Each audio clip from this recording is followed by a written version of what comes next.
PKA 579 with our friend Josh and a new friend, Wendigoon or Isaiah. Thank you guys so much. Can I stop? I think your mic's too blown out.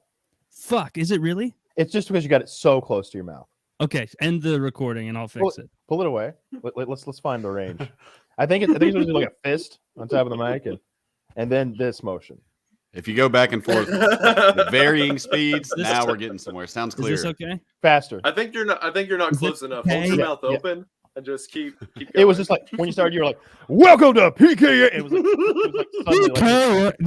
like booming and like blown out. Okay, well, fuck me. Fucking 40 seconds in, already ruined it. It's Do I sound any better now? When we're having a regular conversation like this, it's fine. But when you were like, got a little bit animated, welcome to PKA, it was like booming and blown out. So let's try that. Okay. Down a little too. I'll keep my pants on. I'll calm down. Sorry about that. PKA 579. Thank you so much to Josh. We're recording again? Oh, okay. No, we're not restarting. We're going. Oh. No, we're already 1/4% way through the show. We're not going to lose this. This is gold. 1/4%. People love this. It's comedy. Woody gets kidnapped for 1 week and the wheels fall off the fucking bus. Yeah, Woody sent us a text in our WhatsApp like 2 days ago, and he was showing where he was in Mexico at this restaurant, and literally he sent us a picture of the menu. It was like fried crickets dipped in guacamole. There was ant larva that there were 2 different ant dishes, and he ordered the ants. They were out of ants. Move a garbage can, something.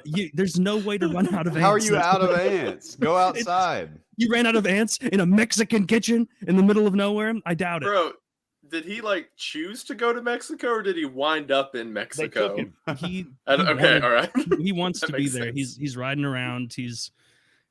All of the letters that he's written us shakily have confirmed he wants to be there. He's being treated well. He's assuring us he's not being molested or anything, but he's also somehow lost his grasp of English. He's very specific. Looks like someone who's not even a native speaker is writing this. That's kind of Hello, cool, friend. His handwriting always was bad. He just writes you a letter. Buenos dias, amigos. Buenos dias. He's not coming back. I assure you, friends, I am alive. He's on a pretty interesting adventure. I look forward to the story. Yeah, he always has good stories, and I'm proud of him for trying the bug dishes, like trying the crickets. Oh yeah, I was very shocked that he tried. No, I'd have to try it too. It looked like the ant larvae. I think the description was like honeyed ant larvae, and it just reminded me of reading Game of Thrones. And there's a part where they're eating honeyed dormouse. And it just reminded me that Mexico is a third world country and they shouldn't be treated like people. Yeah. They shouldn't. Hold on. Is it like a bowl of ant larvae, like rice? That's exactly what it is. It's a big bowl of okay, madness. all right. So it's I'm sure with a spoon. I would have to eat it too if I were there, but I'd try it if you would. Yeah, man. He didn't send a photo of the ants. He sent a photo of the grasshoppers because they were out of ants. They were out, as is often the case. And it was basically a tortilla with like 5 crickets in there, and then just an amount of guacamole that was clearly there to cover up the taste of cricket. No one puts that much guacamole on a pork taco. Oh man! Like I would have probably just picked out a cricket and tried it. So did he like the cricket? Did you get any feedback yet, or he said is the jury out? I don't think he'll try again. No, see, that's the kidnappers talking. He did not say that. He loved it. He thinks it's muy bueno. I don't think it's Mexico a wonderful place, but the grasshoppers are delicious. I mean, and apparently he's all those other Americans are wrong. All right, I'm not gonna lie. Right before I came on here, my mom FaceTimed me, and I was like, "Yo, I'm about to, hop in and do this PKA thing." And she, the support's been amazing. I'd like to take a second to say that your community has been outrageous, good. And glad to hear it. And the support. And my mom likes to surf Reddit, so after all the support, she joined the subreddit. And whenever she talked to me, she was like, "You're going on PKA. Isn't something shady going on? I think I saw something about like Woody got kidnapped or something. I went to Mexico." And I was like, "Mom, you've been on the internet long enough. I'm sure somebody was kidding." She was like, "I don't know. I think he's in Mexico." He Is is. something shady going on? And I was like, if he is, I highly doubt it. I get on here and everybody's just casually like, yeah, Woody's having a good time in Mexico, but joking about the kidnapping. And I'm like, this propaganda has spread The fact outside that the circle. it's Mexico is just so funny to me. Like, it's kinda what something like makes it sus. Woody loves adrenaline. Adrenaline is Woody's drug, and he loves it. And so Surprisingly. anytime like we're talking about vacations, we'll talk like, what do you like dream vacations or fun places? I'm like Rome. They'll go to Italy, go to France, go to Europe, the Netherlands, whatever. He's like, I think it would be fun to start in Somalia and go straight down all the way till South Africa, and then just make friends as I go. And it's like, what are you high? That's a pipe dream if I've ever heard one, huh? That's not a good idea. Yeah. You're a That man retired is millionaire. Go somewhere nice. Treat yourself.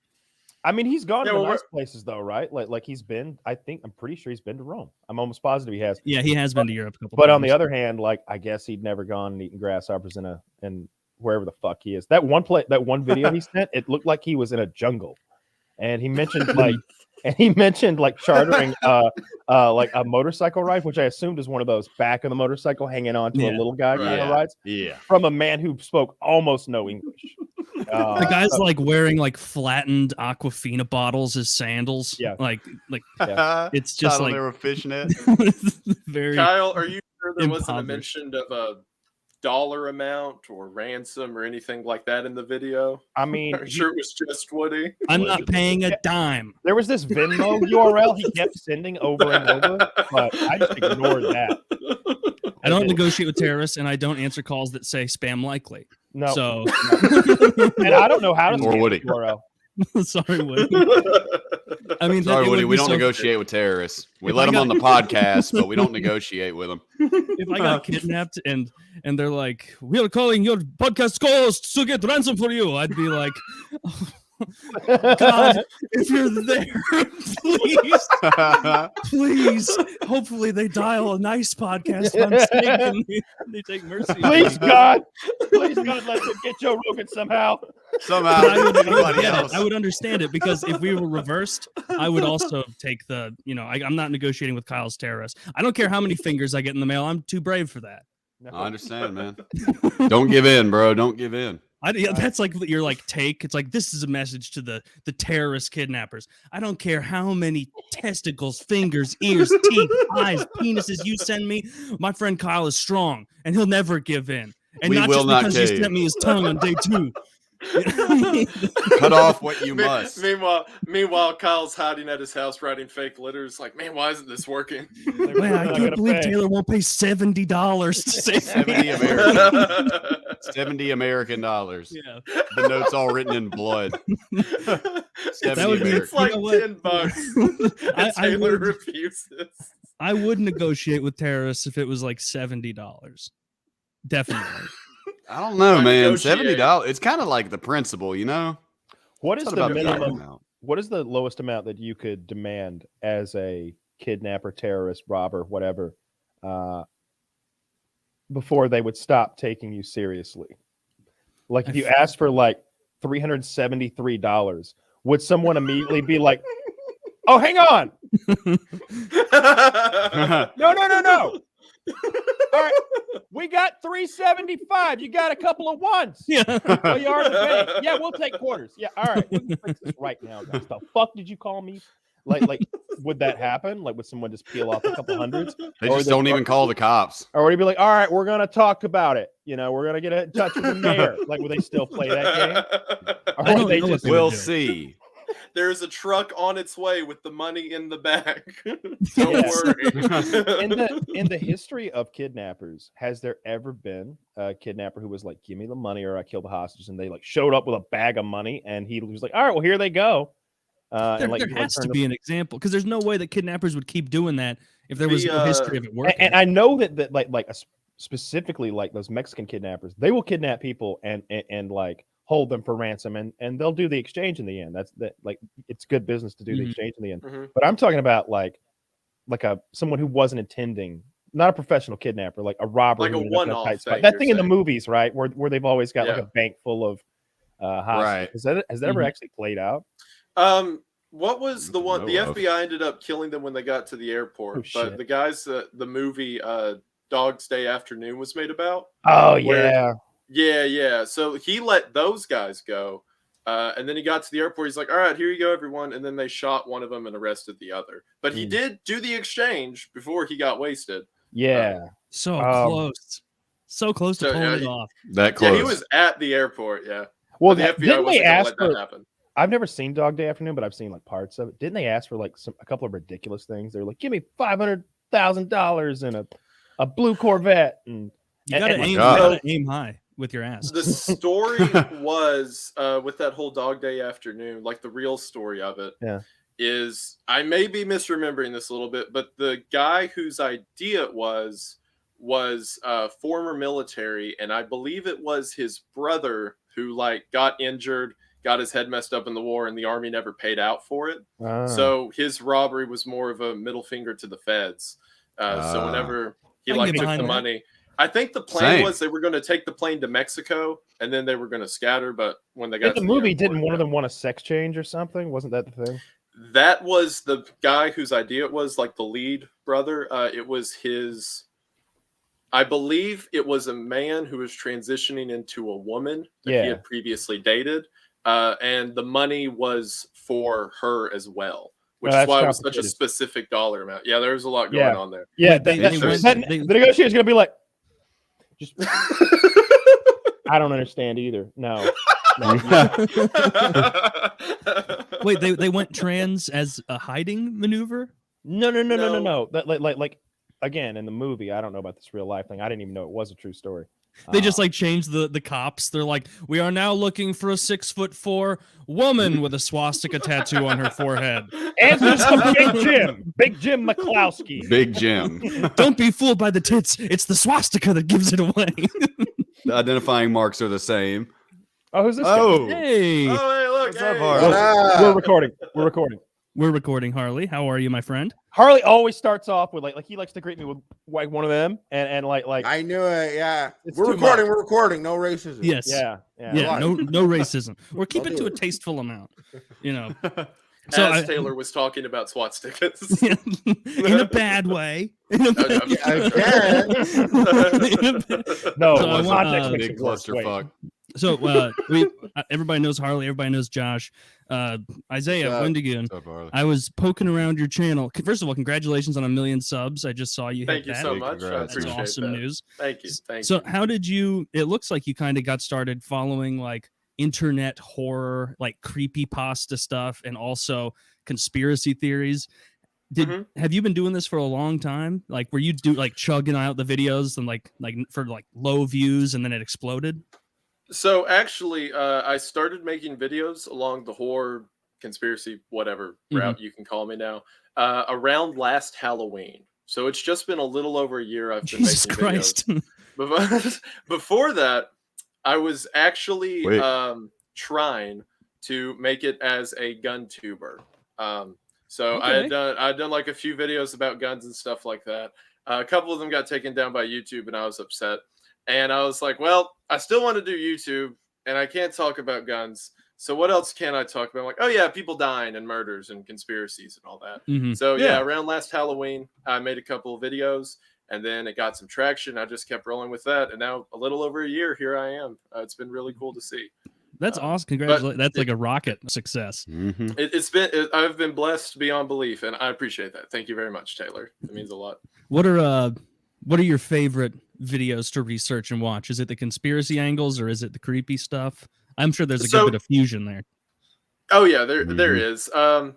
It depends on like what the video is specifically. Like for example, some of the stuff with like my main conspiracy theory mainline series, some of it can get a little bogged down because a lot of it is similar, and sometimes your evidence is a 4chan post from 2014 that had like two That's how I make a lot of beliefs. Yeah, I hear a lot of religions are starting that way. But stuff like that is like very hit or miss if I like it or not. Now, like the video that I'm editing right now that should be up in the next couple days is about the MLK assassination, and that kind of stuff is like my stuff. Like reading like the logs and court reports, love that kind of thing. I also love reviewing like online horror series, like ARG stuff, just because I think it's really cool to put together this giant puzzle and see how everything fits.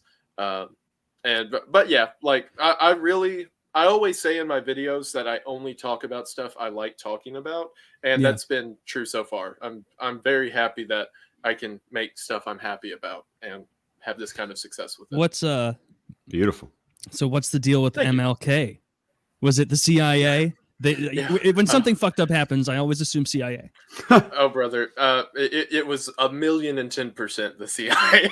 Like, not even a question. So much so that the King family also believes it was, and they spent the last 3 years of James Earl Ray, the alleged shooter. They spent the last 3 years of his life trying to get him out of jail because the family thought he was innocent. Wow. In 1999, in Shelby County, Tennessee, the King family sued the United States government, specifically through an agent. And the specific one that did the suing was Martin Luther King's wife. They sued the government for conspiracy to commit wrongful death and won. So in a civil court, they officially decided the government did kill MLK. I never even knew that, man. Yeah. That is wild. and that's not even news. Like no, wow, yeah, I had no idea. That's not common knowledge as far as I know. People are like, but if you told someone, like, did you know that MLK was killed by the CIA? Like, I feel like a lot of people would be like, oh, he's one of those guys. Yeah, of course. Yeah, they're like, put up the tinfoil hat or whatever. Yeah. Meanwhile, it was like the King family who did the research and got it and all that, which is like, there's, I mean, I don't think I have to tell you guys that some information is chosen to be fed while others is not. Of course. And stuff that has to do with like a distrust of the state tends to be on the don't show as much. Who was who was the guy who went to prison for shooting MLK? Was that like Mark David? James Earl Ray. James Earl Ray. They always have three fucking names. Or David Chapman was John Lennon. Thank you. Yep.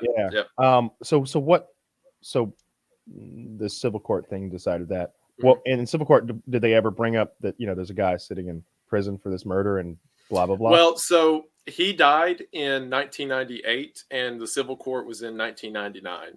So it was more so exonerating a dead man. Was he retroactively exonerated? So just in the nick of time.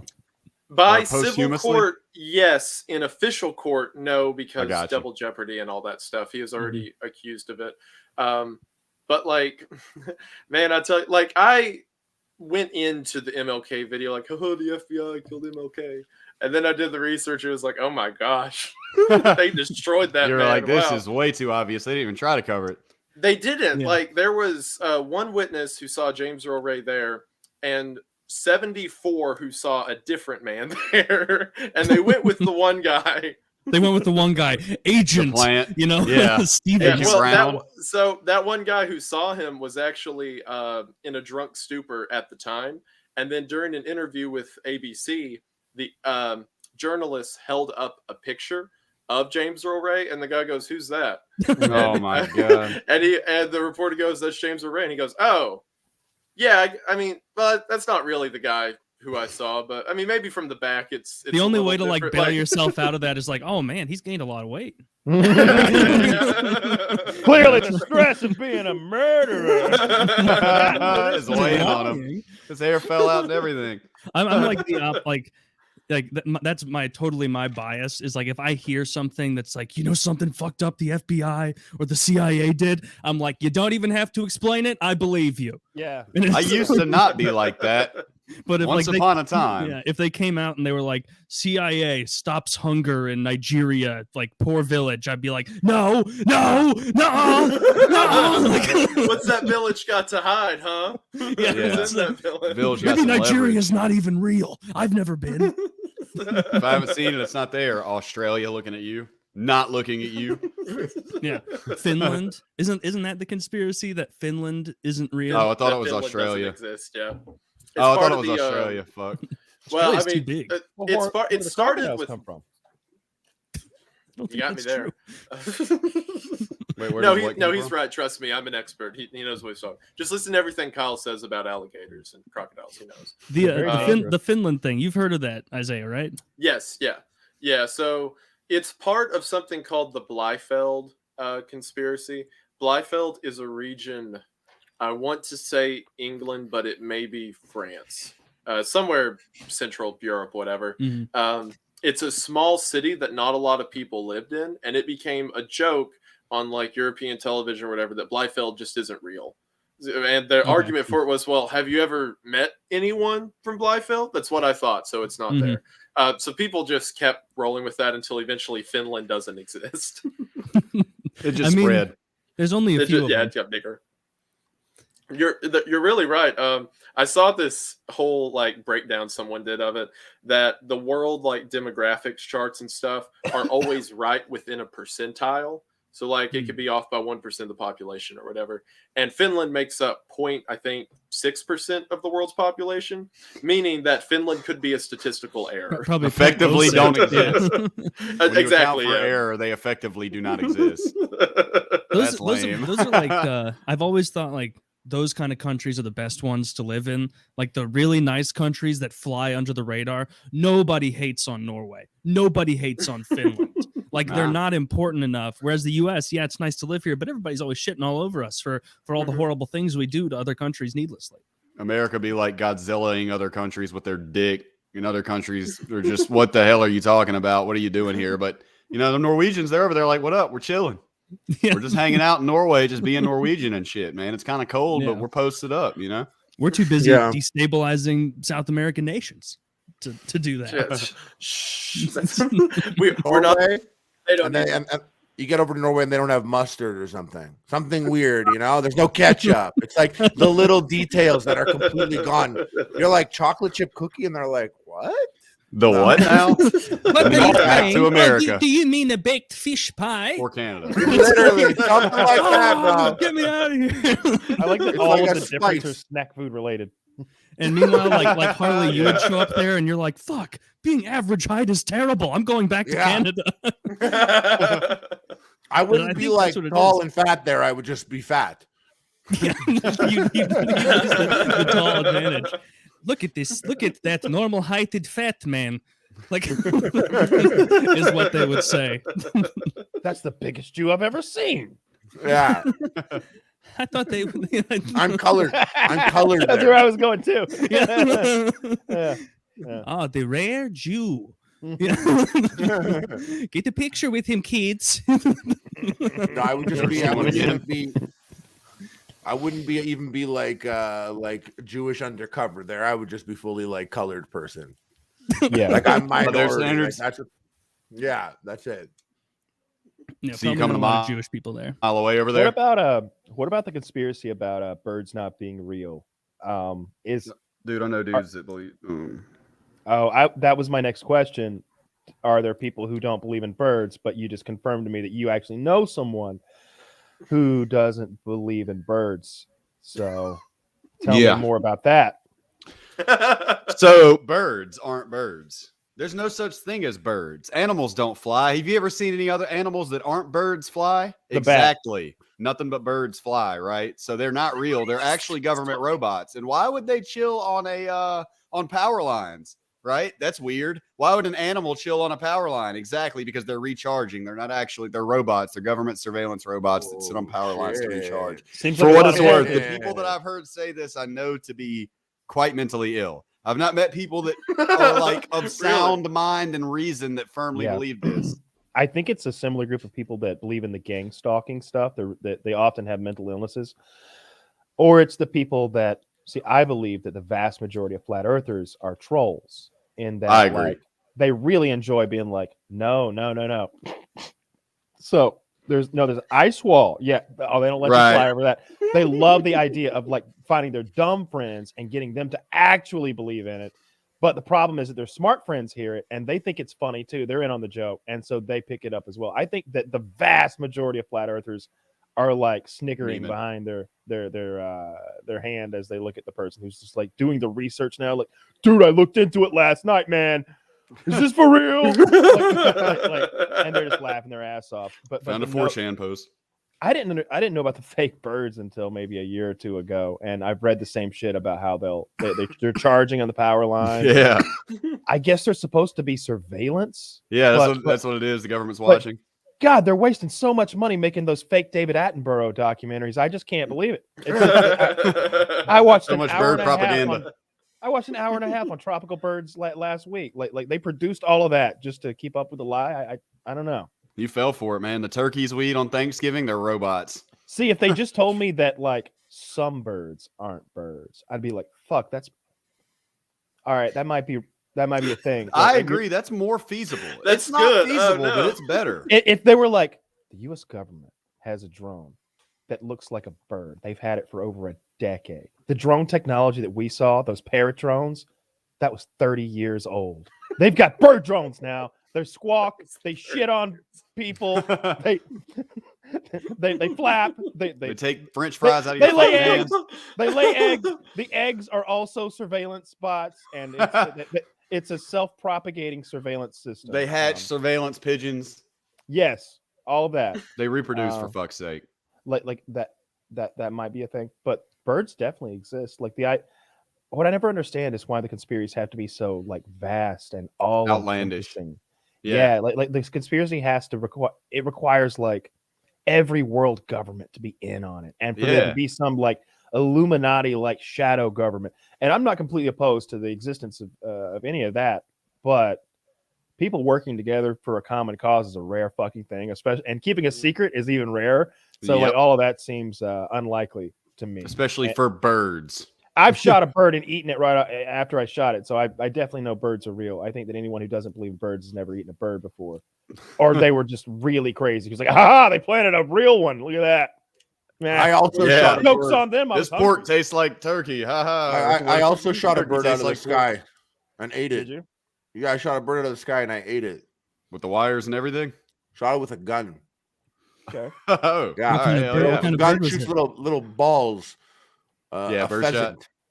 I went pheasant hunting, and it What was is this was in Quebec. I know this guy, and his family like owns like a whole like village, and they literally buy like tens of thousands of pheasants at like $20 a head, and put them in bushes for months. Yep. And then they have the nearby village come and shake the bushes, and we're holding our guns pointing at the bushes, slightly above. Yeah. There's kids like shaking the bushes in there. Hopefully and not the quite bullets, the bush. and then the birds come out, and then we shot them. We shot them out of the air, and then dogs ran and collected them and brought them to us. Sounds very sporting. Yeah, just like these fat, spoiled birds who aren't expecting anything. Yeah. they've been pampered. They never fucking saw this shit coming. All of a sudden, their bush never starts having a bush quake, and they just fucking peel out and get smoked. Bro, I was like literally like 12. I'm like 12 feet away. It's like flying fast enough for me to be like, and then once I murdered my first, I was like, "Let's go, bro, let's go." Straight murdered them. There wasn't no hunting involved. That wasn't hunting. That was just killing. Yes. A pheasant no, you're right. 12 feet. It was. It wasn't. It would just explode. It wasn't Harley. We planted them there. We planted them there. Yeah, basically, they were clay. So did you like tie little rocks to its poor feet? You joke? No, I've seen this done before. Like I didn't participate because whatever. But like, what, you scared of shooting a gun? Yeah, that's what it was. It hurt. So they would take these. I think they were quail at this bird club, but they would put the quail in a towel and like fold the towel in half once long ways. So, and so then they've got that. I think that they could like do this with, like you're gonna whip somebody in a locker room, but they just keep going like fast. Woo, woo, woo, woo, woo. And the bird, when they're done, is like fucked up. He's so dizzy. He doesn't know up from down anymore. And now that he's dizzy as fuck, they go, "Here you go, little buddy. Sit right there. Yep. Just chill right there." And then they keep doing that, and they plant birds throughout the field. And then then the guy's waiting over there with his trained $4,000 bird dog and his shotgun, and like he's been training for this. And he's like, "All right, go out there and get those dizzy birds, Mark. You're goddamn right I am." And he goes out there and as quickly and efficiently as he can, he kills dizzy birds. And that's which is probably very quick and efficient, I would assume. Well, the part of it's the dog and part of it's the hunter. Hitting the bird is like I don't know. I was gonna say it's like hitting the extra point in football. Yeah, it's like that. It's like hitting the extra point in football. It's like you're gonna hit it right because like if you didn't, it'd be incredibly embarrassing. Like this is really just about everything that comes before this. But it's still super lame because This is supposed to be the sure the shot. birds are in a cage. Like we already had them. We could have snapped Kyle, their little necks and eaten them. That- Right? these birds on, came. These birds came from elsewhere. The ones that they These were two. brought from elsewhere and then Yeah. like placed in the bushes like 6 months before they get all comfortable. I don't think And- quail live here. I don't think quail are indigenous to Georgia. They bring them in and like shake them Get all up and plant them comfortable. out there and everything. Yeah, and they then were we'd eat them comfortable. after. Like we'd Well, shoot 'em yeah. and we'd eat them. Like The dog was the most impressive part of the day because Yeah. they all fall into like thick brush, and then like 8 dogs run out into the brush, and they come back with this like bloody dead creature, like as if like they're like, "Yeah, you love this, eh?" And you're like, "Good Yeah. boy, good boy." And I'm Love there, I'm this, like, eh? "Yo, all these dogs are fucked mentally, bro. These dogs are fucked up in the head." The dog's a psychopath. They love it. Those They like love that. winter and like retrieval dogs, they are having the time of their life. They're having more fun than the hunters. Like when Yeah. I've gone with dogs like that. Don't you wish you could approach your job like a dog in a way? Like whatever your job is like, don't you wish like you could be sleeping and someone's like, "Yo, wake up," and you're like, "Yo, let's go. Feed me. I'm ready to go." And you're like, "You want to work today?" And you're like, "Yeah, man, let's work today." Like that's my dog. I could literally, he could be dead asleep and I'd be like, "Yo, wake up." And he'll be like, "What's wrong? Riding? What's wrong? Yo, I'm at you back, riding?" percent Got your energy back. already. Like that is the most envious thing about dogs because like or animals as a whole. Like for us, like as humans, like we've got all these stresses, all these thoughts. Like if we're sitting on the couch relaxing, it may be like, "Oh, I should go to sleep, but I've got all these meandering thoughts and things going on in my head. I'm gonna watch a movie." Whereas like a dog, if a dog is like, he's like, "Am I actively hungry or thirsty, or do I have to poop?" No, I'm going to Sleep. bed. Yep. Like it doesn't matter if he just slept for Yeah. 9, 10, And- 11 hours. Right And back not to just bed. that, if you ate a big fat juicy hamburger and it tasted great, and then you went and fell asleep, and 4 minutes later someone woke you up with another big fat juicy hamburger, you'd be like, "Bro, get the fuck out of my face. Don't ruin my sleep." Like my dog, if he has a treat and goes to bed, and then I like wake him like a minute later, I'm like, "Yo, you want another treat?" He'd be like, "Yeah, I would love that, bro. I haven't had one in like 8 years. Let's do Yeah. it." And like he's ready for another treat. He's like, the They're fuck like- took so long. They're Yeah. eating when they're not even. They eat when they're not hungry, just because they know there's not opportunity. I've like gone into my bedroom or office or something like after eating chicken wings before. This happened a couple months ago. Actually, this has happened many times, and I just leave like all the chicken bones on the coffee table there, and I came back out. And like when I eat chicken wings, like I play for keeps. There were probably 15 flats bones on there, which is like 30 of the little tiny bones. Right. And I come back in, and my 17-pound dog had eaten all of them. oh That's no. dangerous, All man. of them. And like Man. my wife was like, "He's gonna die. Fossey's gonna die." Oh, And I was no. like, "He's probably not." Like I think I even said more trying to convince myself than her. I'm like, "I think I read online that it's only bad if they vomit it. They can digest it, but they can't vomit it once it's already shards or it'll tear up their little esophagus." Ugh. I'm Sure, still sure, Taylor, whatever. even at the time I I'm said not that, buying I'm it. like, I'm not even buying this. Mm-mm. But he's fine. He's totally fine. How long ago? Months ago, you said? All right, hell. This all right. was probably 5 weeks ago, and he's not dead yet. Mm. Yeah, it'd be all right. Yeah. 5 weeks. Yeah, I agree. Yeah, he's all right. Yeah, it'll be okay then. So, Just don't worry about it. Isaiah, I wanted to ask you what are the conspiracies? I'm sure you've done so many. I'm sure there's multiple that you went into in your research, being like, "This is the silliest thing. It's going to be funny," and then as you're going, you're like, "No, it can't be real. This can't be a real." Like, were there any like that like by That's the one of end my you're like, questions. "I bamboozled myself here." Mhm. So I would say the biggest one that I really entered with like the whole I'm going to make fun of this Yeah. thing on the internet. And now I'm legitimately scared of it, is the concept of fractalization, specifically, which I think Fractalization? fractalization. So Kyle has more experience with this kind of thing than I do, but specifically with that look, Kyle's face. specifically with hallucinogenics and things like LSD and all of that. People Mhm. will begin to see these patterns, and they will have. I know about fractals. They'll see these entities, fractals and stuff like that. The craziest thing to me is every single story I've ever heard from someone who has any experience with tripping or whatever, they always encounter the same creatures. They see the same shapes. They have the same experiences. And the wildest story to me, the one that like made me like shut the computer and be like, all right, I'll come back to this at a later day. There were these 4 guys out west who they all got DMT, and they were high for like 2 days. Like they hooked themselves up on an IV to stay hydrated. Oh, no. They My went, God. yeah, they went in.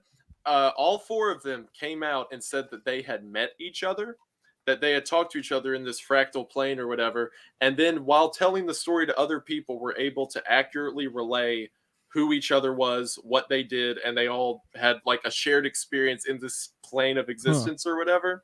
And I was like, no, that can't be real. And then I keep finding more and more, and it's driven me up a wall. So that's interesting to me.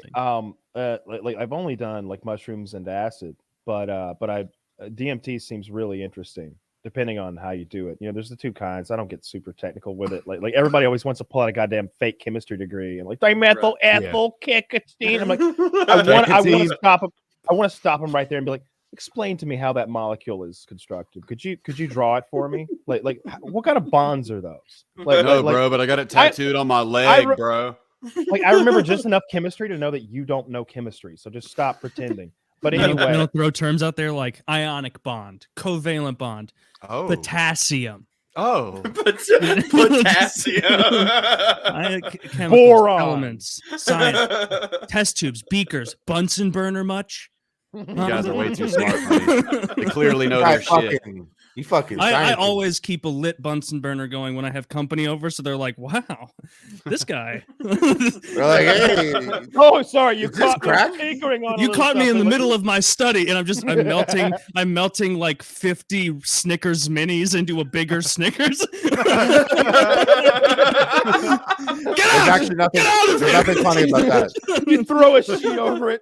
There's actually nothing funny about melting many chocolate bars. I was about to say, wait a minute. I told you would never interrupt me during my studies. Get out of my studies. Look, we have a guy here that has found great success with melting food into bigger food. There's totally nothing. It's nothing to laugh at, melting little chocolate bars down into one big chocolate bar. It's a genuine science. There's absolutely a lot of cool things about that. I think that's very respectable. My wife telling me that like no matter how hard I work, no one is going to buy my $10 million bar, which is 100 grams melted.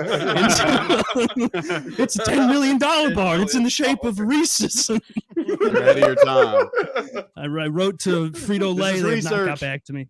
You know, the only example of that actually works is what we've all done in making the mega stuffed Oreo.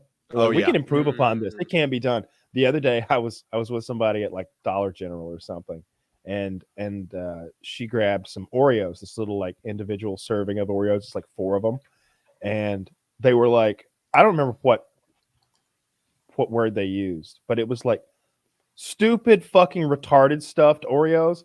And like when she got them out, I was like, wait a goddamn minute, let me see that. It's just cream. They just gave you a big tube of cream and like 2 cookies. Like she's like, you want a bite? I'm like, fuck no, it's just a big mouthful of cream. How much thicker is it than a traditional double stuff? Like double stuff? Oh, maybe 3 or 4 times. It's like so thick. You gotta like open. You gotta like, you know when you get a big hamburger and you're like, I don't know if I get my mouth this wide. It was like that. But with an Oreo, fuck's sake. That's too much. That's not a good ratio. It came in a can like Pringles. It was taller than it was wide. Not really, but it was huge. It was silly. Yeah, I remember back in the day making like your own mega stuffed Oreo. It was fun. You got like 4 Oreos. You made a mega one. You ate it and you were like, wow, so good. But then like when Oreo did it, like triple stuffed, you're kind of like, nah, this is fucked up, bro. Oh, that doesn't even come close. Yeah. That doesn't even come close. Weird when they regular double and super. What was that one on the left? First of all, that one on the left, that's not probably the Oreo. That looked like Oreo. licked. Let me see it. Pull it up again. That's an Oreo that somebody ate a little. That already been licked. That's a lick. Yeah, that's a lick. Is there something called Oreo Thins? Did I dream that? Yeah. There are Oreo Thins. That's probably what it is. They're not. I forgot about vanilla ones too. Yeah. What kind of fucking masochist is buying? That's what I'm talking about. Oh my god! What the? You see what I mean? Whoa! Each is pack, diabetes, bro. An individual serving is 4 of those. Bro, you Oh get your my ass to God. fucking. You go to Norway, you'll never get gangster shit like this, bro. Say goodbye to the most stuffed. Hey, Stuff hey, is hey, hey, missed out. whoa. Here, This is read the- absurd. Read the bottom left corner of the Oreo pack. 110 calories per cookie. 110 calories per My cookie. You know what's word. funny? You know what's funny is Oh, that yeah. like I was talking about how the slit appears when it open. I thought that was funny.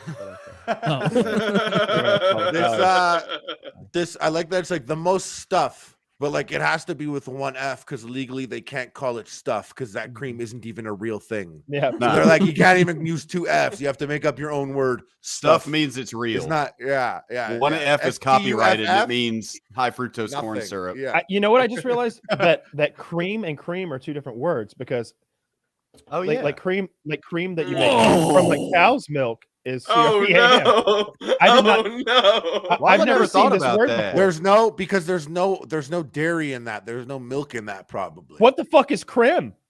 Well, That's like non- so you know, you guys know That's how you muscle spell milk. like skin cream, right? Yeah, CREME. I'm No? pretty Well, sure like there's you like know- a there's you skin know that cream. product, muscle milk. This is like restaurant for me. I've never noticed that before. Well, no, I think You're not- Harley might be right. Do they spell cream that way because they can't do the regular It's spelling that the implies dairy- there's dairy dairy in it? farmers.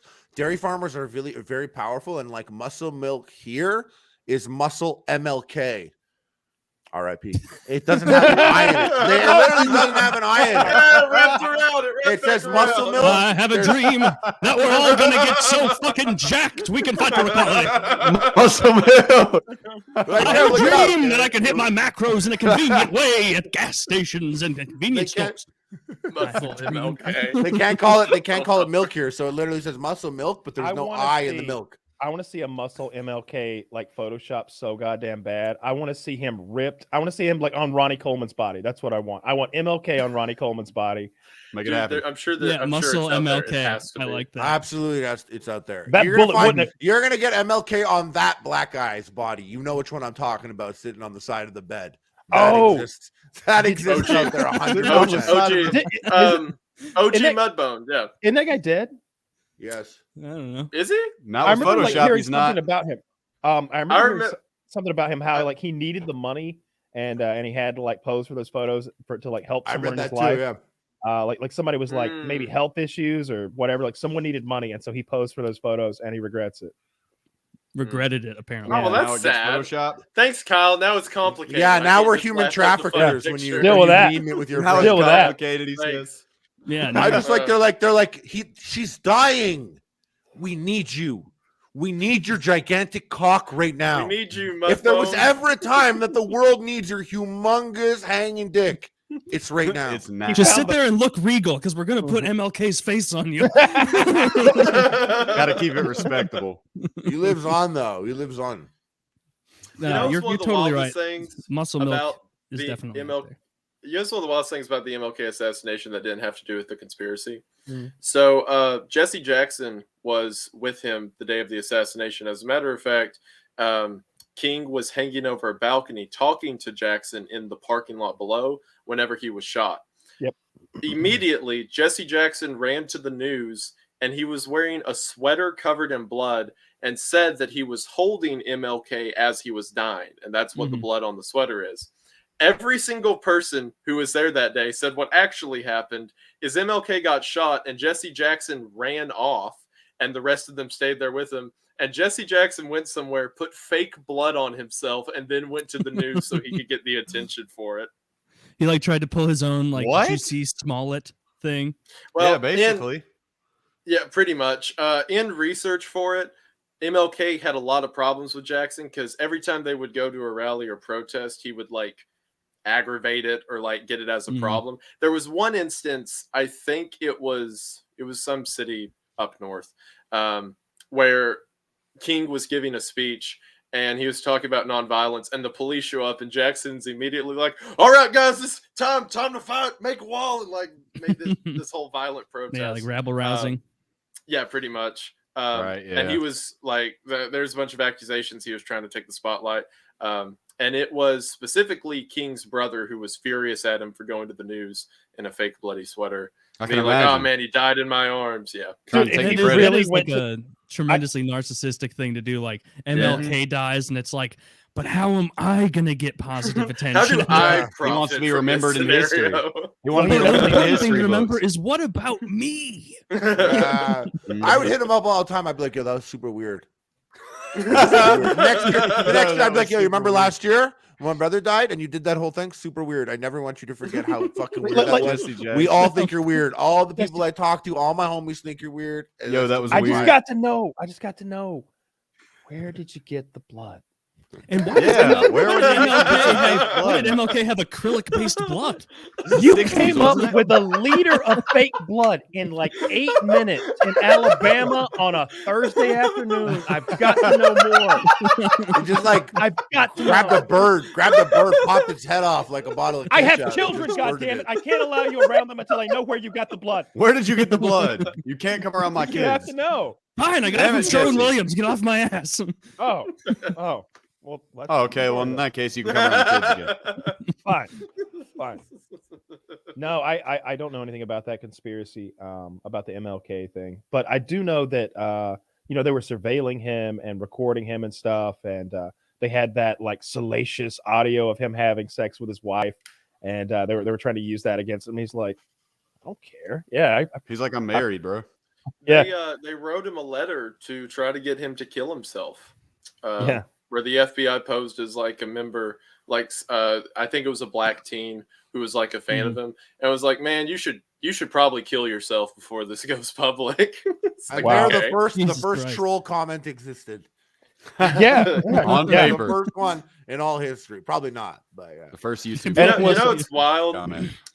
Whenever I was going through research for it, the like first detail I got to that made me be like, "There's no way," and then sure enough, it was real. The gun, it was a Remington 760 in 30-06. The gun that had Ray's fingerprints on it was never matched ballistically to the bullet that killed King. They tried it over and the over. fuck, man? And the best that they could determine is that it was the same model, probably because the rifling patterns within the barrel were similar. They're like, yeah, we can't exactly determine this is the same rifle that did it, but it's probably close enough. Are you scared Close at night? enough. Are you scared at night Oh, that you're you're on a muted. list or something?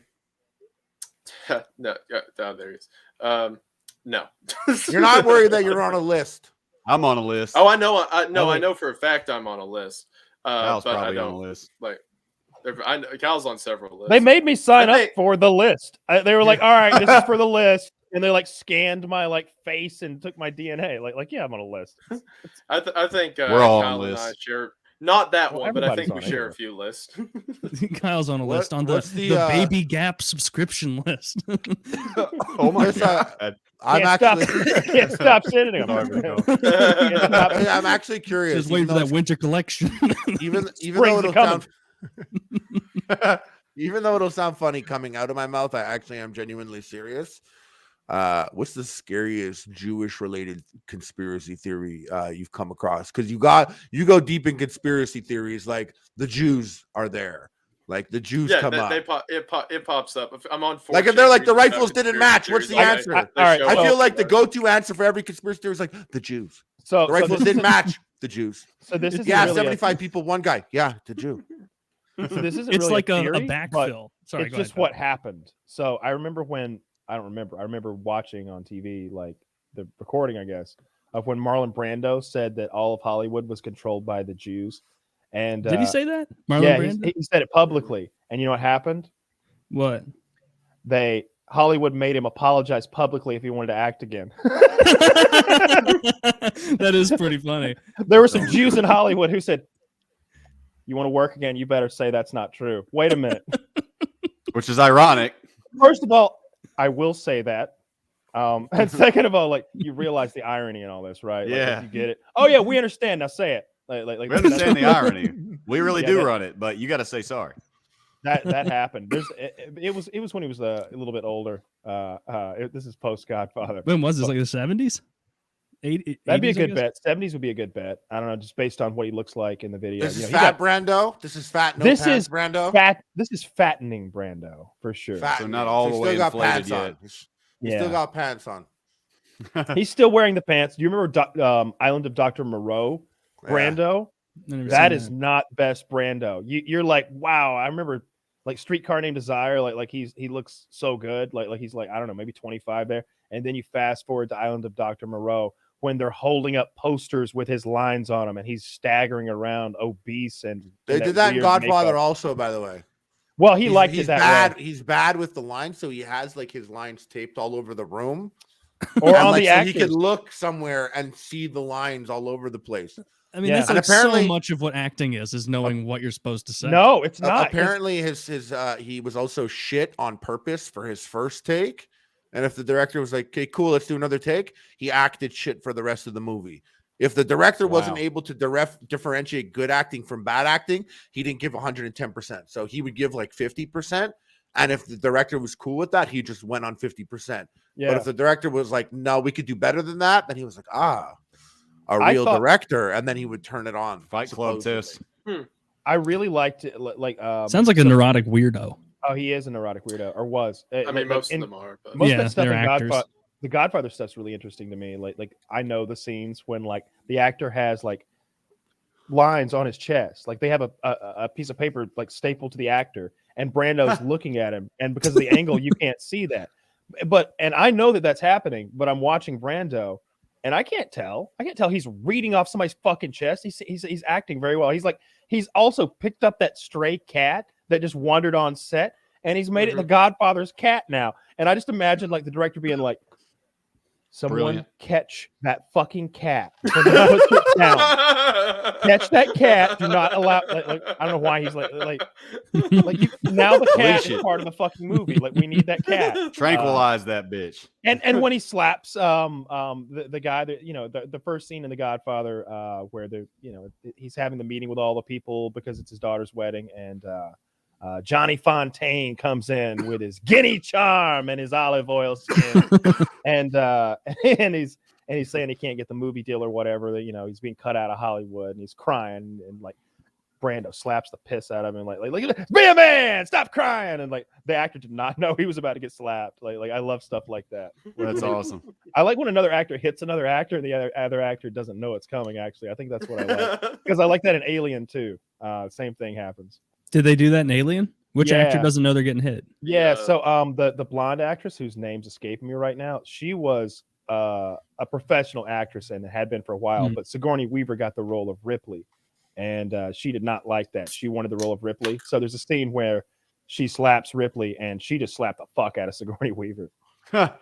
Because she's so mad that Sigourney Weaver is killing the role. What I've read, she was like bitching with Sigourney Weaver the whole time and didn't like her. Was it Nancy Cartwright? I can't remember that actress's name. It doesn't matter. But if you watch, I did see a really funny tweet that it was like, "Is there any other Sigourney, or is it just her?" The only one. I was like Sigourney Weaver, and it's like I think we could call her Sigourney. There's no other Sigourney. You don't have to say Weaver. Good. I'm a big Sigourney Weaver fan. Like I think she's hot. Cool. Yeah. What else cool. do you like her in other than Alien?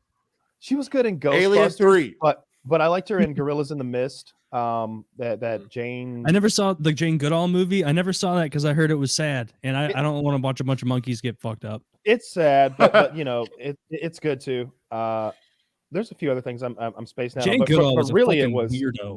It was Alien and Aliens that like stuck with me as a kid because she's so badass. You think she banged those monkeys out there? Yeah. Just no hesitation. I was like, I thought about it. Yeah. She was like, I'm gonna teach them how to fuck. I don't know anything about her other than what I learned in the Simpsons episode that features her, but she was living in a treehouse alone. Yeah. This is my roommate, Bobo. Bobo's walking out of the bathroom scratching his ass. Like, wait a minute. Her toothbrush in his mouth. Shaved. Oh no! Taylor. Man. No, she came up with all sorts of helpful things. And did she though? I think she was more about conservation mostly, and like she proved it's not possible for us to interbreed. Yeah, I guess she did. Like all chimps are premature ejaculators. Again, Miss Goodall, we know that it's not possible. You can stop now, Miss Goodall. I mean, we're different species, Miss Goodall. We knew this already. Stop. Like it would be. I've been trying for 32 years. trying to live with a bunch of chimps and not like if your only goal is like don't get killed. Like, what do you have to do? You know what I mean? Like, eventually, I feel like they're going to challenge you as the hierarchy master, and they'll try and assault you. I feel like the only way you can survive 100% living in the woods with a bunch of chimps is you have to have an almost unlimited supply of food that you can only access. Like, there's a little Rubik's Cube on the top, and you open the chest. So they're going to memorize that Rubik's Cube one day, and then they're going to bite your fingers off. No, because they're chimpanzees.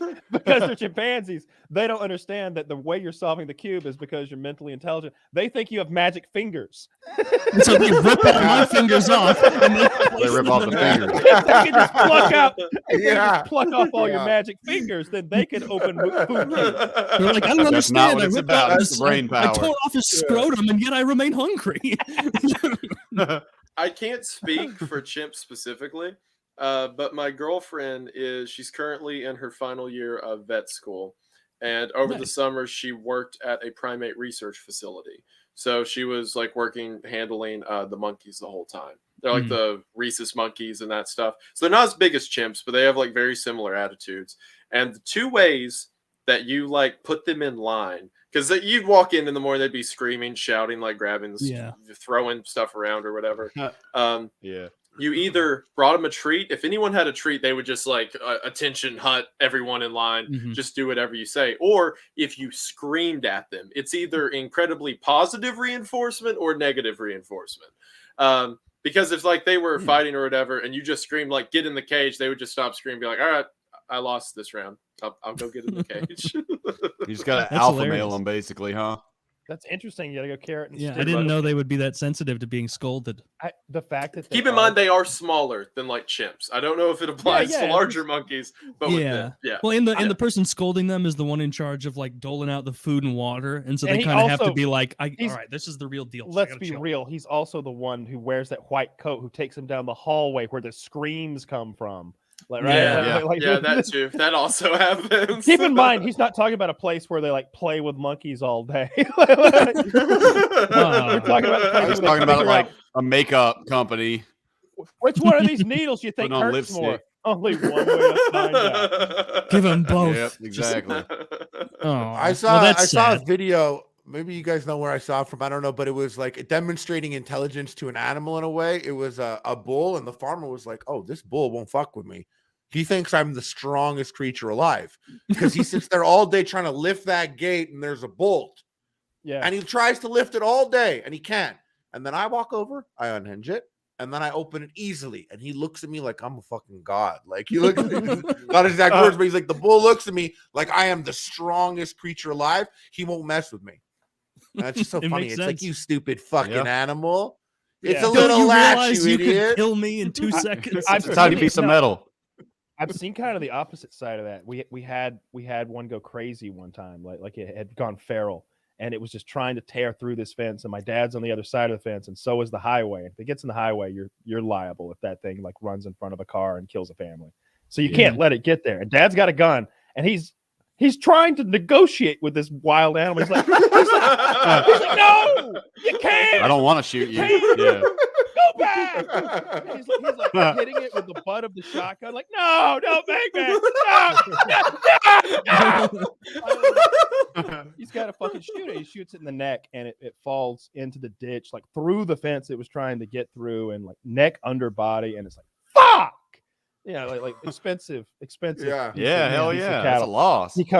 He drives back to our house, which is very close. It's within sight of this, and he's mad about this. He's arranging like someone to process the cow so that it's not just thrown in a hole. We're gonna get it processed. So we have all the meat in the freezer, and he's like, yeah, she's, I don't know, 900, 1100, 1200, something like that, 1,000 pounds, and right now she's dead. I'm looking at.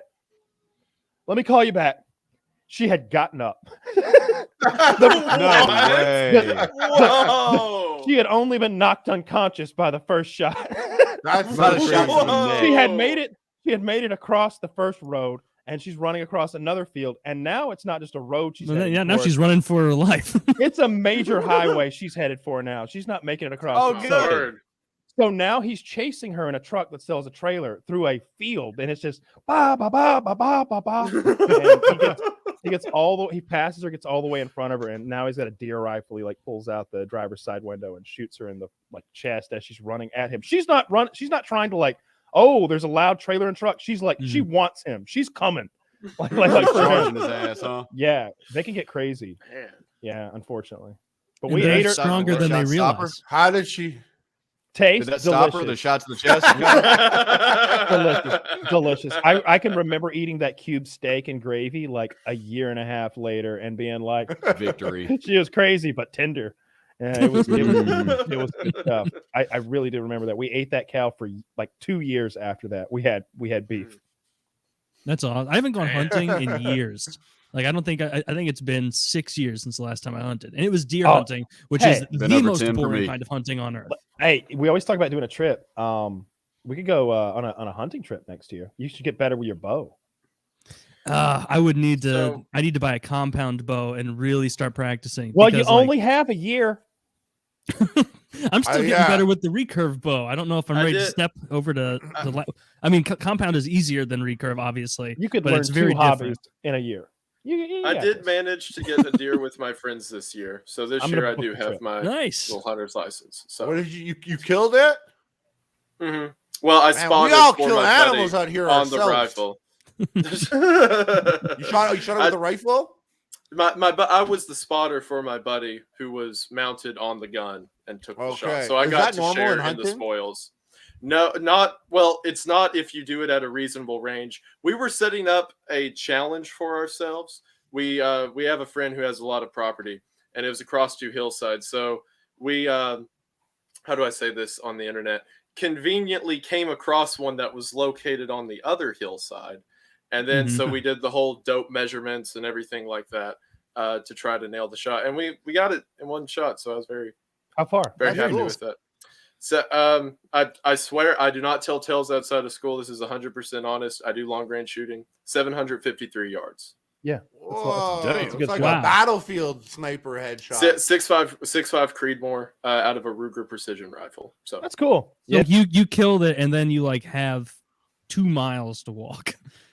No, it's not that far, and we also I was on the shooter side of it, so I did my work. Someone else went and carried that thing for me. Okay, then that's a good deal. I just set up there as my little spotting scope. I'm like, I'm like 2 mils, whatever, and then it's like, all right, I'm done. I'm ready for dinner. Where's the steak? One of the most fun times I had hunting, I was like, it was the first time I went dove hunting. I was like 8 or 9. Dove hunting. Dove hunting, yeah, and it was like it wasn't like normal dove hunting, like you just go out. It was like the field like event thing where you like go to a field and they stock it, and like I'm 8-9 years old, so I've like shot clays with a shotgun for a while, but that's about the extent of it. And like, you couldn't miss. Like the dog would run up and scare a bush, and it would just be like the arrows in 300 levels of doves. Where like I genuinely wasn't aiming. I was just swinging the little 20 gauge I had up there, just pow pow. It was an over under, and then every so often 1 or 2 would fall. It was great. It was so much fun, and I didn't get that it was like a stocked area because I was a child. But I remember like at the time being like, yeah. I'm an excellent hunter. I'm an excellent hunter. Just firing into a cloud of birds. Dude, that's how Harley was ambushing a flock of pheasants at 12 feet. Yeah, exactly. But I wasn't ambushing the symbol of peace. The worldwide. That's fair. Well, you think that like you have like the idea of doves in your head before you go, especially as a kid, and it's like those white, pure, beautiful doves. Then you see a real dove, and it's like, so the dove, this like dove ain't white. Kill it. Is just marketing. Oh, they're all dirty gray like pigeons. Ugh. They are. Yeah, they all look dirty. The white ones are just bred for selling in TV. Yeah, for soap. They taste tremendous. For soap. For soap. I would like to try dove. It's at good. your house. And prepared by you. Well, you can. It takes 2 seconds to clean it because it's such a tiny little animal. You just grab you take your finger on both sides and just pop it like you're breaking its spine, and you just force the breast meat out. Then you just rip it. It is the easiest animal to clean ever, and you look kind of cool while you're doing it because you're just like Kalima, Easy. like Yeah. So like I did that with turtles. They're And that so was fucked fragile. up. They're so My fragile that like I'm if you tried to like tear a dog's leg off, it just wouldn't work. Like, Yeah. for one thing, he'd Right. bite you at some point. But like Yeah. if you like reach into a dove's chest and just pull its entire breast meat out, it'll just come right out. Like you can do Mhm. that You with your bare serious? hands. You can Yeah. And They're the dog so, doesn't even they're care. just It's just squishy? like, ah. oh, it hates it. It hates it. Well, ideally, bet, it's really. dead. And they never fly again. But Wait, it the dove hates it. yeah, they I mean, hate it yeah, when you bro. do that. And Yeah, it never I would flies imagine again. so. Yeah. Have Yeah. you ever Yeah. heard a Oh, dove scream? But You then the guys breast have. meat grows back, and the next year you pluck it again. Oh, no. I get it. No, you shoot them, and then then you like pull the meat off. But what you have is you have this little like breast, like cutlet thing, like it looks like a chicken, but obviously incredibly tiny. And you put cream cheese in the middle and wrap it in bacon with a toothpick and grill those things. Are really, really fucking good. Quail is good like Sounds that. amazing. You need a lot of them though. Like if you're gonna eat a meal of dove, It's like hot wings. you need like 11, 12 doves. It's just like hot wings. Yeah, you need 10 or 15 or something if you're Mhm. hungry. Like we would sit there and like eat a dozen of them and like drink beer, and they're just so fucking good. I bet they're pretty good for you, like macro wise. It's really lean. It's really Right. lean. There's like no fat in there. It's one of those things that like you probably couldn't even survive on if that was your Yeah, Your I was main reading source of something meat? about that. It's called like Rabbit. rabbit starvation, where starvation. you could have like if you're in the wild, like you're Les Stroud or whatever. Even if you had unlimited rabbit meat, you could still starve to death because there's not enough fat in there to sustain you, and your body can't survive on protein forever. So I actually Wow. just did I say just did. It was like last month. I did a video on Chris McCandles. He tried to be Oh, a survivalist in yeah. Alaska. One of the Fucking lead theories is he dumbass. died of rabbit starvation. Yeah, that guy. One of the lead theories is he died of rabbit starvation. So So Well, what that's else so did annoying. you? You go hunting all these rabbits, cook all these rabbits, eat all these rabbits, and still die. Yeah, I would just be like, Yes, oh, just yeah. kill me. Let's just skip to death. Well, I mean, I've heard Running people say around. that. I've heard people say that about a lot of food. I was unaware that there was a term for that, but like whenever I was eating ramen when I was in prison and shit, people would say like, that's technically not food, right? Like you couldn't eat just that and live. It just makes you not hungry. Like, is that what? No, Is that a it's similar good you had thing? some guys looking out for your nutrition. I know. Yeah, I know, right? I was like, I used to Yeah. do drugs that'd kill me immediately. Shut up, get off my back.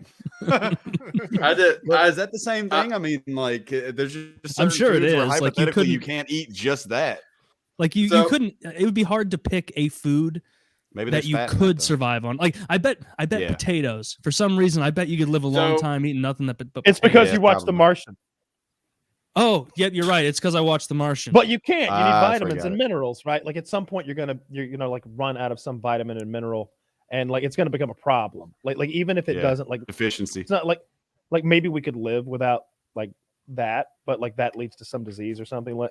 I just don't think you could Scurvy, live on for a diet example. of- Scurvy is a So, great example. You need that you can vitamin Yeah, C. survive- to like, die. no vitamin C, you get scurvy. Simple as that. Yeah. You can survive a really long time on potatoes compared to other food sources. The main reason being it has a lot of like mineral supplements and it has all the amino acids needed for your body to put together its own Yeah. proteins. The issue Mhm. you run into, like Kyle said, is a vitamin deficiency, but that won't kill you until like a few years. The only real time that we have proof historically is like in Ireland, like right Potato before famine? the potato famine, where there were families who exclusively lived on potatoes for years. That's the only time people have really died from like exclusively eating Wow. potatoes. But, Imagine like- that. Like, I'm sorry to interrupt you, but Oh no, They- you're good. they went so long eating nothing but potatoes that they died. Like, Yep. like What a terrible life. That's that years. might be the worst death I've ever heard of. Like I choose death by Tater potatoes tot. or something. Shannon, but Shannon, you what's know for dinner? That What would, the fuck do you think's for dinner? that would take me though. It would take me 4 years. Like I would literally be like I love potatoes. I like if we're like I mean, you boil them, mash them, stick them in a stew. Many ways to consume these potatoes. I would be like literally like day 1,288 I'm kind of getting tired of potatoes now. Wouldn't But mind But then I serving remembered up. breakfast potatoes, and I'm There's back scientists. There's scientists studying you. Like, I don't fucking understand it either. Bobby's had nothing He's but still tater tots breathing. for 5 years now. You're in- I love potatoes. He only eats if you could poutine. If you could only have one, if you could only have one form of potatoes, rest of your life, Whoa, hold only up. one form. Whoa, you're getting crazy That's with a this sin. question I already. was I got thinking the about this answer. just That's now. offensive. I'm going breakfast potatoes, the most Well- underrated kind of potato. You get some rosemary, little peppers on there. Onions. It's good. Some onions in there. Yeah, Onions, a little. I want you to know that breakfast potatoes are not underrated where I'm from in Montreal. It literally makes or breaks all breakfast restaurants. Like if you're not giving a nice helping of potatoes and good potatoes, your breakfast restaurant is fucked. I Then want they know what they're onions doing in out there. there. I want there Yeah. to be like a little bit of char on there, and it needs to be Mhm. hand. I want to notice that you've hand chopped those fuckers. Like it. Yeah. Oh, those are Some so good. inconsistencies in the size. As a Tennessee boy, do sweet potatoes count? Yeah. Uh, definitely. like Okay, well, there you go. you don't get You both. choose sweet potatoes as your only That's potato. still a but I potato. like sweet potatoes. Yes, easily. Sweet You potato were wild, casserole, bro. easily. I think Yeah. you're so different to me now in my brain and how I think of you. I'm like, I don't even know how to like. I thought I had you figured out for Bro. a second. Now I'm like, There's Sweet no potatoes are very way. good. Sweet potatoes. There's souffle no is- way I could pick Sweet any potatoes form are of sweet amazing. potatoes. I can't. I I wouldn't love be able to pick potatoes. sweet I'm not potato changing in them all over. variations. I would rather have Yeah. one variation Alright, of a normal alright. potato than How all many- variations how of sweet many potato people- for my lifetime. All right, how many people in this group right now are from Appalachia? No, Mississippi. Okay, that's none what of us. that's what I thought, which is why I'm the only one that's right because I'm the only one who understands how important Yeah, we need to take sweet a potatoes page out are. of Appalachia's to- There you go. Yeah, what yeah. flavor moonshine do you prefer to go blind on? I honestly, if I I do chose know anything, people that's happened to. I don't honestly. If I chose anything Squid else, billies. like I'm sure after a year, I'd be like, I fucked up. I think I Yeah, gotta play after it a year. straight. I gotta play it straight and safe. I gotta be Yeah. like French fries. Like I you know really what? gotta be like French fries. Because I agree. I love breakfast potatoes, Mhm. but I think at a certain point I'll be like, I fucked up. And then it's also like chips too. Even Can I chips. cheat? Oh, Can I chips just- are Yeah. potatoes. Yeah, that's What a if- good. Fries are a good answer.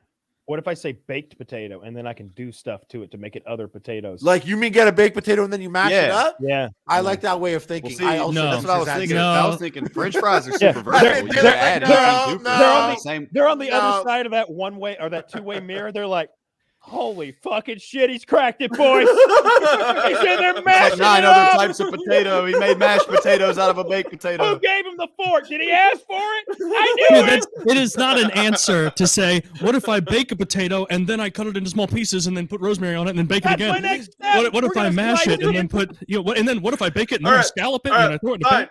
Fine, if we can I play that approve of game, the then loophole. I I want think one he figured potato, it so I out. can start a potato garden, and then All I'll grow I'm several saying- potatoes. I can do whatever. Raw. I Oh, want he with chose it. potato raw. He chose raw Not you potato. understanding this question. That was the smartest move. The 400 IQ play. You I'm gotta- you gotta choosing pick raw. one- Then I can do whatever the fuck I want. One mode of No. it. Kyle, are No. you going mushed or are you going baked? I am choosing for them to deliver to me a baked potato, and the way I consume that potato is up to me. That's the whole Damn fucking right. question. I know it's the whole question. No, I will. No, no, I won't ruin the fucking question. I think if you have to eat them forever, it might need to be those breakfast potatoes because they Yeah. strike a nice balance between like French fries and like baked potato and everything Mhm. else. They're not fried. It's a they're good kind of fusion. they're kind of and I Yeah. like You them get, with, like, you get a few of those on your fork with What do a you little call bit those? of egg. On I mean, there. obviously they're breakfast potatoes, but there's something. Anyway, I Scallop like them. potatoes, right? Well, I think of scallop potatoes as the Home- ones with home cheese fries, that yeah, are, sorry, that are home like, they're like fries, like- layered Yeah, in me a too. casserole and baked. I put Yeah, that's how I scallops think of it pretty too. low on the totem pole of potato. I don't like. Yeah. There's nothing. Like if I were given the It's option, good, of scallop though. I like potatoes, 'em, there's but- like, It's a specialty. there's like it's six a nice, different it's a types nice of potatoes treat. I'd pick over that. Do you ever Yeah, get that's a that nice box? treat. You ever get the box of potatoes au gratin from Yes. the grocery store? That shit's Yeah, I gross. do. I Dude, like dude, that. I like Or that. I like it too. It's white trash food, but it's fucking Ugh, good. I hate And that nobody stuff. said that. Whoever's got it. Like, all right, so it's this box of potatoes au gratin. And what you've got, which sounds gratin. fancy, and it ain't. It's like 78 cents. It's the macaroni and cheese of potato dishes. And you Yeah. open the box, and it's like Hamburger Helper. You look in, and it's got Yeah. all these dehydrated potato chips. They look like potato chips, but they're potato slices that have been Mhm. dehydrated until they're so sad and weak. And then there's a big packet of like cheese powder, like from like mac and cheese. and you mix butter and milk and the cheese powder and you bake. Yeah, there they are. Yeah. And then you bake everything, and they come out like pretty fucking good. And as a kid, like that was, I thought I was Betty Crocker. I was like fucking 11. Like mom, look what I made. I made fucking potatoes and gratin in here, and she's like, you've made a huge fucking mess. you've made a huge mess is what you made. You've used every pot and pan that I own to make just cheese powder all over the goddamn to make a place. microwave dinner. Make a microwave meal. You were my greatest mistake. Why? No, it's just I think she always said regret, not mistake. Whenever people were like, hey, you could, what's the only thing, if you could choose one thing to eat on an island, what would it be? And I always got that question over the years. And my answer, I figured out the ultimate cheat answer, and I would just say sandwich. That is a nice cheat. But then it's like I get to bring Oreos. All the different types of Oreos are sandwich. Hamburger comes in. Hot dog comes in. Tacos comes in. That kind of counts. Hot dog controversy? Hot dog question mark? No, not a controversy. No, that's a sandwich. No, it's a sandwich. if it contains meat and it's between two pieces of bread, that counts as a sandwich. I'm just saying right now that I've memed around with the argument. I've memed with the argument for a long time, but if Harley from fucking Epic Mealtime tells me that a hot dog is a motherfucking sandwich, yeah, it is. A hot dog is a sandwich. And you know what? If you think, if a hot dog is a sandwich, which it is, and then we know that an Oreo cookie is also a sandwich, well, then we've decided that it's not just bread that is the deciding factor. You could use other materials too, and that's why a taco is a sandwich. That's right. You know what I would pick? Material in between other materials. I would actually. Taco is an open face sandwich, and cereal is soup. I mean, this is gonna sound crazy. I think cereal is a sandwich. Harley, have you considered this cheat answer? What? They ask what you want to eat for the rest of your life. Defend you that. say like TGI Fridays. Now there's an establishment on your island. You can sleep there. You've got shelter. You've got anytizers. Ooh. You know, they've got beer. You were that and kid soda. In middle school. The one who gamed all the questions like that. Yeah, autistic one. Yeah. Right out of the way of it. Taylor, I gotta know how you asked him that question after he just said that he considers cereal a sandwich, and after he dropped that bomb, cereal soup. I don't understand. Yeah, it is soup. It's true, but no, he said a sandwich. No, it's a sandwich. Let me explain.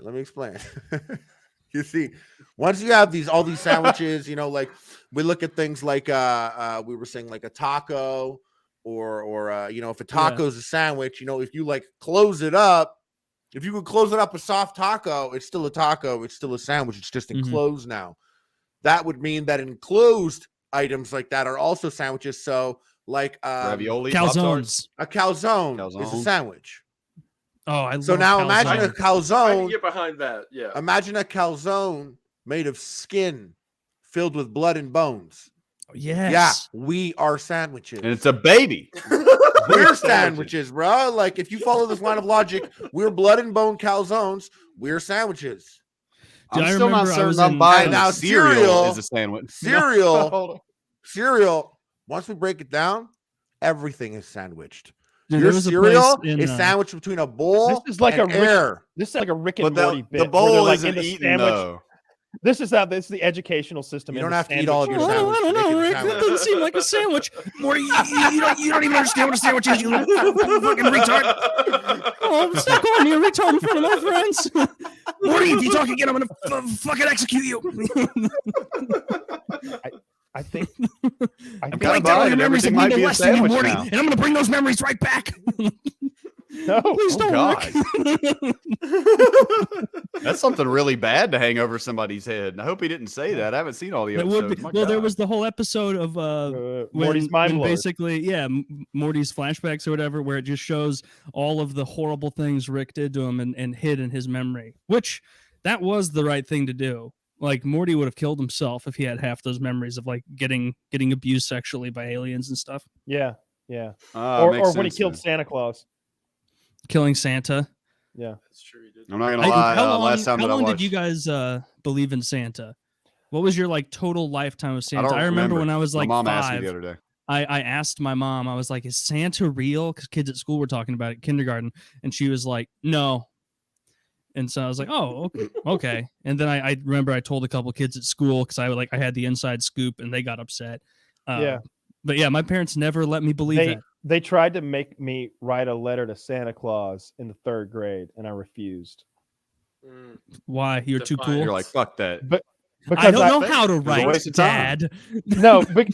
I mean, it's school because I was like, why my mom and dad give me gifts? Like we worked this out last year when someone gave me a camera for Christmas, and I hid behind the couch to catch a picture of Santa Claus, and I caught Dad putting my train set together. Like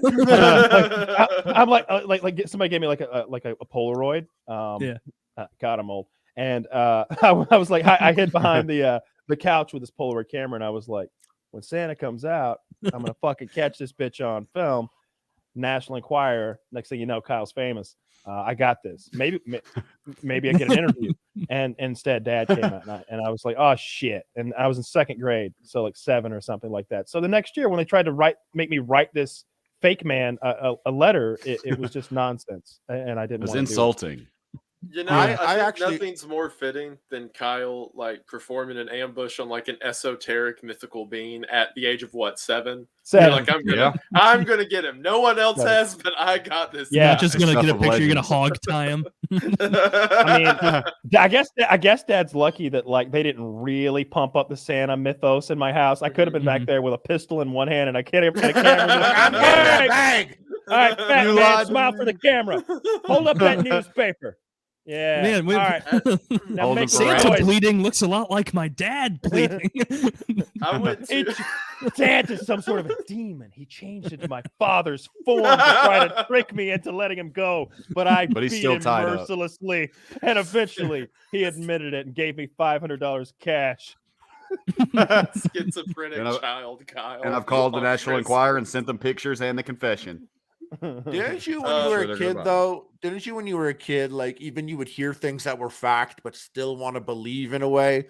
Like I remember when I first heard Santa was fake, like I had older brothers and stuff, and we would celebrate Christmas at my cousin's house. And I still remember like for years, like up until like 8, still going to bed and be like, I bet you he's fucking real and he's coming here tonight though. Because I wanted that to happen. So I would be like, yeah, to you maybe. But I've seen enough movies to know that I'm the star of this story and he's going to come see me or some shit like that. I always dreamt up like fantastical stuff that I knew wasn't going to happen, but I'd be like, but for me, I deserve Santa. I was a good little Jewish boy with no Christmas tree in his house, but Santa's coming here. Just because I wanted that. That's something that I wanted to believe. I think I was like that with some stuff. What was funny to me is I grew up at a Christian elementary school, and the way around it is that some parents had told their children, like, oh, well, God, has Santa as one of his helpers. Like Santa helps God out. So then at school, if anyone's like, Santa's not real, it's like, oh, so you're an atheist. Oh, and it became a point of contention. So a lot of people were scared into the Santa mythos for a while. Yeah, I mean they're both like ethereal beings who bring gifts and grace, whatever. So yeah. I mean it was much better, and maybe life was better when I believed in Santa Claus, right? Like there was something really when there was still magic, like that was the last little bit of magic I think that existed in my life.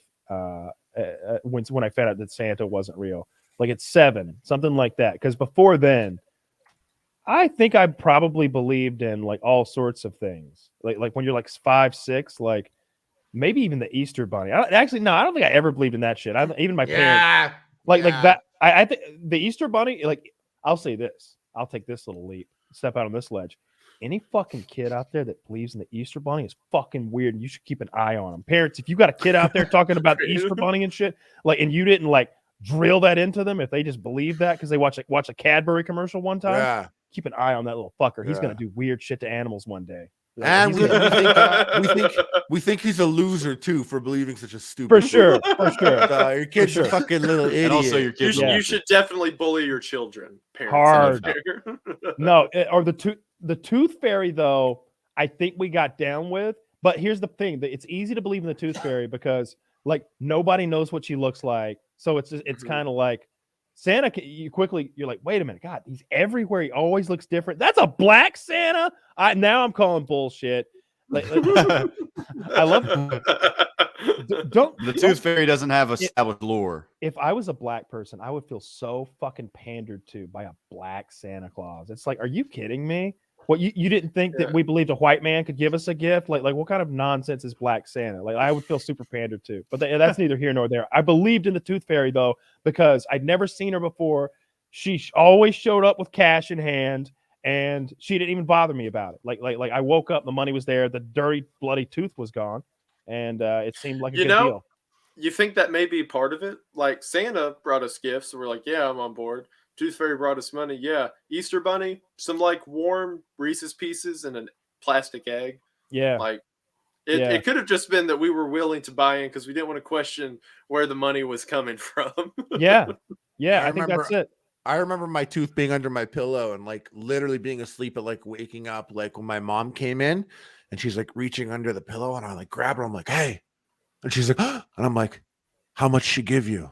How much she give you for the tooth? $2. Nice. Nice, Mom. She's like, you're not gonna negotiate with that bitch. $5 fucking. She's like, yeah, I know. She's ripping me off. I got the pliers, honey. We got. Like, I wonder if there's ever a kid who did that. See, that would be a great like bit in a movie or a TV show if like the parents were trying to decide, do we extend this nonsense to the Tooth Fairy as well? Yeah, honey, I grew up with a Tooth Fairy. I don't know. I think it's bad teaching a kid this nonsense. Trust me, what could go wrong with the Tooth Fairy? And then like they give the kid the $10 for the tooth or whatever, and then the kid like pulls all his teeth out the next day with pliers, like because he needs them. That'd be a great fucking bit. See, is that the amount that you got? My brother gave his kid $10 for a tooth. And I was like, I called him. I was like, bro, you're gonna raise fucking shitty people, bro. See, I disagree. $10 a tooth. I said 10. I said 10 because I bet that's what kids get now. I got $1991 and I got 5 of them. That's a long time. You were getting Lincolns under the pillow. Yeah. Dude, there was a time like I was reaching under there pulling out change. Oh no! I got a fucking loony. I got like a hard loony. I remember I lost one of the big two, one of the front teeth here. And I thought that was like, for some reason in my head, I'm like, different teeth obviously have different inherent values. That's really smart thinking for a kid, I think. I never thought that. Actually. I was like, tooth to tooth. You're like, this one's the front boy. You better pay up, bitch. I got $2 for that one. And that was, I think, the most I ever got from the Tooth Fairy. That's because you probably communicated it with your parents and they were like, damn, Taylor's pretty smart for that. He wanted more for his front teeth. Yeah. Give him a little extra for this one. Man, or he's an Oreo kid. We like it. Kyle, you were talking about like people pulling their teeth out. This was first grade, I guess. Like when you start losing a bunch of your baby teeth, kindergarten, first grade. I had like one of those big ones in my front, and it was genuinely pretty loose. And so I pulled it out. I think I tied a string to it, and then just put the other one on the door, close the door, and it pulls it out. No pain or anything. Right. And then like all my friends were losing teeth too. And in my head, it's like the more teeth you lose, the more mature and adult like you are, because you're maturing. And so like I would like push on the other tooth and the lower, so like the 4 big ones in the front. I would just sit there like watching TV, and I would push and I'd be like, yeah, that's a little loose. And then I would work on it and until it was like loosened. And so over the course of like maybe 10 days, all 4 of these teeth I pulled. Only one of them was ready. No. And so my first grade, my second grade, the beginning of my third grade photos, I have no fucking teeth. Like they were not even close to needing to come in, but like I was just straight up missing teeth like a hockey player for years. Those kids were always psycho looking. Terrifying. That is hilarious. That is so good. I remember I kept pulling them out, and my mom at one point was like, "Taylor, these aren't ready to come out." And I'm like, "Yes, it is. They are. Ah! I need $1." Bleeding. You're not gonna have blood teeth this year. Yeah. like I bet get dentures. I already got big teeth. Did you just?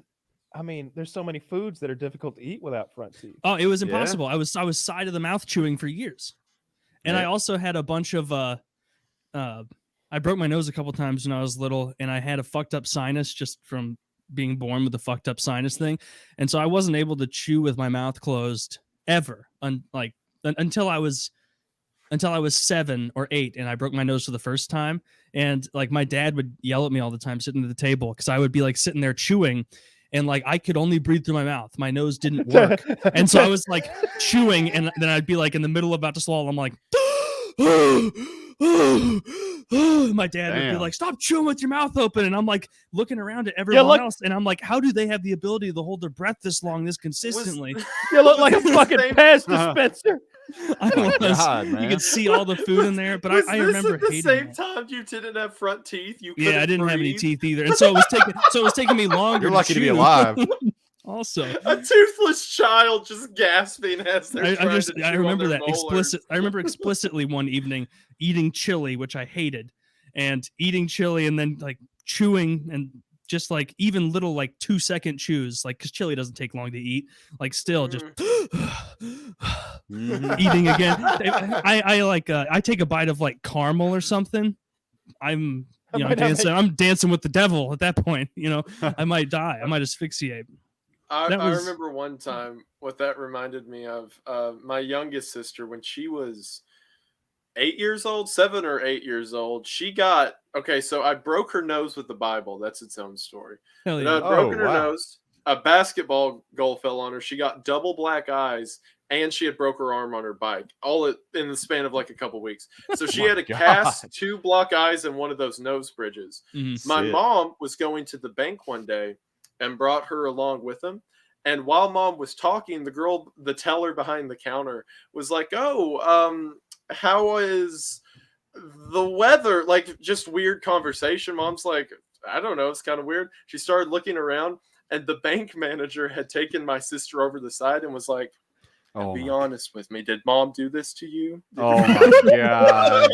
yes, she did. And then what was worse, because I broke her nose. She goes, "No, just my brother." And they're like, does your brother hurt you a lot? But I thought about that because I imagine Taylor like in public with no teeth, like Making his parents look bad. That's how it was. Struggling Like, to survive. Like an idiot. That's I remember after I broke my nose for the first time and they fixed my breathing pathways a little bit. And like it took until then for me to realize that everyone else was breathing while they were chewing. Yes, they were. Like everyone else was doing that. And it was like, oh, I get it. It is rude to chew with your mouth open because he thought I could breathe and I was choosing not to. Like being a dick. Yeah. You thought you were just being an asshole. Which is it's understandable. I really don't like when people chew with their mouth open. It's something really weird happened to me. I was growing up and my sister's 7 years older than me. My brother's 9 years older than me. And I would sit down and we'd eat cereal in the morning. And it was one of my favorite things to eat cereal. And they would literally be like, "Shut the fuck up." And I literally just thought they were trolling me because they'd be like, "Can you shut the fuck up?" And I was like, what are they talking about? And that went on like my whole life. And then I smoked weed for like the first time, like one of the first times when I was like 17. And I was like, "Oh, let's have some cereal at my house." And my buddy's like, "Yeah." And no joke, I swear on my life, I had cereal. I put the thing in my mouth, and this is it exactly because I did it for 17 years. I remember it. I put it in my mouth, and I went, but it was so normal to me. I never heard it my whole life until I got high, and I was having some out of body experience, and I was like, "No, I'm not." And I was like, "Why am I making this noise?" I was like, "This is the noise. This is the cursed breakfast noise I made my whole life." And my brother and sister thought I was the ultimate troll because for 7 years I'm like, "I'm not making noise, you fucking weirdo." And they're That's like, crazy, "Fuck up." I swear to God, bro. That's crazy. I swear as to God. fuck. You're just like actively going, I guess. I was literally because I'm trying to breathe while eating, and I don't want to breathe out of my nose. Because maybe as a kid, I like got milk in my nose once trying to do that. Right. So yeah. I was breathing and I was like chewing, and it was like a this muscle memory you had. Literally, and I never heard it. It was like regular to my brain. But then so you it blocked weed it out. And you noticed it. Bro, I'll tell you something really fucked up about smoking weed. And I don't even like sharing this story.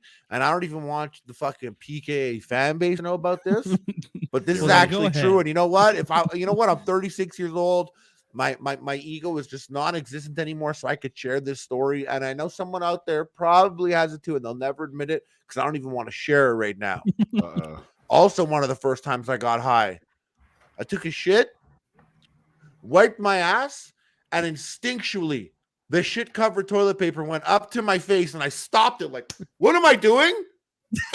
And I realized at that moment, I always smelt my shit after the first wipe my entire life and never thought two ways around it.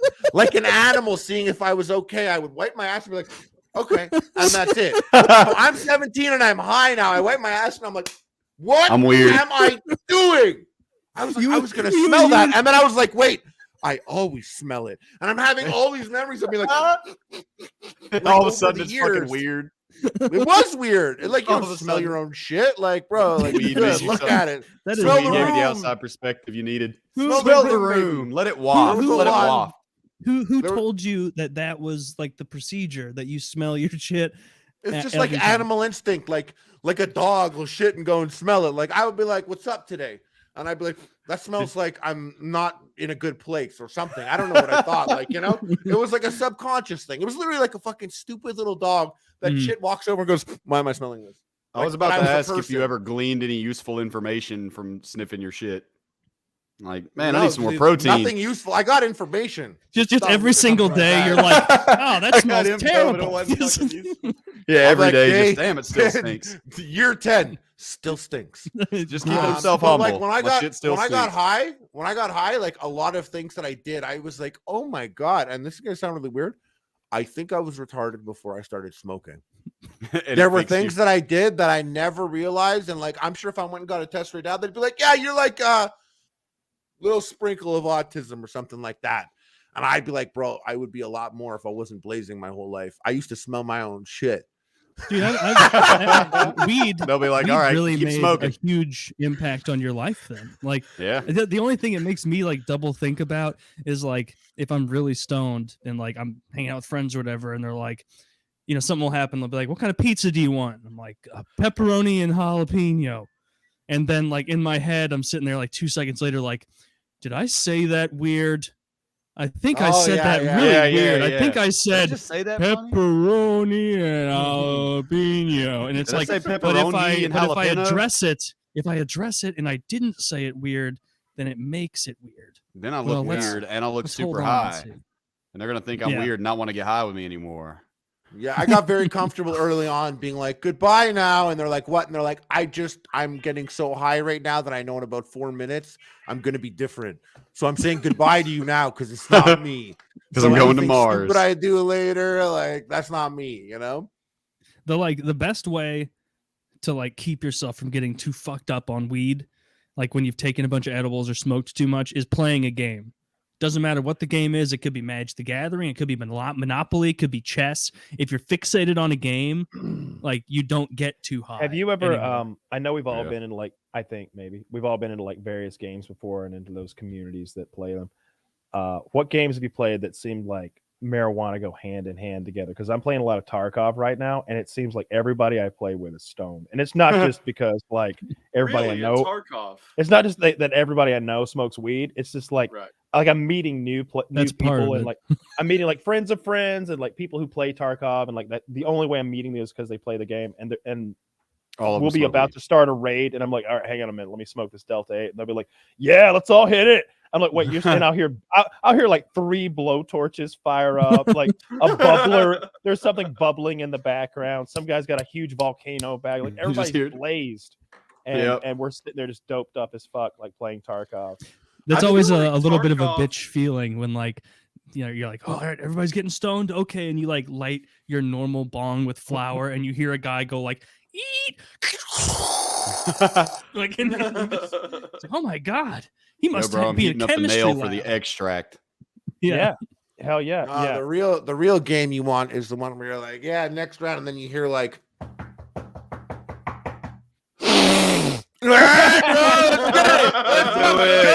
Terrorist win. Kyle's like, I'm done playing with the weed guys. Coke teammates way more useful. Yeah. Coke team on the that- comms, narrating. bro. Coke That's team the on the Rainbow comms go Six crazy. crowd. They Yeah. do that. That's, that's what they're about. Yeah, Rainbow I Six like team on it. the comms. It usually leads to like a much more laid back, relaxed kind of thing because that game can get hectic and I don't need people like hyped up and screaming all the time. On Yeah, I feel Tarkov, that. I can't imagine anything worse than someone be like, bro, why don't we just stand up and run?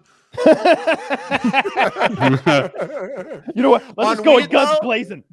On weed, though, it's so easy to be like, contact 1 o'clock high. Yeah, Me, dude. it's Have you me. been playing any Tarkov? That new VoIP is so fun. I have to. I know. I knew they got a new update, so I got to get on it because I'm like, now this is my chance to get back because that's usually when new people come in, Yeah, and I need to run into new people. dude. If you ever want to grind that game, like I've grinded it so much in the last 2 weeks that I'm like I'm real far ahead of like please, that'd be most, sick. like I compare myself to streamers. I guess that's not fair, but like I've got a lot of money and I got like most of the tasks done. I'm like level 38 or something like that. I could give you so much free shit if you want to play. Bro, And I'm one of VoIP those, is like roll with you, on roll behind you, and just pick up all your garbage. yeah, you And do put it that. on my body. I'll give you free shit, but the VoIP is funny because Tarkov players have a sense of humor. Like you can and you can negotiate, you can talk shit, but more often than not, I'm like, hey man, do we really have to fight this out? I'm good to do it if you want to, but this is all I got. We could work together and we could run this shit. And then, so most of the time they'll be like, yeah, let's do this, and we'll like party up and kill a third guy. That or like I'll just start saying crazy shit and try to make them laugh. Like I got in a fight with a streamer last night. I didn't know he was streaming, but I got to go back and watch the clip. But I'm like screaming at him in game. I'm on the rocks above him, and he's shooting at me, and I've just got a pistol. He's got this crazy kit, and I'm screaming, "I have the high ground! Give it up! Give it up! Man. I have the high ground!" There is an Confess an now. incredible amount of surrender. pressure. And he's such a fucking tryhard that he can't talk back and joke around. He's just like Literally. fucking blind fire. That's a mental victory. That's a mental victory. Like I played the Hunt Showdown, and I used to do axe runs, and so it's like it's kind of similar to Tarkov in the way that you drop in there, you do your thing, and then you could escape, or you could maybe run into some whatever. And I used to do axe runs, so I'd have the axe, and I'd be rolling with another buddy. And we would know people are in the building, and we'd be outside like hitting the walls with an axe and be like, "We only got an axe, motherfucker, but we're coming, we're coming!" And like you yell, Get through. and like people get caught in their head. Even when I'm like there and I have like my gun, and if a guy's like, "I got the axe, I'm coming to get you," I'm like, I can't lose this one. That would be really dumb. And you're like all like trying to be extra into it, and you're not smooth anymore. That is a mental victory, 100%, and that's why I miss proximity chat in a lot of console games. They took it out because people are just babies with it. Yeah. But Not I'm like, Tarkov. this game's so toxic. This game's so toxic. People are like, yeah, hey. And I'm like, yeah, I love it. So Rust is toxic. It's an interesting like case study, maybe like the mentality of these two communities. They seem very similar games, but Rust has all these like really young kids playing, and Tarkov seems to have almost exclusively like 20-year-old guys and up. And there's a lot of like 40-year-old guys that play, it seems like ex-military and stuff like that are into it because it's kind of a simulator to some extent. And I don't know, on VoIP, I've never heard anybody curse. I've never heard anybody curse once, or even say, I mean, like you know, like, come on, bring it, we're gonna fuck you up. Like maybe they say something like that, like be competitive, like you would at like a basketball game or something. But never is anyone like, fuck you, you slur, N-word, like that's never happened. It's always I don't get the N-words anymore, except in Insurgency Sandstorm. I play that game and I'm like, bro, this sounds like so calm on PS2 headset. The way people sound, and no disrespect, I don't mean this disrespectfully, everyone sounds like Kyle, and they're all dropping N-bombs, and I'm like, yo, I'm like giving the headset to my girl. I'm like, listen to this. She's like, that's really ugly. I'm like, I know. I'm like, this is how I grew up. And it's people are like, yeah, racism's overplayed. I'm like, no, it's not, bro. You weren't there. You weren't there in the parties of 2005. The SOCOM games, bro. You weren't there in the COD 4 lobby in 2006. It was. I grew up bad. in the Modern Warfare 2 lobbies. The N-bombs blotted out words. the sun. That's what it was. It was like I pretty much assumed that like being racist was baked into pretty much every chat game, because like you were just getting called N-word left and right. If you did anything, your own team would call you the N-word on COD 4 because you didn't like cap and B-dom fast enough. And it's like, we're all on the same team here, man. Yeah, I know. There's no reason for you to be nasty. I was trying to pick up the easy A cap too. You're yelling at me. Whenever whenever I first heard that word, like I mentioned earlier, my parents were like Christian. I went to a Christian school, so they wouldn't tell me what words I wasn't supposed to know, right? Smart. Oh, And no. then I go, then I go, well, for obvious reasons. Yeah. Then I go on Modern Warfare 2, and I hear all these new colorful language, and I thought that the N word was similar to like noob, like it was just a term that Right. gamers use. The gamer N word, noob. Because I heard it thrown around so much. And then, Kyle, yes. How old were you that you didn't know what the N word was? Like 14. I started playing Modern Warfare 2 when I was 10, I think. That's 9, on the 10. line. Like, when do you really hear the N word when you're 10? Well, you also got, like I I live in mentioned, Mississippi, I went to, bro. I went to like a Christian, like all the way through middle school, right? So Mhm. like I didn't hear any of that stuff. My parents are very protective about like what I watched stuff. It turned out great. Now I just talk about child murders on the internet. So they did It worked make a out. joke It about worked. that. I was grade But, 5. Yeah, it worked out. I was the Grade 5th 5. grade. Right. Yeah, that like would 10 be years about old. 10 years that would old be for me. about the same time. No, I'm from the South. Yeah. I don't know, maybe 2-3 years old, something like that. You know, well, there's no telling. Like, and you said somebody that sounded like me.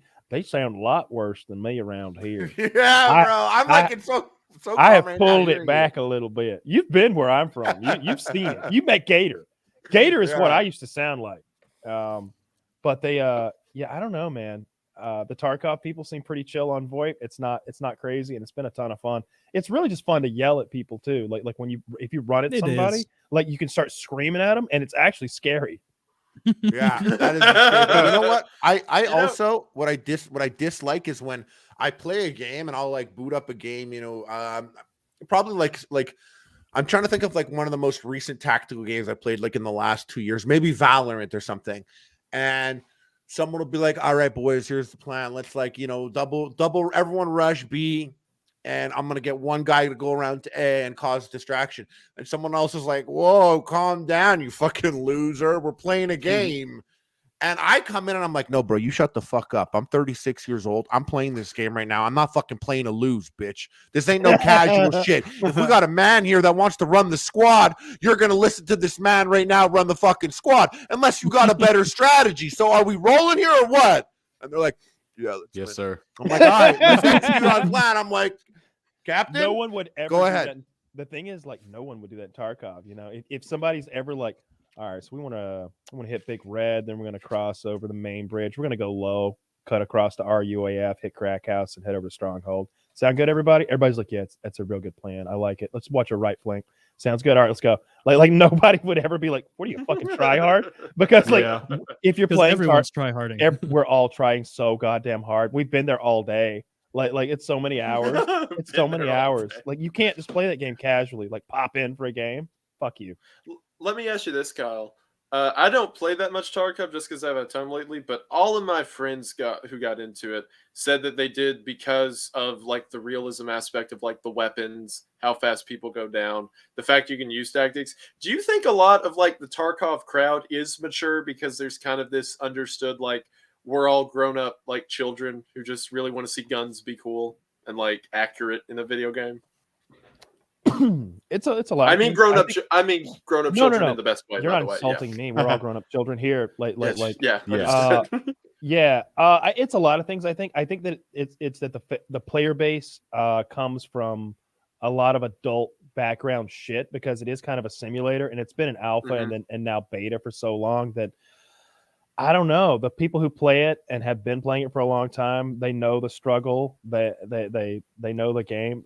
That's true of Rust too. I don't know. There's just something mean, immature, and nasty about Rust, and there's something almost like respectful in Tarkov between like enemies, where like now that VoIP is there, you can actually hear it play out. You can be like, "Hey, man!" Like you could like meet a guy, you both shoot each other up. You're both like now in opposite rooms, patching up your bleed. You're like, "Hey, man, that was pretty rough." "Yeah, dude, you scared the fuck out of me. We could play this out a couple different ways, you know." Like, "Yeah, you could leave. Yeah, you could leave." Wow. You can like talk that shit out. It's funny. Man, that's pretty wild. Okay. Yeah. Interesting. And then on the other hand, like people be like, "I'm coming in there and I'm gonna fuck you up." And I'm gonna take all your shit, man. Just so you know, I'm gonna take all your shit, and if I can't carry it, my boys are gonna carry it. And We're gonna taking split it it up. out. That's the Coke. That's when you run into the Coke squad. Yep. No, Yeah. no negotiations. We That's the decided Coke we are squad. killing. Yeah. We are It's killing just you. bulk Oh, and you can MLK. take prisoners now too, because like Ooh. there's the element I of like the that. there's scavs in the game, right? Guys who are Yeah. like playing, Mhm. who have bullshit, no armor, and you can be like, yo, Mhm. man, stop right there, get your knife out, and we won't kill you. And he'll be like, yo, dude, just don't kill me. I don't want to die. And he'll do it. 'Cause, Yeah. like, he can't fight back against 4 PMCs. So the dude will just like drop his shit, and you can make him do stuff. And usually, Oh, no. Suck our dicks. you can make him run into the minefield, right? You just like, if you can cross the minefield, you get to live. Oh no! Or you can just be a real piece of shit because it's like a simulator game. Like you can just shoot him in each kneecap and leave him there. Like, Oh, good. Bro, This is pretty people sadistic. have a war sim for like a year and already are committing war crimes. Yeah. like as Yep. fast as possible. yeah, you could Cross the minefield and suck our dicks. Shoot Shoot him in Then the we might knees, let you go. boys.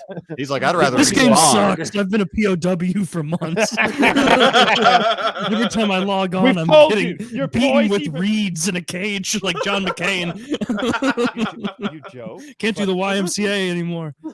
You joke about that, but honestly, if there were a system where like you could go into a game mode where it was only squads, right? It was always 5 versus 5 versus 5 versus 5, maybe 5 teams of 5. Like let's say we shoot your guy and like we break his legs and you leave him behind. We're able to put hands on him to count coup. We could take him prisoner now. And I don't mean just in that game. Like now he can't play Tarkov. His lobby takes place in my stash. When he logs in, he's in a little cage in my stash. And, You're peeing on him. and he's watching me like sort my fucking items. And the only way that he gets to play again for like, I don't know, half an hour, it depends what I did, maybe, is if his boys like pay a ransom. Like they gotta give me a Bitcoin if they want him back now. Otherwise, he Damn. just gets to play. You should be able to pee on his wounds in that game. Yeah. This Yeah. is how Luke's back That's around helpful, to Woody in Mexico sending you ransom letters. He's in someone's stash box We're not right paying. now. I want. Look, first of all, I want the people skinning cartel of Juarez, Mexico, to hear this now. We will Oh, not pay. God. We will not pay.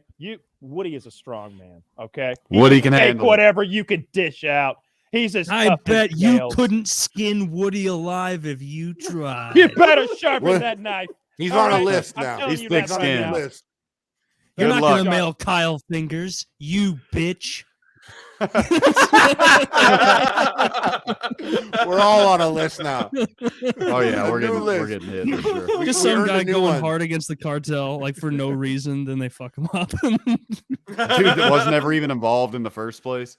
No, never involved. Turns out there Yeah, but- actually was a people skinning cartel of Juarez, Mexico, and they took our broadcast none too kindly. There's gonna be a The there's gonna be a cartels- whatever the happened to cartels- FPS Russia. No, it'll be Woody. They're getting him. He's the one that's there. He's already Yeah, there. he's a- No, That's I such a- I that's thought you were such talking a- about because you called them out, but yeah, good Oh, point. no, Woody's no, already they dead, would sure. never. They would. That's such They a would like, never. like See if would you can never find do out why family- they call him Woody. Good luck. They wouldn't Woody's dare. family vacation Mexico, like the cartel takes him away from his family. It's like such a sub like B plot to that movie. It's like the Yeah. cartel rolling up on Woody. Like I have a guns certain out. set of skills. But it's mostly talking into a mic online. I will find you, and I will Not really paramotor anything towards you. useful. Can you imagine Woody building a paramotor like Iron Man in a cave somewhere? He gets So he can stranded and fly. has to build one out of rocks. He's like running from the cartel. They're just Or like- laughing. Or like that was shooting the at him plan. on the At ground end, from a he's like, jeep. that was the plan. At the end, he's like, it's a bicycle. We can still use it. It's a bicycle though. It Fly Away Home too, the Woody story.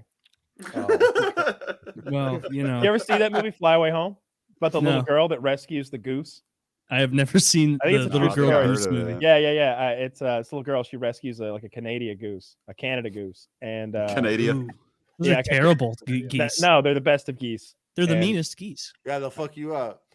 She rescues a Canada goose, and then at the end, she realizes like this geese wants to fly north or whatever, but doesn't know how. It doesn't have its own flock. It's got nobody to teach it to fly. So I want to say she like builds herself an airplane or learns how to fly this little like high ultralight aircraft.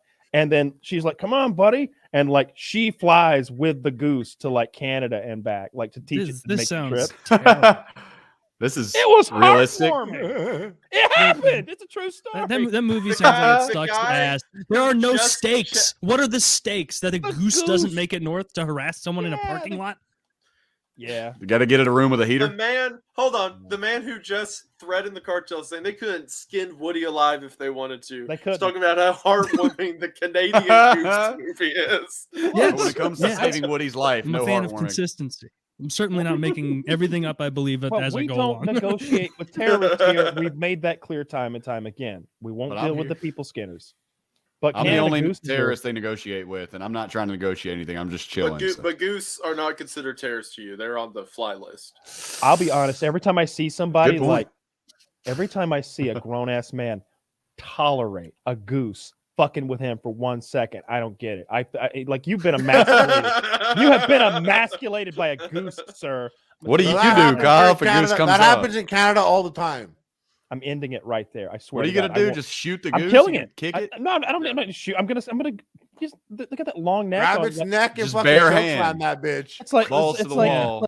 I saw. I don't remember if it was a guy or a girl, but I saw that an internet video where finally they had enough, and they were just like, "Motherfucker, are you serious right now? How about this?" And like dragging it by its neck over and like slinging it into a pond, like that. They Oh need I my have that. God. seen Treatment. that. They I need saw- that treatment every time they step. You were out like, of that's line. how you do it. I saw an ostrich get its head wedged between like two things before. You saw that? And it was like, "Get me out of here." And it yanked its own head off. Yeah. It was Wait, fucking what? weird. Yeah. Tore its own Yeah. head off? The ostrich Literally, has, like, it gets its head stuck in like I don't know, like a barn between a barn door and the latch, or a train door and a latch, something like that, some sort of metal latchy door, and it's just stuck. But you know, if it had like turned its head like this and pulled it out, it probably would have came right out. But instead, it's freaking out and it tears its own head off and falls Literally over, like, yanks it out. What a That's dumbass. It crazy. deserves And I was it. like, Man, bro, imagine that thing whoa. headbutting you though. It just like whips its head at your face. Oh, there's that one bird from like maybe New Zealand or Australia that had that big bony like structure on their head. That's wild. The one, it makes chainsaw noises. I know the one you're talking. It's from New Zealand.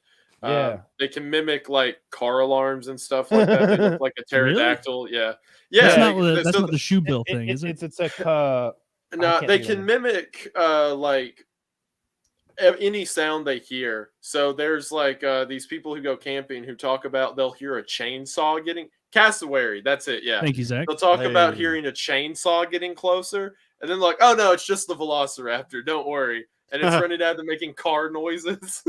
Yeah, look at this thing. Oh my yeah, god, those yeah, guys. that is. I've seen those on nature shows. Yeah, That's a Yeah, shark bird. horrific. that thing does. That shark horn bird. looks like a straight dinosaur horn. No joke. It really does look like a pterodactyl. Do Holy they fuck. like I'm assuming that's a male, and like they bash those horns together with other males to mate, probably? That I'm gonna can't be assume true. so. Well, then what's the point? Because like that's what like rhinos do that shit, deer do that. Like every time the male has a horn or antlers, it's because they want to impress the ladies. Then explain the Fuck up narwhal. everyone.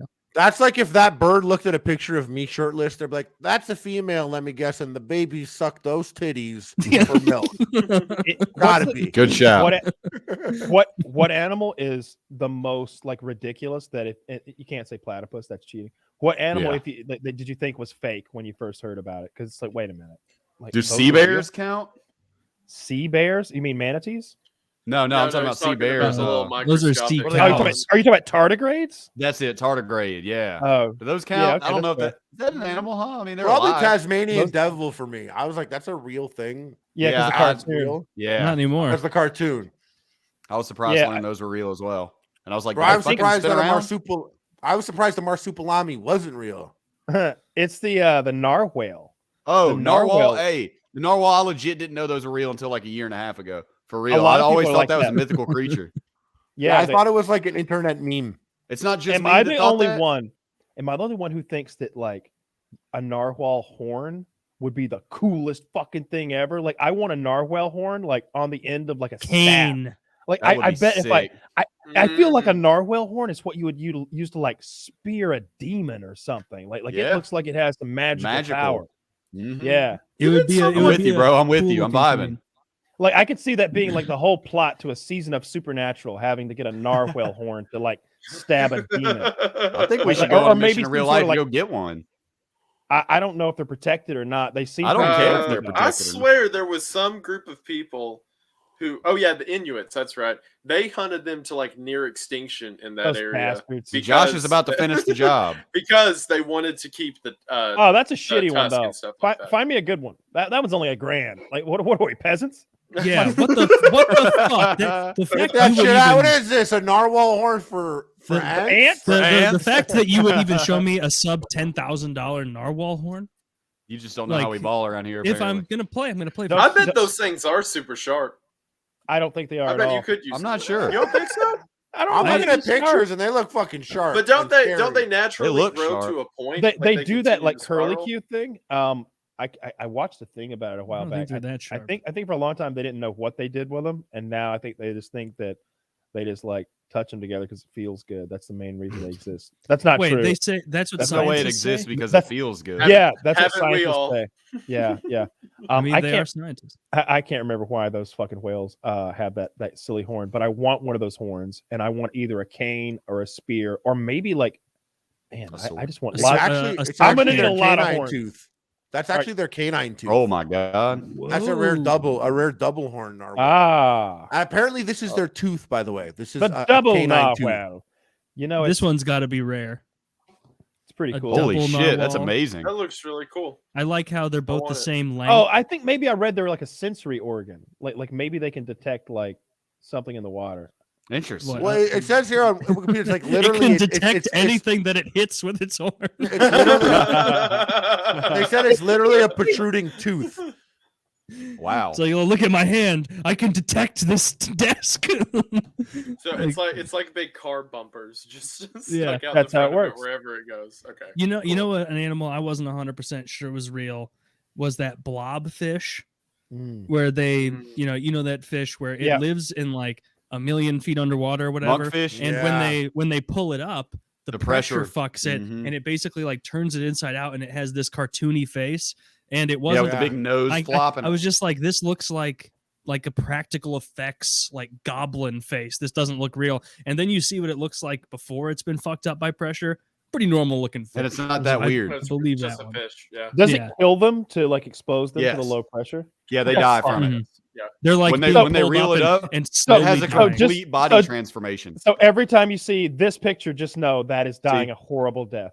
Oh Yeah. yeah, Yeah, it's yeah, like, like- imagine someone reeling you at 100 miles an hour from base camp at Everest to the top, and you're just Yeah, exactly. See what it No. feel that Yeah. pressure Oh, change no! does? It's worse than that. It's like being put It in a is even vacuum. worse. Yeah. It's like I- it's like being put in a vacuum because they're used to like all that pressure, and now Mhm. none. That's I Yep. hate that Well, this fish like- came out looking more human. Yeah, it definitely does. Like it's like a 10% transformation towards being just an ugly guy. It's got a big nose. Literally. It's fucking It Yeah. kind of looks like Uh, Peter Griffin now. Poor thing. yeah.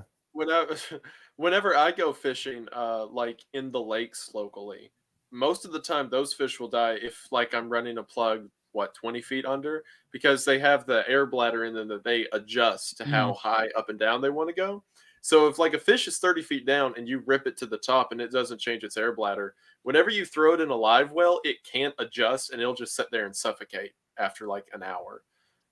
Jesus. So that's why, like, a lot of the time, fisher, whenever they pull them up, they'll like stab them in the air bladder, then throw them back. Like, here, have fun.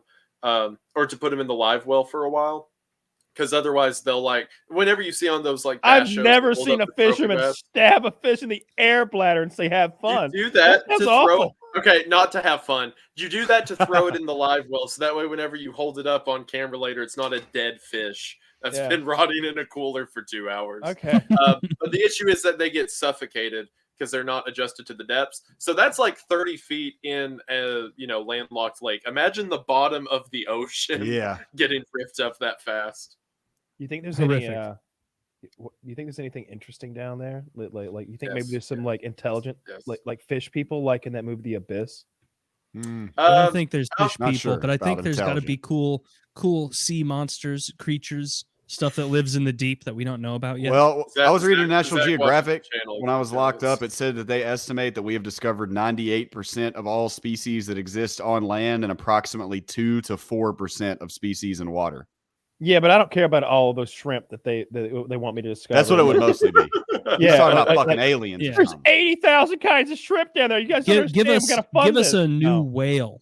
He's right though. That's what it largely Right, boils down to. Would be No, I technical wanna- species differences.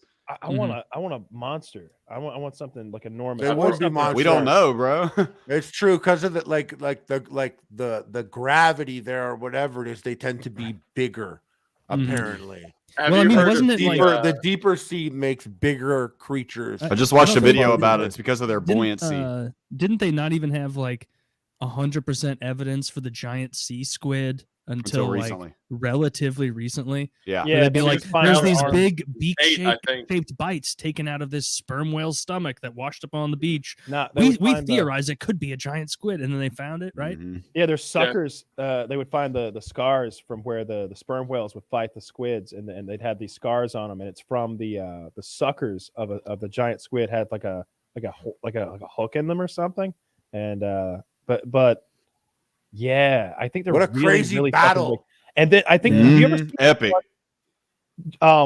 have you ever seen the picture? It's actually video of like it's under an oil rig, and there's that long like like tall creature, like maybe it's either It looks like a squid.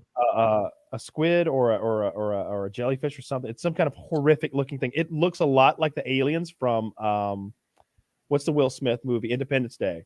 It looks a little bit like like them. It's fucked up, super scary. That I've always been afraid of like the deep ocean and all the stuff in there. Like Mhm. I whenever I could imagine if I imagine myself being like neck deep in the ocean and just bobbing up and down. That's a real scary place to night. be. Something huge coming up underneath you. At night or day. I don't know that day is a lot better than night. Like I feel like at It's night the worst maybe no matter what, because you have no chance. Anything that wants to fuck with you can fuck with and you can't get away at all. The same way, like No, you're if fucked. there was a shark, like a nurse shark, laying in the middle of a public park, I can do anything I want to that thing. Run up It's and in our head territory. kicks. I'm spitting on it, pissing on it. Like I can do whatever I want because it's in my domain. I But don't when we wanna go hang to out their next to domain, them. Yeah, they're gonna fuck us up. we're I getting was rolled. thinking like I know the sperm whale and the giant squid, they have their little rivalry. I can't imagine that is like a winning record for the squid. Like that's the sperm whales have to be like Alabama up until this year. Yep. Just every Gotta year be. the squids are like, this is the year we've been drafting steadily. Our defense is solid. Fuck, it's a whale. We keep forgetting. We should have picked a rival that wasn't the biggest carnivore on earth. A whale with teeth the size of Brock Lesnar's forearms. Bro, Maybe I this tell you isn't- what, sperm whale are terrifying. Like Me- stories meanwhile, about the poor sailors being squid- killed by them. Oh, word. Yeah. Oh, the sperm whales also, they can like click at such a resonance that like it kills you in the water. I heard Maybe about that. this- Yeah, like they can like shoot, like flick essentially fish as they're going to hunt them. Yeah. Where they can like, or whatever that noise Yeah, is. yeah, yeah. Oh, That's just, what I mean. Like it's boom, like an yeah. air bubble that like a stuns concussion them. thing. Yeah. Maybe that you're talking maybe about, this yeah. isn't interesting to people, but this was like a new fact to me within like the last couple years, and it was mind blowing to me, but maybe not to everyone. Maybe I'm just an idiot. But sharks are older than trees. Yeah, that's true. That Yeah. always fucked me up. I Mhm. was like, "What? That's just like I crazy know that that's like sharks being- scientific, but it doesn't just- make sense. It's the Well, weird thing to say. The family of organisms that became sharks started evolving before the organisms that became trees did. So sharks pretty were impressive. around when there were no trees in the land at all. There were primitive. I mean, we're talking like hundreds of millions of years ago, pre-proto sharks, but technically sharks existed before trees. Yes. Yeah. And they I say, read like, that fun fact not too uh, long ago as well. I was like, that's fucking weird and also interesting. I think some Yeah. species of shark, they say like haven't significantly evolved in eons, which Right. is like pretty wild that They were like, perfect already. they got to the peak. Yeah, And exactly. it was like, okay, if any shark is born without these features, it's a net negative and that will be bred out. Yep. Like, what's the ideal shark? Exactly this one. Apparently, it exists. great Eyes on the sides of the heads, like 2 rows of teeth. You got a good point. It's kind of Constant, nature's endorsement that you're, if you can prove that something hasn't evolved in a million years, they pretty much got it right. It looks like. And like us, like we're not even close to peak. What the fuck are pinky toes? Like we're getting rid of those earlobes. That's how I find the corner of the wall at 3 a.m. My pinky toe. There's no greater pain. But to the people skinners of Juarez, you will not. I dare you to stub Woody's pinky toe against the corner of a wall in the middle of the night for every night for the rest of his life. We still won't pay. For the next 3 nights, then. Yeah. Would that mean brutal one. pinky toes or like narwhal tusks, just like bumpers? Yeah. To see where you're going? Yeah, it's a sensory organ. No, that's pinky where toes. Our tusks went. There are pinky toes. Do we need toenails? Do we need those? I grow mine out long so I can run faster in the woods. I do it as a self-defense precaution. Wait. He digs into the dirt as he sprints. Are you talking like on all fours here? Oh, okay. We're on all fours. Okay. In that case, all right, Sabretooth. you're bounding across the plane. Part of my new workout routine is monkey crawling everywhere. So I kind of once I'm outside the viewpoint of the camera, I'm down on all fours and I'm monkey crawling. It's been tremendous. His workout is chasing lone hikers. It's awkward at the grocery store. All fours. God, I'm strong. Dude, bear crawls have to be the ultimate workout of that fusion of like it looks so easy and is so strenuous. Like just a little. I remember I went with some trainer for a hockey thing, and he was like, bear crawls, like there and back, and I was like, oh, this is like what children do goofing around. And it's like you get 5 seconds in and you're like, oh, it's not like that. It's not like I that. gotta tell you something. As someone like over the years, like, I've been on training and off training and I've worked with different trainers. The one pet peeve I have, and I'm not a trainer, so I don't know all the mentality of it, but the one pet peeve I have is when I see like a fatter person. Mm-hmm. And like, I've seen like another YouTuber like posted this once. I've seen like a fat friend of mine post this. They're like, yeah, I'm going to see my trainer. We're here right now. My first day back, we're going hard. And then I see them doing the crawl. I'm always like, what's wrong with this guy? Why would you make this fat ass go down and do the crawl? Like that is such a hard thing. And you want to have confidence after your first session. You're going to make them like do the fucking crawl like around a tennis court a couple times. I'm like, I promise you, there is no fat ass in the world that is going to do the crab walk or bear crawl or whatever that first session and then come back the next day. It's so bad. No way. Go to McDonald's as soon as it's over. that shit.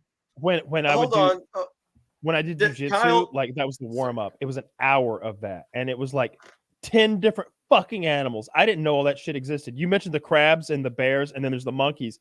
There's like 8 other animals they mix in there.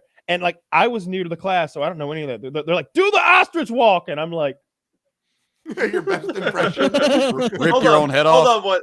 Hold on 1 second. Harley was talking about like people shouldn't, like big people shouldn't do bear crawl in their first exercise.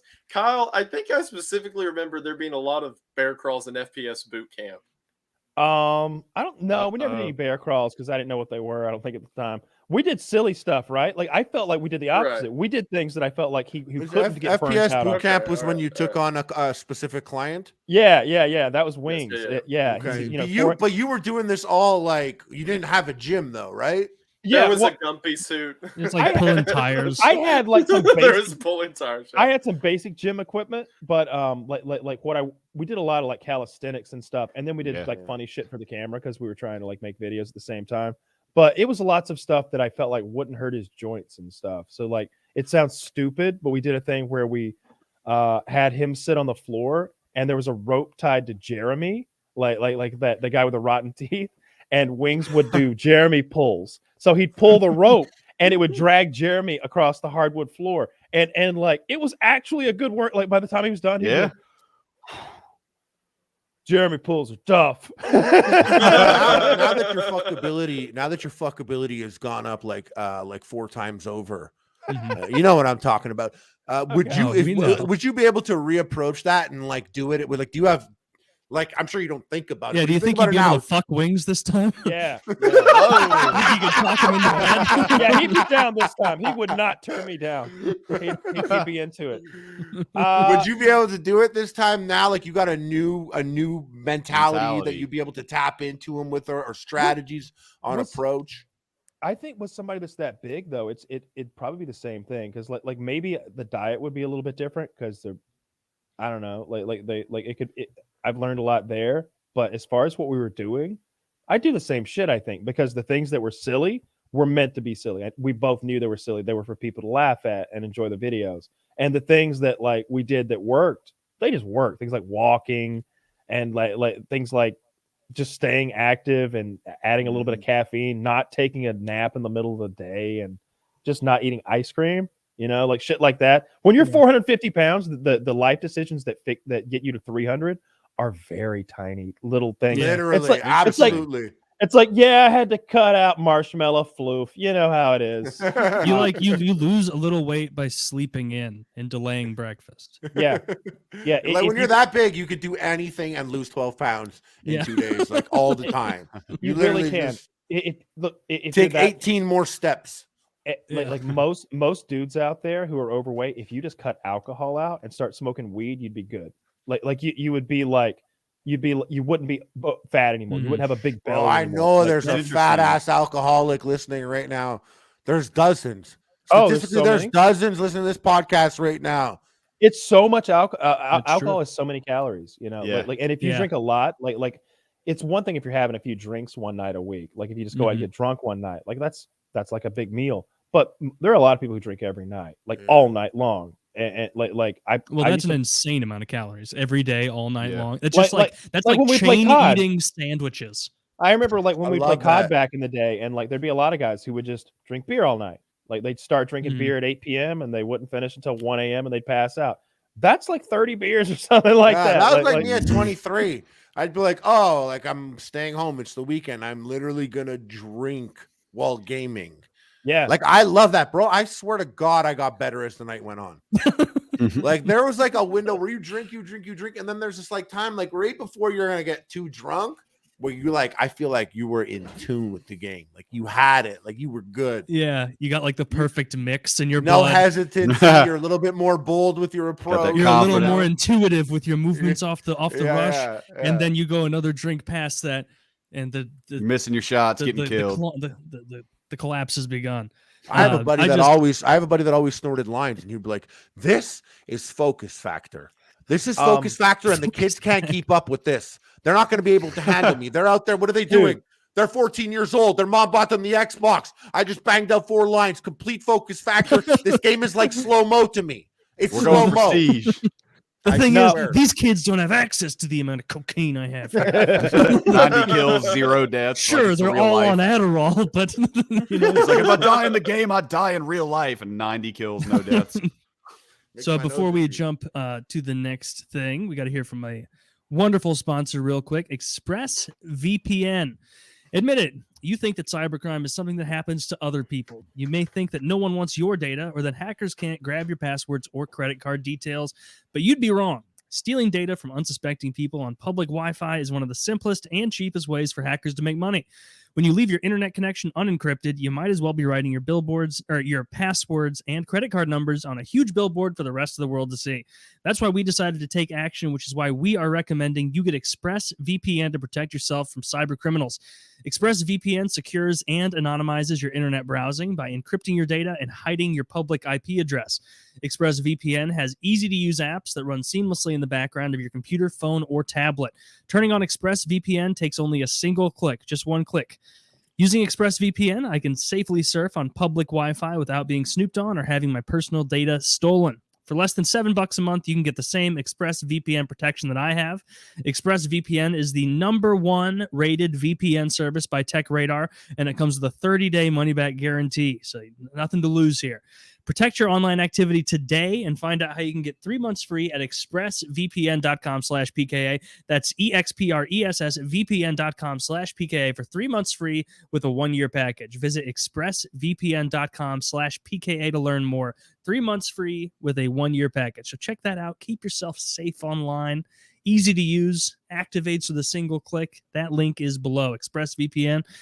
This episode's also brought to you, as always, by Lock and Load. Lock and Load. We don't have reads for that, and I'm at a hotel in Minnesota, so I don't have the bottle right now. Kyle probably does. Tell him to put it up on screen. This is your product, the Lock and Load? Yeah. Kyle, can you hold up the Lock and Load bottle? We're finishing up ads here. So Makes be you come sure, good. be sure to go to GorillaMind.com.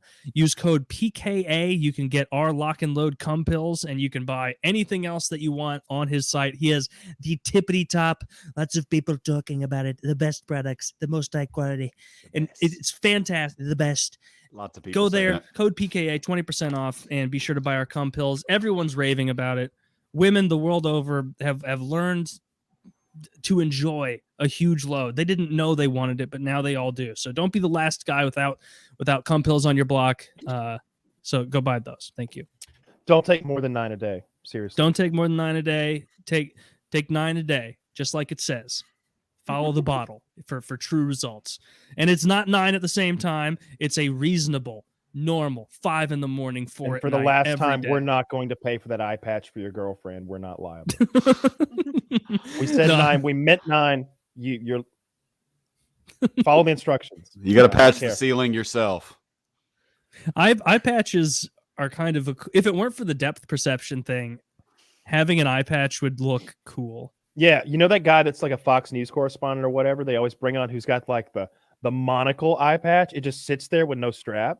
Is that like the looks sick. congressman guy? I don't know what you're Is talking he? about. I But it don't sounds fucking like it know. looks sick. No, not that Crenshaw guy who was like some military guy who got his eye lost. I know the one you're talking about, Kyle. Yeah, he wears an eye He patch. looks like a fucking Bond villain or something. I almost want to Yeah. lose my eye. I'm like, I wish the cancer would come back. It's that Oh, eye patch man. is sick. Yeah, It's awesome. You know what? You know You what's almost something had an eye funny patch. about that whole eye patch? Have you did. heard like the supposed reason that pirates would wear eye patches, or at least Yeah, the so folklore for the reason? night vision. Okay, yeah. So Huh? No, I'm I- unaware. More. okay, so more the on idea that. behind it is that they had 2 working eyes. You put the eye patch down, and then this eye gets used to darkness while this one's used to up top. If you ever go below deck, which is an immediate transition from sunlight to pitch black, you just open the eye patch and you can automatically see in the dark. You don't have to switch switch every time eyes. to adjust. Interesting. All right, let me tell you, I do a lot of this is a little bit different because of the tech, but I do a lot of walking at night with night vision on, like the electronic Mhm. stuff. And for a while, I used a PVS 14, which is just like the single monocle over one eye. And I'd always been told, like, oh yeah, well, that's the best way to do it, because then you've got this one eye that's looking through electronics, and the other one's used to the darkness. You can just flip that up and be good to go. So I'm like, yeah, sure, whatever. I'm walking around for like an hour. I'm like, this is pretty cool. I flip the PVS up, and immediately everything is blood red. The moment I quit looking through that green, Whoa. my vision completely disappeared. It was like someone poured red paint over my eyes, and I started freaking out. I was like, whoa, what's going on? My friend's like, oh, he's doing the pirate thing. I'm like, what do you They already mean the know. pirate thing? And he's like, yeah, that doesn't work. That's all a bunch of BS. How'd That you never get happened. into just walking around with night vision on? It's cool. Are you looking for Uh, Bigfoot? Be honest. Yeah, Bigfoot. We can call it that. The Window. logo. It's not an of- ex-girlfriend, is it? Because I need. Hopefully to know. not. I mean, you could the logo of my channel, the deer skull with the Mhm. RNVGs on it, isn't just for show. I do like use night vision and shoot at night and stuff like that. It's a lot of fun. But I just like shooting at night. I go on hikes at night. It's a lot of fun. It's really cool to be out there, like in the middle of the woods, like in the darkness. You flip it up, it's pitch black. You're like a mile from a road, and then you Mhm. just put it back down, and you are like in the woods with everything else. It's a lot of fun. Have you ever Like been a lot. doing? This is totally different, but have you ever been like researching a conspiracy or something wild for a video, and you're like, after a few hours, days, whatever, you're like, oh, this is getting a little too real and wild. Not this one. Let's find a Yes, different one. yes, What are yes, some yeah. examples of that? If you can Oh, say? shit. So the one that really like did me in was I went really down all the Epstein stuff when that happened. Yes, yeah. And this was before like I did the YouTube stuff. I was just like, is it really that bad? And then I remember like getting legitimately depressed. I got so into that. I got so into looking where money was going. I got so into who owned these places, who like went where. I just got depressed because I'm like, man, it really is everyone, isn't it? Yeah. And that it was like people joke about like, oh, the black pill. I remember being like, wow, everyone is evil everywhere. That is so sad. I remember like having to step away from that and just kind of take a moment to like reevaluate myself. Yeah. But like I've come to peace with it now. Of like, you know, my worth isn't reliant on those who have greater faculty or power above me or whatever. But man, I tell you what, that was sad. That would be the big one. There's been some other minor ones that I've like sort of like dabbled in that I'm like, I don't know how much more of this I want to find out about. One of them was the Benghazi stuff. I got really into that more recently, like in the past year. And I remember researching that and being like, this is depressing. Yeah. Because it's not like I don't come up with this stuff like, aha, everyone who's in charge of us is evil people, whatever, and be like, I figured it out. It's just like, well, dang it. You're just telling it like it was. Yeah, pretty much like, man, whatever. You're just I didn't know there were this many pedophiles. Yeah, pretty much. Yeah. Yeah, Like, I guess I'm gonna go walk in the woods now. So. That is funny. Like the get some Epstein water thing. real quick. I'll be right like back. when it first came out, people were like, right, so there's just a bunch of pedophiles in positions of power all over the world. And then you look into it and it's like, wow, there are pedophiles in positions of power all over the world. I heard that was used to control each other. It was like that. It was I mean, you would probably have heard this at some point or something, but it was used as a means to control each other. Like you are in the circle of trust because we have all committed this heinous, disgusting act, and so it is used as a means of controlling each other and committing to the team because you're all disgusting people. Yeah. Mutual blackmail. We had a similar. It's like if we go down, you're coming with us. So you better do what we say. I remember where I live in Tennessee now, but I'm originally from like Eastern Kentucky, like in the coal country of it. And there's a lot of gangs around there, like before my time mainly, but like during my dad's time and all that, the gangs or the mountain mafia, as they were called, were real popular whenever they were breaking up picket lines and there were shootouts everywhere. And part of the deal was whenever there were new initiates, they did a lot of stuff like blew up bridges, blew up coal trucks, stuff like that. If they were to ever like shoot something or blow it up, they would find some way for everyone's hand to be on it. Like if you show up, you are going to shoot the vehicle or you're going to have some part in place in it because the first time you have to be like mutual blackmail and that just scales up. So like for a bunch of guys in the mountain, it's shooting up a coal truck. For like, you know, Hillary Clinton, it's eating a baby. It's just a natural. It's wild. It's the world is like I'm not nearly as into weird it as you, timeline, but like it gets depressing when you like look into some stuff where it's like, oh man, people are genuinely very cruel to one another, and that makes me sad. I remember I used to be like in high school, I was I think I got like most likely to be president, some superlative, and I was on a bunch of debate teams and stuff like that. And I was like really into politics, and then that happened, and I was like, I'd never want to look at someone in a suit ever again. Like it really did poison me to a point of bitterness for a while. Like I said, I'm better now, but yeah, you asked like what was the one that hit too deep? That one really hit too deep. Yeah, it makes sense. That's a good answer. I was expecting something like that, like where you just it's like you stare too long into the abyss and it begins to stare back into you. You spend all this time obsessing about and reading about something that is horrific, and then you start to be like, man, little bits of my soul are like flaking off as I'm reading this. Like I'm becoming actively more cynical there's by also this like not just with that specifically, but with a lot of like grander conspiracy, like stuff like the MLK assassination or JFK or whatever. There's this sense of hopelessness or like just inability of action. Like, oh, what am I going to do? Catch these guys? Or no matter how many people I tell, it's not going to get better, right? Yeah. And that leads to a sort of, I guess it can lead to nihilism if someone sits in it for too long. But like I said, it's just got to be something that you kind of recognize. It doesn't define you just because it's happening and you can't do anything about it. You're not your inactions. But yeah, I had an entire soul searching thing over the Epstein stuff. Yeah. So. Are you still like following any of the Ghislaine stuff as that was going on? Yeah. I've got my own theories about all that. I don't. It's kind of like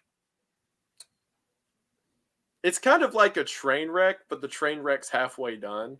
Like, you know, like the front car hit and everything crashed, and it's not like, well, I hope the back of the train will stop doing that. No, it's just going to keep piling up over and over. I kept up with it, but not as much as I did originally, because like I said, you can't, or at least I can't, super invest my time. Like, man, I hope justice is served, because I know the answer, and it's just going to make me sad again. Yeah, it's not going to be served. And it's funny. Like at first, like so many people are like, "Oh, this isn't happening. There's no pedophile island."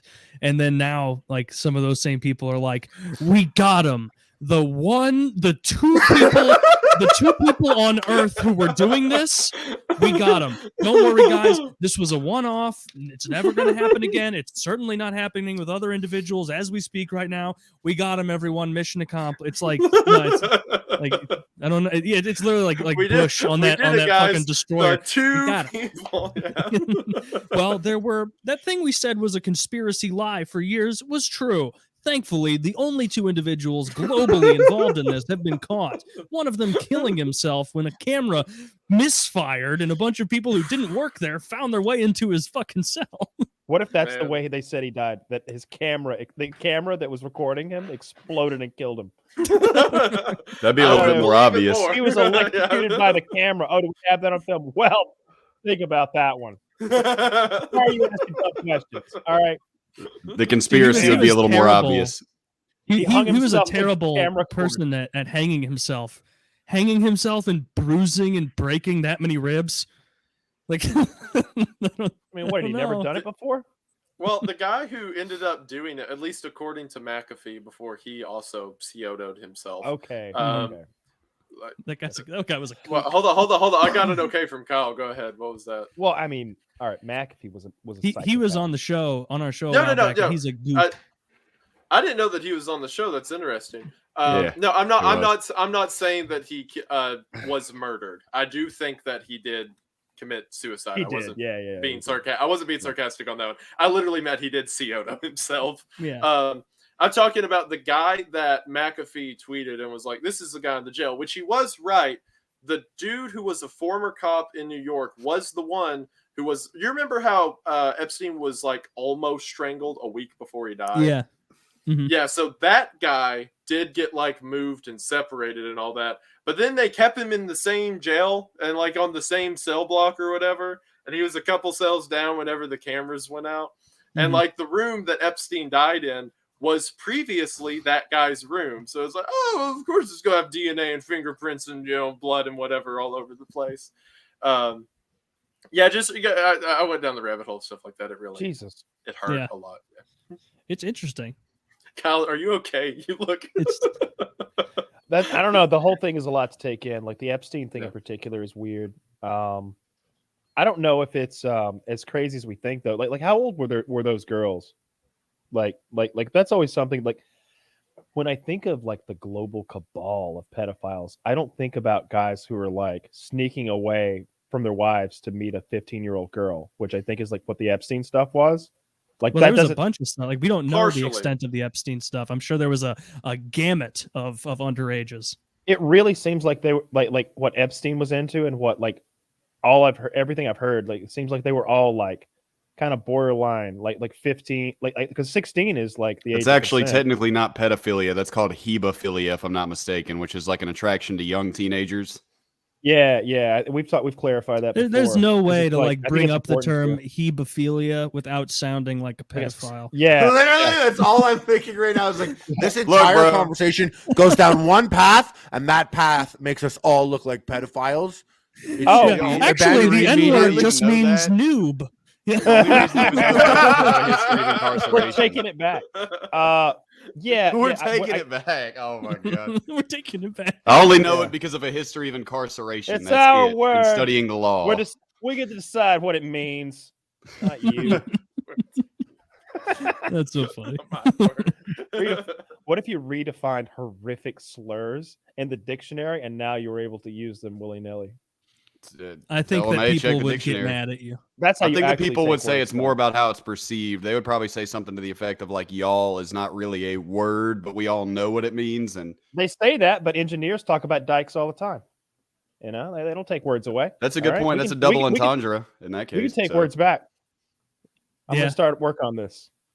You keep Unless me for some posted. reason that name We got it, descended we're good. from the I dam. feel like we have enough words. We don't need to take any more back. I want We should one. give some away, actually. There's a Yeah, couple we I'd have like. too many words. Let's get rid of There's like a third of I'd them. like. Keep a few of them. Yeah, There get is rid of- one that I like, and I actually did just take it back, and I took it back. It's the R word, not the Retard? RA word. Yeah, exactly. I already even said it on this podcast. I did a brand deal thing, and I Couldn't lost say it because I said R word. Oh, okay. I literally You said didn't even R say word. retard. You No, said I said R R word? word. Oh And wow. I took it, and I was like, well, one, I worked with special needs people my whole life. Yeah. Literally, like that's what I did. Volunteer work after school every Thursday, 6 to 9. I have like friends that are legit mentally challenged growing up. I do too. And I identify as partially retarded. So if I'm like, yeah, it's retarded, and then someone's like, yo, don't. I'm like, bro, yo, I'm retarded. I smelled my shit till I was 18 years old. You don't tell me to not say that word. That is mine. That's our word. You hit them with that 2022. You hit them with the 2022. I identify as. There's no I argument. actually I'm so retarded. I take offense to Taylor doing that voice. We don't all sound like that, so I don't appreciate you doing that voice. This is stereotype. That is actually bad. That is bad representation of me. It is. My Well, people. I'm just doing Nathan from South Park, so blame them. They're known for Mimsy. political correctness. They're good Yeah. place to learn our lessons about social etiquette. South Oh, Park. of course. I think that word is so different from what it is. I don't think that should be an offensive word, really. Like Which when I one? say that word, I'm not invoking retarded. I'm not invoking like any particular person. I'm talking about an act or a thing. You know what I mean? And like Of that's course. it. And like Yeah. if you're picking a person, you're not picking someone with true mental disabilities. I'll be like, Kyle, you're such a retard. But like none of us would ever say that to someone who had genuine mental problems. You know? No, of course not. That's true of a course lot of not. words, though. Like I was that's about the to say, problem I'm with- not sure that that's really considered a cop out because if you think about the N word, I know plenty of people, me being from Mississippi, that drop that willy nilly, but they would never say it to a black dude. It doesn't mean they don't have some intention behind it necessarily. That's true, but that's almost like a tree falling in the forest kind of thing. Yeah, in Alabama. Yeah. I know a guy who heard the word in Alabama. Tell me more about your many connections, sir. You're really hooked up down there. No, everybody here is awful. I'm really trying to get out of Georgia soon. Like Alabama should feel bad because they are bad, but like even like I'm in like south of Atlanta and that's too close to Alabama. I'm so glad we beat them in football. It's been a wonderful year. He looks right at the camera and says it. He says, "Eat We're that shit." we're still early in January, but man, this has been a great year already. I've been having a great time. I started my new fitness thing. I'm just having so much fun at Tarkov. I made some new friends, and the weather's been awesome. It's just been a real good fucking month. Woody's gone. Don't have to deal with him. It's been awesome. Oh, Now, you guys think he's a nice Couple- guy. Pre and post show, he's a real fucking screaming and always with the racism. I can't take it. Never for a second did I ever think. I never thought Woody was a nice guy. And whenever he is acting nice, I'm like, you fucking faker. He calls me a God, lazy. guys. You faker. He calls me a lazy Mexican all the What? time. Like he does. That is kinda My racist to me, grandfather's Honduran, but like you can't do that. Like not by blood. He's That's even married more into the racist. family. Yeah. It's just like, come on. That makes it extra racist. You know the cartel's listening right now. He called me a Interesting. mudblood Oh, once, no. unironically. I don't even know what he was referring to. Unironically. Yeah, I don't know. I can't complain about that one. I got a Harry Potter one sitting right here on my side of my desk, so I'm not. I can't Dude, get mad at him for calling you a mudblood in earnest. I guess not. Is there going to be any more good Harry Potter content? Like, aren't they making a movie right now with like the games. I'm Not not even a sure. big Harry Potter fan, but that game coming out, I will fuck with that. That looks. I like can't wait great for a game. VR game to come out and you have to do the wand movements right and shit. That would be so sick. But Oh, you know what the worst part's going to be? They're going to have some shitty like voice recognition. You're going to be like Avada Kedavra, and it's going to be like, did you mean Lumos. Yeah.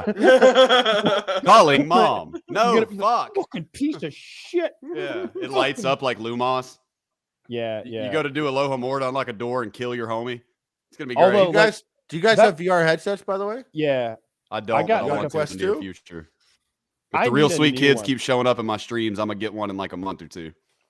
I need a new one. I got an old one. I got like an old Vive, but I've been thinking about getting a new one because I've got a lot of like the place I'm about to go to. I think I'm gonna have like a lot of space to like set one up. So I recommend the Quest Sick. 2 to everyone, even people listening. Quest 2 is like, I have a Valve Index. It's great. It does better than the Quest 2, but it has like a wire and you hook it up to computer. The Quest 2, like I put it on and you can like detect your hands. So your hands are the controller and it's chilling on your head. It's so light. And I go into big screen with my friends all the time. I have like 10 friends with VR and we watch movies in the movie theater together, like at least once a week. That's and sick. a lot of the games I play it on are sick. And I was like, PS4 to PS5 wasn't that leap in technology that we remember from like Super Nintendo to N64. Right. But if you get a Quest 2 and you put it on, you will literally be like, oh, this is like that next gen in gaming. No way. Maybe some people think it's not there enough, but I personally think it has reached a point where it's that like, much of a leap. yeah, totally. So, all right, I'm looking at it right now. It says starting at $300 US. What's the good one cost? Is that the Quest 2? Yeah. That's it. Damn. And get the starting one. Don't get the one with more hard drive space. There's no point. I've downloaded literally like 50 games. That's it. Now the Quest 2 isn't as good as the Valve Index, but the wireless aspect just blows it out of the water. All right, so let me ask you, so I'm completely ignorant. Like I said, I've got the Vive. It plugs directly into my PC or maybe into my GPU even. How does this work? If it's wireless, this is onboard hardware powering Everything, this for $300 and the sensors. It's literally the best deal. Like people were looking for PS5s. I was like, you can get an Oculus All right, let me ask Quest you this: 2. Do I want the Elite strap with battery and carrying case? It says I can go all in with enhanced comfort and battery life. The ergonomic strap. Sick. I bought just the regular and the 128. I think that's the big one. You can get the 64, right? Isn't there a 60? Oh, it is 128. Okay, yeah, get that one then. That's the one. And I bought a headset strap because you see, I was just like that white thing. Yeah. I bought like a rubber piece on top. It was like literally like $12 on Amazon with like a turning notch in the back, a la Valve Index. The controllers are great. They just do exactly what they're supposed to do. Like if you're looking at that and you're like, what's the catch? That's so cheap. There's no catch. It's actually like a really pretty cheap way to get VR. And it is fun. And I like playing. There's games on it like Onward, which is kind of like Insurgency basically. And there's Population 1, which is a battle royale that I play with my friends. It's really great. It's really great. And I download movies to it to watch and games, and I've never come close to filling up the hard drive space. And if you're looking at it and you're like, yeah, I got 400, I could drop right now on it. Like, that is it. Like, that's it right there. You're good to go. I'm a little out of the loop with technology. When you say hard drive space, the games save to the actual Oculus Rift or yeah, Quest? they save on it. And you could go. I have my email attached to it, so I go to my email and I'll download movies on it, and then you can open up the movies in big screen mode, which is like that's sick. A theater. It is super sick. And just I gotta say a list, and you can reference it right here, just in case you do get one. And because I got sick in VR when I first started, and I learned a lot of tricks to not get sick in VR. One of them is having a different carpet on your feet, so you know where you are in your house, just you know your location. Having a fan in front of you, blowing on you, actually tricks your body into the locomotion sense, because your body will feel the wind. So when you're moving towards the fan, because sometimes in the game, moving without thinking you're moving used to make me sick. And you have to get your VR leg. Some people put it on and they're fine. Your I brain got perceives VR, I got motion and sick your right body away. doesn't. Yeah, Yeah. I ordered it. I'll see what it looks like when it gets here. It'll be in a couple Attaboy, days. Kyle. Super hot. Super hot is fun. Beat Saber is fun. Both those games you don't Beat have to Saber. move around the room, so it won't make you sick. No Man's Sky, if you hook it up to the computer, you can hook the Oculus Quest up to the computer. You can play a game like No Man's Sky. That was a fucking Didn't know that. trip. Cool. That game in VR is like the best. I have my chair next to me, so I'll be like on the planet doing the shit, and then I get into my ship and I like sit down on my chair with like the controls, and it's just a different feeling. Whenever great. I got Can I the stream it? Vive, whenever I got the Vive, I bought like every VR game that existed, and so many of them were like those like early access things where it's like, if you just give us, please, $3 American dollars, Yeah. anything we ever make in the future is yours for free. So I'm looking forward to like plugging this thing in and being like, what'd y'all come up with? What'd y'all come up with? What do I get for free now? Where's my But shit? now you're on Yeah, now you're on Facebook. You need a Facebook profile for this one. I should have told you that before you ordered it. Quest? Yeah, that's I was gonna say that's the biggest downside about it is you need a Facebook profile. Canceled. You know what? I actually respect that. I think that's the best reason to not buy one. Is I'm if here you're for like, video I don't- games. You can't Yeah. make me do that. Do Yeah. most of your guys' Fuck you, friends, Zuckerberg. That's weird, man. do most of your guys' friends even use Facebook anymore? No. I don't use I don't Facebook, know but because I I don't don't. know anybody. I who worked for talks Facebook about it, for at least. 3 years, like the last I've like never had a 3 years. Facebook So account. But do you use it like every day or anything, Harley, or no? Just to stream games? like I don't go on like my get status on there and and I'm skim it like, sometimes. whoa, today on the bus I met this guy or anything like that. I'm like, Mhm. I just like click it open. I like I have a bunch of groups there because I built a fan base for 3 years. Mhm. Like Epic Mealtime on Facebook outperformed YouTube for like the last 3 years. You know, That's the wild. YouTube views have been down. Facebook does well. We have 2 different pages for Epic Mealtime and Epic Mealtime Show. We every day, like we upload it. We have like people that are taking old videos and cutting them up and putting them up in like some fucking retarded Facebook format where it's like a square and it's like, who made this? And we made it. We uploaded it. We also edited it to be like, who made that with like emojis? But Facebook is fucking silly. Facebook is so silly. Like my mom writes a status on Facebook and I'll call her up and I'll be like, just delete it. That's so dumb. Why are you even telling people Everybody things? thinks Why are you everybody saying gives a stuff to fuck. people? Yeah, I- it's very old. Facebook is very boomer. Very Yeah, I've thought about they this. took it over. I've thought about this multiple times because we all of us work online and for our jobs. Once I'm done, once the podcast is over, once I'm no longer doing any streaming ever again, like when I'm done with my online period of my life, like career, I'm done with social media. I'm over. I'm Oh, over the whole. Taylor. I'm never Taylor, logging on to social media. What are you ever thinking, again. bro? Is that how you think it works? No, bitch, you're on the grid for life now, motherfucker. No, I mean I'm not going to use. any No, social no, media. they're gonna get you. He said, "Oh, You're yes, he on the will." grid, bro. You don't get that forever. That subreddit's gonna be calling your name, putting pictures up of you. You're gonna be out at fucking Cracker Barrel, and RSK boys are gonna snap pics of you and upload that to a subreddit for the rest of your life. Dude, Spotted that's what they're gonna Forever. do. You They're are gonna- on they're- the grid hard. Busted in public every once in a buying hot while, dogs. like when someone recognizes you and you're like not looking good. This happened like I guess 2 years ago now. I was driving around in not really near my house, but in the area of my house, and I was feeling particularly fat that day, and I passed a Pizza Hut, and I was like, I've never just walked into a Pizza Hut and gotten a pizza for myself at noon, but I did. I was doing errands, and I'm like, you went to the bank, you deserve this. And so I stopped, and I walk in, and there's one guy there because it's noon on Tuesday at Pizza Hut, and I'm like, meat lovers, medium meat lovers for me and my friends. No, and the guy who's taking my order is like, No. Taylor? I can't think of a better place to get you. He was than like, "Are you walking on?" He's like, "Are you?" This is weird. Are you on PKA? And I'm like, "Yeah." And I'm like in sweatpants. I'm feeling fat. I'm looking bad.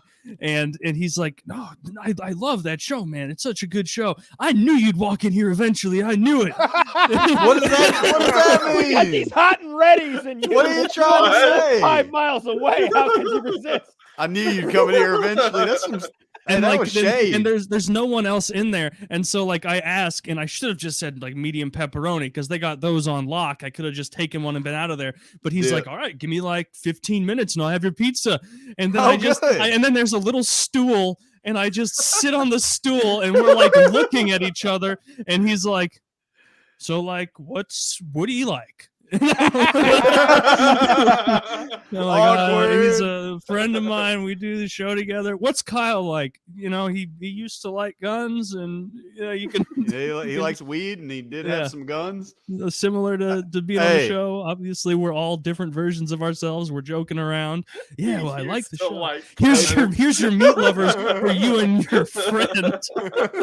For what it's worth, man, it's better than me in my hometown. When I was out the first time before I violated, went back. I got a job through a mutual, like my mom's friend, at a little pizza joint on the square in my hometown where I grew up, you know, and I had this very well publicized case that, you know, everybody knows I just got out of prison for pranking, you know, the local school and shit.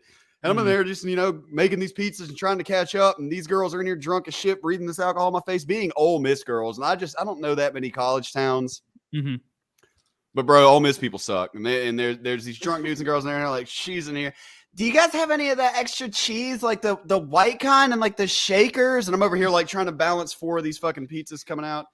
And she doesn't know what Parmesan cheese is. Right. That's what she was talking about. Parmesan. That's what she was talking about was Parmesan. What and the a worst fucking part, though, retard. the worst part is that those bitches had grabbed that shit and walk out. So the reason they could never find the Parmesan is because it was on this big steel loop hooked to the edge of the counter, so that they could only go like 3 feet. And like 4 times a night, people would be clothesline trying to steal that shit because they'd be so drunk.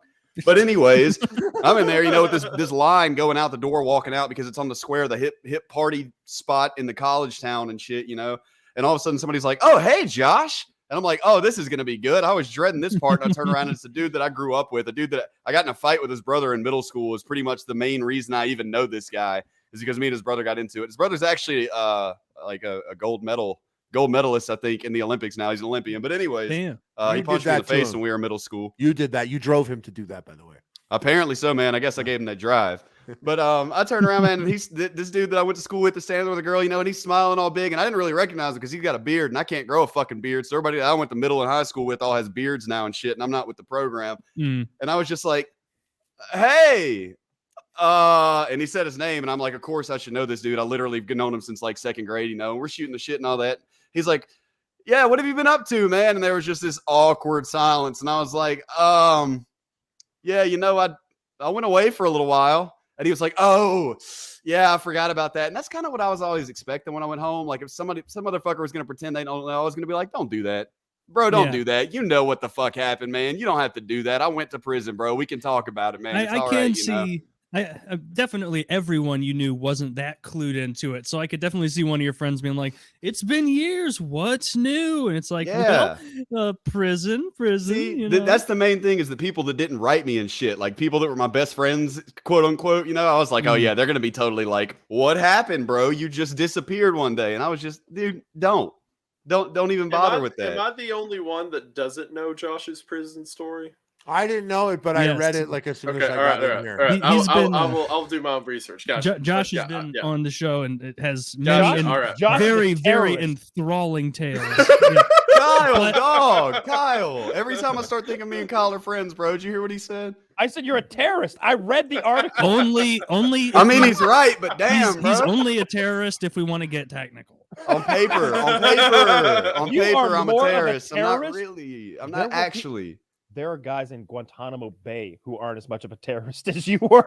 Probably so, though, to be honest. There are probably dudes in there that did less than I did, and I didn't hardly do shit. But we got a couple in there that probably were just like selling dates on the street, but they looked like a guy. They fit the bill. With a beard. They were charged with being Arab in the wrong place at the wrong time. Is that Muhammad? Is that this guy? That's him. Hey, are you Muhammad? Yeah, we got him. Wait, but all 11 of us are named Muhammad. No, we got one. We got him. Sir, you're going to love it. We got the entire Black Angels. We got them all. We've got them all, sir. Yes, Muhammad. They're all admitting it.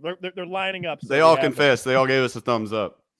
But yeah, to answer your question, Isaiah, yes, Josh went to prison for RuneScape-related threats, I guess you would say. Yeah, I Irritating me. talked really bad shit on a video game. Like what Are I you said was gnarly. serious? Yeah, and I got raided by the FBI when I was 19. I'm 29 now. I was 19, and it was in 2012, and I ended up going to the feds for a good 5-piece the first time. And then I went back for a year for smoking some weed and violated my probation, and went right back to the Hoos Cow. That's like the funniest part of your story is you Yeah, go it away is. for 5 years, and then like 7 months later, you're like, nah, I'll just smoke weed. I barely remember what prison was like. Then you're back in for another. Immediately, bro. I was actually on the streets. Like, okay, if you count ankle bracelet Oh, from the halfway house time, and rehab time, if you don't include that, I was out for like 40 days or something like that before my PO was like, Yeah, hey, I'm gonna need you to come to the federal building at specifically 9:00 in the morning. And I was like, yeah, I'm going back. That just, it's so funny that you're like, you felt like that, because I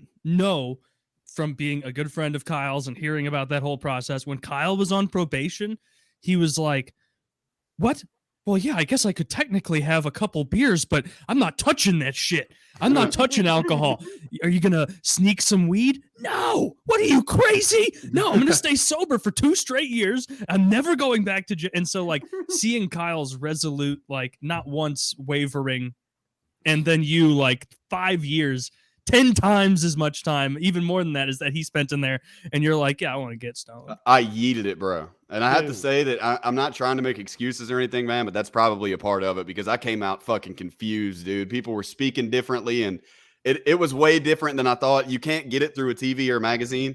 You can't get cultural changes like that. Yeah. And I just came out Cultural changes. I'm sorry, confused, dude. And I just went back to doing what I did best, man. I'm not proud of it. It's not a smart thing to do, but I was like, I got back to drinking and smoking. But You it's know nice when and- when your friend group like suddenly adopts like a new word. yeah. Like an inside joke that becomes No, a thing.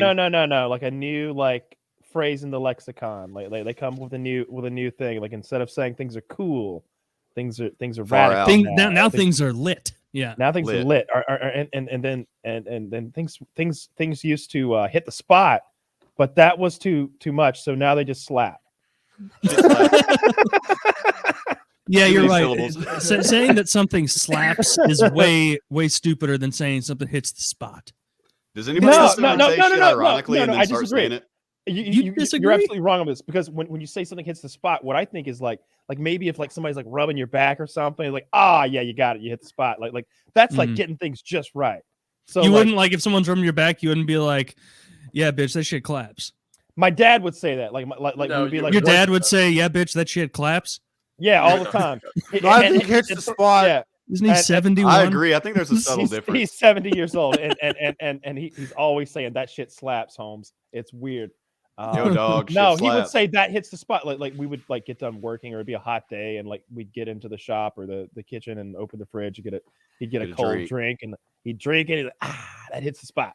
But I don't even. What's the new word? Oh, I don't even want to Lit? say it. It's so cringy. No, like What's every the- time what is the something gets new one?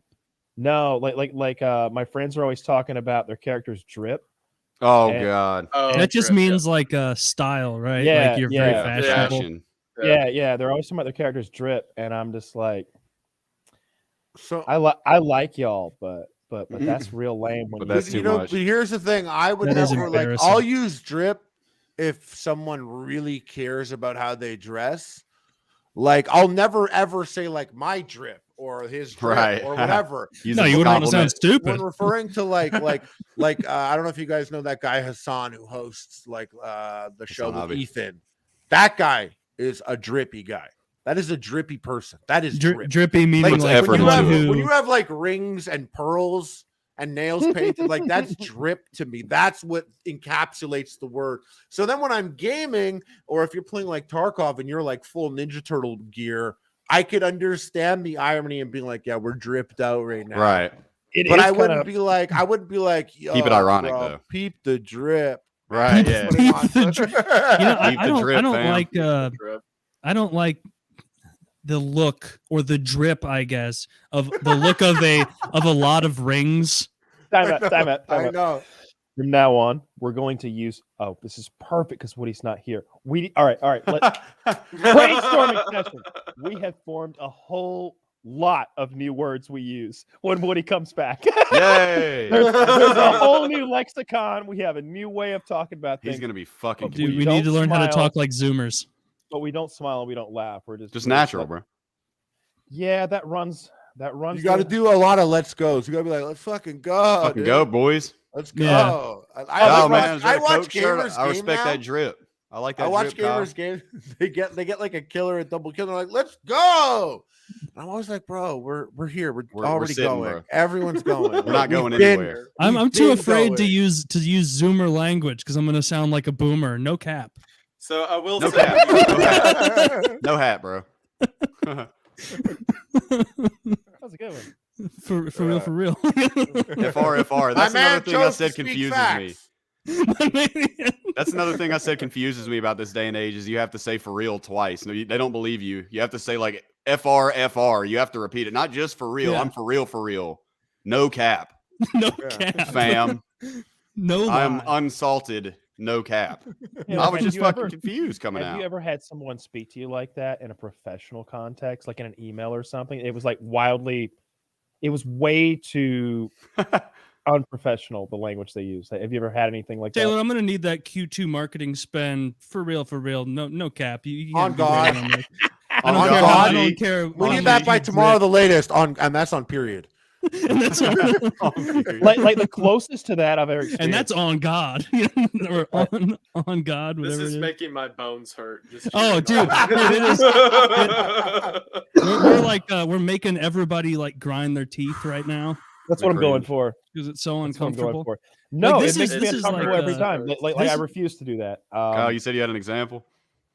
Oh, I was just gonna say that like it was never that with my boss. Like it was never cringe. Like it was just that they were just like real street and they just kind of spoke casually in the business context because they were the bosses and there was no one to like look over their shoulder. Mhm. So there were a lot Yeah. of N-bomb. These were black guys. This was the a car dealership. You said. Uh-huh. yeah. So there's a lot of like the N-word and there was a lot of cursing because like Yeah. their background was drug dealing and they were just taking that and transitioning it to car Yeah. sales because it's kind of the same game. You know, they're Yeah. still Mhm. the structure's the same with the management and the sales guys. You know, And you go far uh, with charisma and fairness and working with them. I mean, Yeah. they are sales Yeah. guys, and like sales guys tend to be the most wild of those like business types because they're kind of naturally the most social, the ones that like enjoy selling and are good at it. Mm-hmm. Yeah, but I mean, the general manager, the guy who's running this Mhm. gigantic car dealership, would be like, Kyle knocked that bitch's head the fuck off. Hell yeah. Good boss. Dude, I rewatched Wolf of Wall Street recently, and it like made me excited about a world of business I don't even understand, like stocks and everything. All of a sudden, you want to buy stock? Yeah, I'm like, That's man, such a good movie. I want to get high on lewds with Jonah Hill. Pop some lewds. That's such a Yeah. good movie, man. I'll tell you what. I love Jonah Hill. I really do think he might be my favorite actor, like at this Really? point in time. Like everything, him in told Moneyball, like I love him in that character. I It's told you I tremendous. I rewatch it. Brad Pitt kills it. I love Brad Pitt. He's great, but Jonah Hill is just awesome. Every bit, every part he's in, he plays it to a T. The one where he's the gun runner, that movie you War mentioned, Dogs. Kyle, Yeah. War Yeah, Dogs. War or- Dogs. I heard yeah, about that, but I that haven't seen movie is On Netflix. incredible, and it's incredible because of Jonah Hill. The other guy does a fine job, I guess, like whatever. But it's the Jonah Hill show when he's on screen. it. In his When, own words. when he's like tricking that rabbi, or no, he's not a rabbi. He's like a really hyper religious, like Orthodox Jew who's providing him Mhm. money, and he like goes in there with like the Yarmulke. like Yarmulke. the yarmulke on, and he's like even talking like nebbishly, like Yeah, to try and trick him. That reminds me of something I heard in Tabish the other day. Abraham, when he went to the market, he always took two and he's doing that thing where you like match body language and Mhm. always Mhm. positive, lots of smiling. If you just look at someone who's like, yeah, I think that you want to come in today and like maybe we'll have a good time. What do you think? Yeah. You you're doing it. He's nodding. He did it. I got him. Like you start nodding along. You like Yeah. you want to like if someone smiles and nods at you, it feels weird not to smile and nod along. Like we should all be smiling and nodding, I guess. Yeah, okay. And like after a while, like that gets to you subconsciously. You're like, if you smile, you will feel happy eventually. It's a Pavlovian thing, like somehow, or we're wired that way. Mhm. If you smile enough, you'll feel better. There's a lot of like weird sales shit like that. Those guys were interesting. Like the different backgrounds that salesmen come from, because Mhm. it's everything from like hyper successful to incredible failures. It's I think it's the most highly paid Diverse. job position, right? Like it's salesmen, but like per capita are the highest paid professionals. Mhm. That makes sense. Yeah. Yeah, it makes sense. I guess a lot of it's commission, huh? Yes. And it's like a huge chasm. Like some guy at fucking Macy's isn't bringing that average up, but the guy who sells fucking missile silos for Halliburton, So what it is, he's making good coin. So what I observed is every salesman wants to sell something bigger. So Mhm. like a car salesman Wants to do real estate or some shit. real estate or boats. They like to these guys. I had a successful car salesman tell me how I was like, man, you kill it. Like you make 25 grand a month selling cars. He's like, yeah, but it's a hustle. You know how many cars you got to sell to make 25 grand a month every month in the winter. I don't have a life outside this. I want to sell yachts. I want that. I want to sell yachts, Kyle. If you sell one yacht a year, you've got a career. If you sell 3 a year, you're rich. You're wealthy. It's like these gigantic, crazy yachts. Why yachts over real estate? I think for the reasons I just said, because real estate's a grind as well. But I think a lot of guys want to do real estate, but real estate seems to require more connections, you know. Like whereas with the car thing, you just kind of sit there and they kind of come to you. Seems like selling a yacht would be hard. Like who? Yeah, 130 million. Who are you cold calling to buy a $72 million yacht? Like there's 9 people in the country and 7 of them already own one. Hey, Mr. Affleck, I was wondering if you could hit me back. I got a yacht I'm trying to get rid of. Yeah. Anytime you're ready, call Jeff me back. Bezos. Hey, Big Jeff, what up? I got my Twitch Prime sub ready to go, and I need you to call me back about this fucking boat. Yeah, I don't know. Now, I know you own a boat 10 times as expensive as this already. Hear me out. You could use a yacht on your yacht. Exactly. A smaller one. Exhibit would approve. Yo, dog, we heard you like yachts, so we put a yacht in your yacht. Is that a dead meme now? Sorry, that was a 2010 one, wasn't it? I loved Pimp My Ride. When was Remember that the show Yo coming Dog out? memes? Like 2005, 2006? I would be surprised if it was that late. I thought it was earlier than that even. Am I wrong? It may be even earlier than that. I just remember watching it on MTV, and even at the time being like, it is fucked up to put like fish in this guy's hubcap. Yeah. They're all gonna die. He's like, and we got fucking 15 speakers under the fish tank, and it's gonna vibrate them into a fine pink mist. Fish in there in a fucking whirlpool. Hey, the fish in there, it looks like a kraken's come out of that bitch. Poor thing, something vibrated to death. They're in there having seizures and shit. And then the guy, on that show hard. Sometimes the guy would be like, yeah, it's, I got this van and I got 3 daughters and 2 of the seats aren't even in there anymore. Yeah. And Exhibit would be like, I know you and your family, you and your girls, you need transport. You need something reliable. I put a miniature bowling alley in the back of your seats. Hey, I removed the other 3 chairs. And he's like, this isn't Exhibit X, my man. Come on. This isn't helpful. We used to clown all that shit. And like, I remember in one episode in specific, the person was super into fitness and like making smoothies. And they put like a juicer in the back with like stocked with fresh bitch ass fucking produce in it. And I was like, do they expect this dude to pull over? Like, hang on, hit the Kroger real quick. I got to grab some more kale to put in my fucking smoothie maker in the back of my car. And the number one that me and my little brother used to talk shit about was the classic. We go put a PlayStation in the back. We know you like video games, so we put a PlayStation in the back every time. It's a PlayStation 2. No matter what, there was a PlayStation in the back. Like, I always had to be a PlayStation. In between the bowling alley and the aquarium, there was a PlayStation in there somewhere. There was an Xbox one time. They made an Xbox and the controller was in the steering wheel. Yeah. Like pulled it out. Like you pulled it out of the steering wheel. Exhibit sued for $230 million in multi-car pileup for putting an Xbox controller. It was like...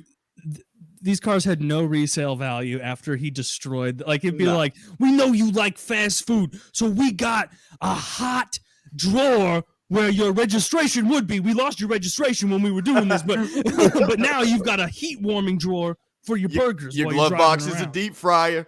Yeah, it's we put a deep fryer in your glove box. Oh Right. no, 850. 850. Oh my All right, word. Zach, show us the inside of this. What kind of Pimp My Ride? Please stuff tell do me we it's have just going gutted on? in That there. looks awful. That looks so bad. Look at the Are there- tires. Apparently It's they got fuck. donuts on Apparently it. they Hold on, fuck are there- people's cars up. Are there any want interior it. shots I want it. that show cool features? Is there a PlayStation 1 in the back? There's got to be a PlayStation They in miss. the back. Look, hang on. Look how they spelled celebrity. Where does he say it? The car has thousands of dollars in electronics, Oh my word. a beautiful paint style, and a celebrity history. Oh, I like this. It says 1999 Dodge Grand Caravan was on the TV show Pimp My Ride. You can view episode on internet. Just search Plymouth Grand Voyager on Pimp My Ride. What do you know? Dude, I like Thanks this for the guy. help with Google. Thanks for telling me how to search things online, you fucking dumbass. 120,000 miles on this piece of shit. That thing is $850. disgusting. If I would were buy still it in a making heartbeat. videos, I would do whatever it took to buy this and blow it up. Like Whatever it that- took is $850. That would probably complete Yeah, my but I- childhood. FPS Russia blows up a Pimp My Ride car. yeah, but I got to get all the way to where is it again? I don't even know What's MA, Massachusetts? That's what don't I was know. thinking too. Like, what the fuck is MA? There's too many M Massachusetts. states. It's Massachusetts. Is it It's Massachusetts? Yeah.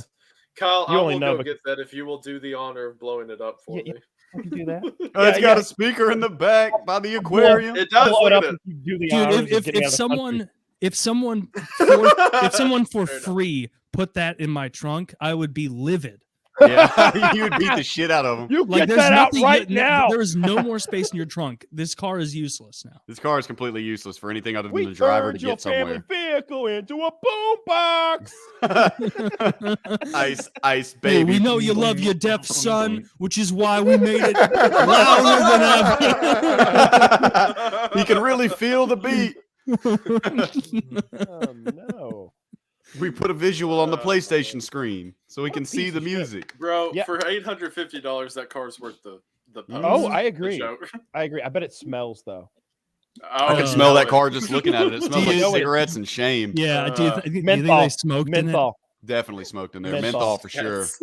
It smells like menthol. no doubt. Newports. They Newports. They smoke smoked Newports in in it. I think they smoked. I smoked Newports for over 10 years. I can tell a Newport car when I see one. Yeah. Dude, when I worked at Enterprise and I was like returning cars at the airport, every once in a while, like someone would step out of the car and like number one be like visibly drunk, Oh my God. and you're just like, "What? We're here, whatever." You just go get on your plane, and then you'd like find cigarette butts all over the back seat, and like Oh my if God. you're a smoker like Kyle used to be, like someone smoking as they're driving, when they go to ash, it blows the ash Mhm. into the floor of the If back you're not seat careful. behind them, and so like you can just check and be like, oh, there's ash here. You clearly smoked a cigarette.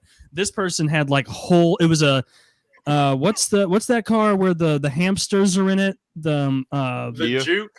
Is it? The- It's not Where? the Juke. It's the not Q. the Juke. It's the The Kia. Kia Soul, I think. Yes, Something yeah, like yeah, that. It was a Yes, Kia it's- Soul, ugly ass car, and there were like dozens of cigarette holes all throughout it. Oh my Like God. dozens, like Yeah, that's piles of wild. cigarettes, and these people would I just have- bold face be like, I wasn't smoking in the car, and it's like, hey, you got out of the car, you're smoking right now. I Yeah. watched you get out of the car. You I flick know the shit. butt getting out. You redneck. I've smoked in a rental car before, and I just rolled the window down and then didn't smoke the day I returned it. It was fine. If you don't run the air, you don't run the air conditioner either. You turn the air off, window down, and like that ash thing, like that's just an asshole if he's somehow ending up with butts in the back seat. Mm. Yeah, it was just I don't something know. like Yeah, that's crazy, it's man. like when you rent a car, you like do something with someone else's property, even if it's like a corporation's property. You're kind of like, okay, this isn't mine. I should treat it like at bare There's a minimum. line. Like No, I'm all gonna right, well, I'm hang gonna on. whip it around. When I worked at there, it was different when I worked there because I felt like I was like One of the I team. should be. I'm on the team. I'm able to do it. There was this one time I was they had like at the airport they had like overflow lots, and so like you'd have, let's say we had 600 cars or whatever, and all the lots were full. They would have like off of the airport, you drive like 2 miles and there'd be some rented lot with gravel and everything, and we were quickly, like it was one of those days where there were way more returns than we had people shipping out, and so it was just a constant, like, which was like the best day for me. It was just like, Taylor, we need more people to drive cars, and it's like, oh, I get to listen to Opie and Anthony driving around. This is awesome because they all have free XM, and so you just go, you drive these, and we fill up this lot, and it got to the point where the overflow lot was full, and I was in a Hyundai Elantra or whatever the smallest one is, even smaller than the Elantra. Accent. The Accent, the Hyundai Accent. The wind will like blow that car. The wind. Those things never are felt fucking a toy car in my life like that car. awful. They are terrible. And there was like a tiny bit of space left in the overflow lot. And one of the assistant managers, cool guy, was like, all right, I guess we're kind of done. And I was like, I bet I can fit this Hyundai Accent in that spot. And he was like, give it a go if you want. All right. And so I like pulled and I was backing up to like squeeze it in. Like I had to like open the door and like suck in like my ribs to like squeeze out because it was so tight in there. But I was like backing up and I see there's a sign that they would usually have in front of the lot to say parking. And it looks like a paper sign, like a cardboard sign that's just standing behind me. And I'm like, all right, I'm perfect. I'm not going to hit the car to my left. The only thing I'm going to nudge a little bit is that stupid cardboard sign to my right, like that wood sign. It's not going to matter. I start going back immediately after hitting it. I realize it's made of a steel plate. And nice. And it tore a hole in the back quarter panel of this Hyundai Accent. Oh my God. And I was like, fuck, like nobody, they were all in the van, the shuttling van. And they were waiting on me to do this. Very obvious that I scraped it because it was going and it was loud. And then I got out and I go around to the side and I'm like, and it's bad. It's brutally bad. Like you can't rent this car out. Like the little thing is popped out from its moorings and it's like hanging. Holy shit. I walk back and I talk to my assistant manager, one of the cool guys. I was like, hey, hypothetically, I really just fucked up that Hyundai Accent on the sign. What do we do? And he was like, that's a shame. I can't believe these vandals coming around here. Hell yeah. And I was like, thank you so much for not telling anyone. By the way, yeah. Taylor, And then like a couple days later, like they bring that out and they're like, anybody know what happened? We checked the vehicle history on this Accent. There's no accident reports. Like, oh, Bob, who knows? Could have been ghosts. And now that you've said it on a podcast, prepare to get sued. How long has it been? America. Has the statute of limitations passed? You good Hopefully. No, that? And it wouldn't matter anyway. I made that whole story up. None of it's true. Not Of course every word of that isn't true. Alleged. None of that's true. Let's say that Frank Reynolds. There was no soup. There's no car. There's no soup. There are no lights. There's no car. No soup. At least you got a thug ass boss that let you get away with it. Yeah. I was going to say that you reminded me of what I was thinking. That boss I had that used to be a bit of a drug dealer. I remember he was 28 years old, running this gigantic car dealership. I remember one day I had like pried open the soda machine and I was robbing it of all the sodas. Oh my God. And like the one that was like in the car dealership. What and a piece of shit you are. God, bro. Holy shit. Statute of limitations. I was prying open the soda machine. So I'm over here with this crowbar fucking this At soda my machine own sideways. business. You fucking At my place of At employment. the place I work. hang on, let me start over. There was this other guy, this piece of shit. He was robbing a soda machine, and my boss. I saw him, and I was like, "Oh my God, This asshole." No, so like the soda man like didn't. I don't know how that fucking locking mechanism works. You know, you've seen him twist the thing and unscrew. He didn't screw it all the way in, so I was able to like get my way in there, and I'm robbing the machine. And it's right there in the showroom. It's not like I'm like hiding this anyway. I'm just like, I've got an armful of sodas and I'm getting more. And my boss walks out of the bathroom. He goes, "What you doing, Kyle?" And I'm like, I'm robbing the soda machine. not even for the money. He goes, "That dumbass left it unlocked." I'm like, "Mostly I did the rest." He's like, he starts getting up to Let me get a Mountain Dew. Fuck it. Me and this 28-year-old millionaire robbed the fucking Pepsi machine. and I know for a fact he took like 8 drinks out to his car and put them in it before he came back in. And I just imagined like him like wiping his prints off the Pepsi machine before he leaves. Like he's like calling. He's like, "Honey, I've got great news. I got 8 Pepsi Maxes. Definitely hey, baby, fired. I hope you like Sierra Mist. I'm on the way home right now. Hey, I got 5 sugar-free Sierra Mist with your name on it, baby. Yeah, no. Hey, it's like Woody in Mexico right now. It's not always about like the money. It's about the thrill. He just wanted to feel the thrill of doing something wrong, No, like I just, stealing from his own soda machine. I was 19 years old. I wanted those sodas. Okay, fair Well, I would imagine that the boss. I don't think the boss would have been taking a loss from that, huh? It's typically a third party. It has that's nothing to do with him. Like, yeah, it's not his loss at all. a- It's going to be that guy that gets blamed, right? Well, don't say that. It's a corporate store. don't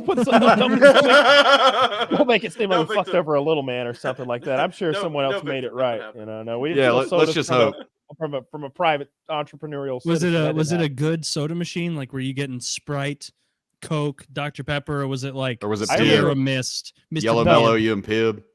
I remember that it was Pepsi. That's all I remember. That it was a Pepsi machine. Rip. So I don't remember what was in That's there. not that bad. I like Diet We had a Pepsi Red more than Bull- Diet I don't Coke. like Pepsi. We had a nice showroom. We had like a really nice espresso machine and like a Red Bull machine and the Pepsi machines and like really nice snack machines that had like cool shit in them. They wanted people to stay in the showroom. What's that? What are you drinking right now, by the way, Kyle? What's that you? Zero sugar. Dr. Pepper cream soda. Dr. Pepper cherry. I have the cream sodas too. But this is the Bro, cherry one. that Dr. Pepper line of zero sugar sodas are fucking bangers. There's They a Dr. really- Pepper yeah. cream soda one, and I love that shit. And Wendigoon, what were you drinking? Was that Ultra Zero Monster, or was that like the no, peach this mango is one? this is the what's it called? Is that the juice kind? The pipeline punch. It's the pipeline punch one. Oh, and this I'll one's say this one's really good. I dig it. So like I had one of these today. These are not zero sugar. Are those the But- canned coffees? This is fucking Black Rifle Coffee Company. I saw it at I've my had gas those. station. Yeah, Is it good? like they're really good. I they're like it pretty a good, lot. yeah. Like I usually drink those Starbucks espresso like double shot things, the little Mhm. short cans. But this tastes a lot like that, but it's a How lot much more. caffeine is in one of those? 200 I milligrams. just drink of regular caffeine. monsters usually. My 200. 200. I switched to Nice. Rockstar just because I've been loving Halo Infinite lately, and you get double XP.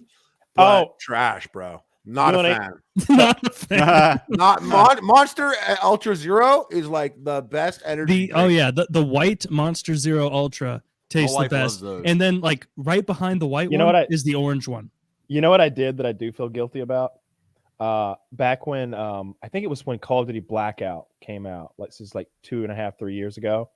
They had this thing with Doritos where every Doritos pack you bought or bag you bought, you got like an hour of double XP or something like that. Where this is going because Yeah. I did the same thing. And it's like I'm not even especially then, like I'm not that health conscious, but I don't eat Doritos. Like I've never been to the point where like They're not buy even good.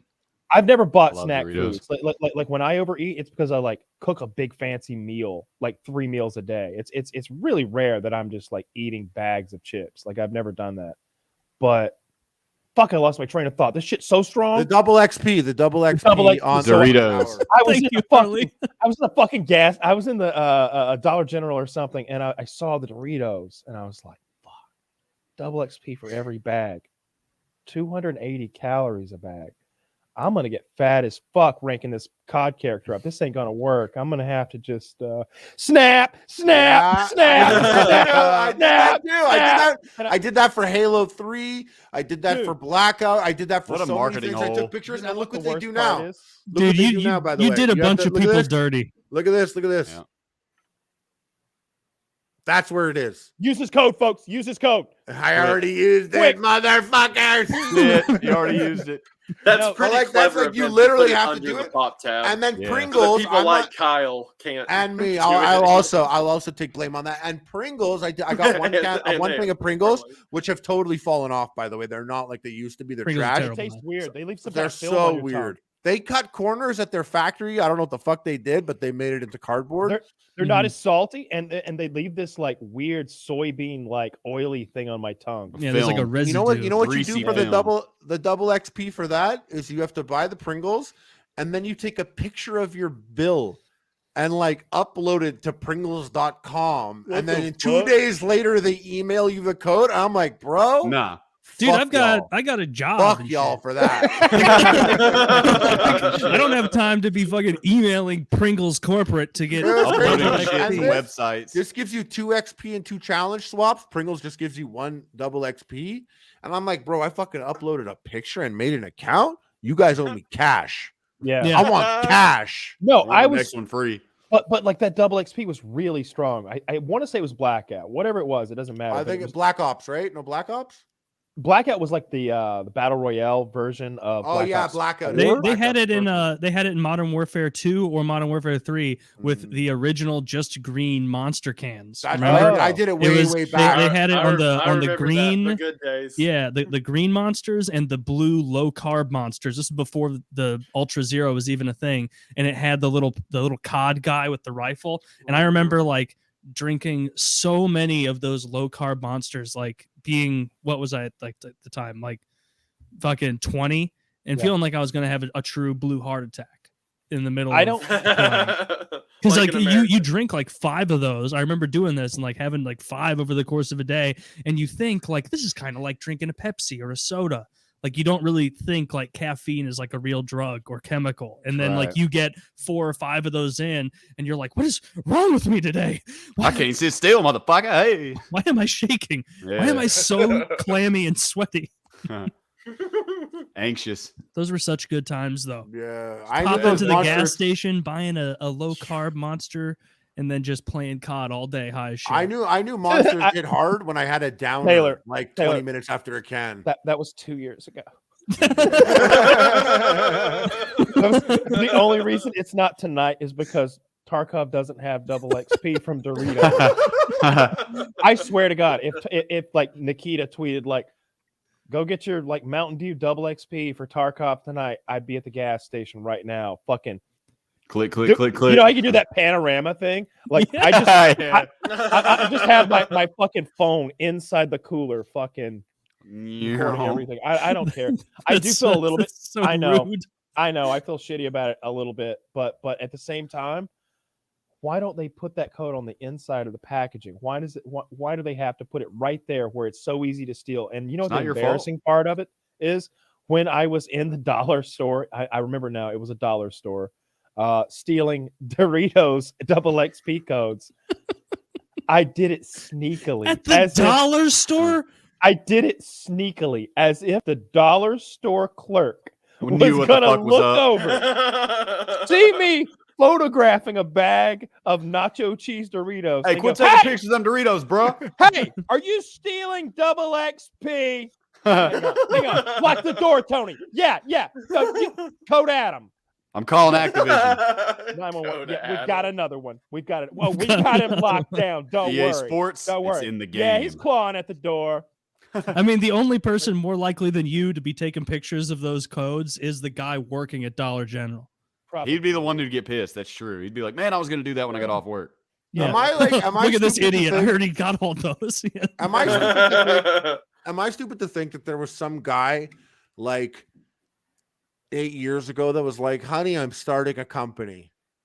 And the company is we make thousands and thousands of number combinations and also have the ability to laser etch them onto cans. You'd be like, why would that even be a thing? But then like this Halo Rockstar deal comes through and like, that's a company that put that little number there and has it hooked up to HaloWaypoint.com. And that company was like, yo, we fucking locked down that Halo deal. We're killing it all year. We did Oh, it. that And, but contract. at some point, someone started that company where they're like, yeah, we make codes and we could laser etch them on your can. Like they probably sat down with like, if they didn't do it internally, which I doubt they did, they probably sat down with like 6 different potential people. And I'm Mhm. talking out of my ass here. But like, I'm sure there's someone who listens. They're like, I actually work at the laser etching algorithm fake code I'm company. totally- We actually And that is started nothing with how, dog like- tags. We started with dog tags, and then we branched into sodas. I mean, Literally, is that it's like, like- just a QR code on the back of it? I can't see because it's Oh, fuzzy. it's just literally QR, a right? number. It's No, like it's a number. yeah, Oh, Laser it's a etch. number. It's like a 12-digit number. I guess like, laser itch. burnt into it. That's a good place to put it, right? Like I'm sure Yeah. you already said that, and I just didn't hear you because I was coughing or something. I but, was like, I was trying to find a way to like lift it up without opening the can, and you can't. The only thing you could do is break it off. But like, I don't want to be in the store breaking it off. Then it's illegal. Now it's Bro, illegal. like if they're like you're stealing double XP. Harley walks into the fucking gas station 4 a.m. He's like, literally, yo, if they were like, hey, you Walk stole out with a double handful of XP, tabs.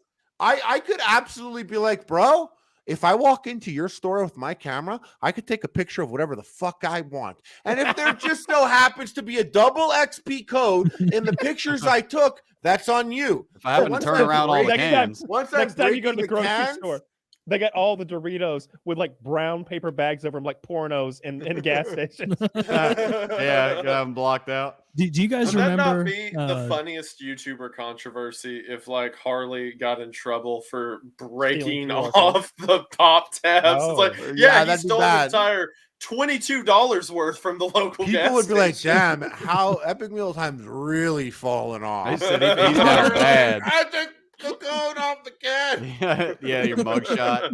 Oh, he's down bad. Epic Mealtime. The mugshot. You can't even buy what he's Stealing making. double XP codes, and you're like, I could afford it. I'm choosing to steal. I'm choosing to steal. This is an ethical choice. I'm talking about those codes that you could win stuff on. Yeah. Do you guys? I know, Josh, you're 29. You're about my age. Like, how old are you, Isaiah? Wendigoon? 22. 22. Okay, maybe you don't remember this. Do you guys remember? What a little retard. Do you guys remember like now if you like buy a soda, it'll say like, oh, you might be able to win a free soda, but it's got a QR code and you have to take a photo and then log into like Pepsi.com. Do you remember when you go to a gas station and buy a Sprite and just undo it and it would say like free Sprite? Free Sprite. Yeah. I remember Yeah. just being now, like, I would be so excited. Like I guess this was like the 90s and that was a big thing because I'd be a kid and I wasn't allowed to have sodas that as much as I wanted. And so when I won one, like I would open it right there and it was like Christmas. You're like Dad, I untrackable won. soda that mom and dad don't know about. Yeah, untrackable, off the record, off the books. I'm so glad you said that because that just brought up that whole like nostalgia thing.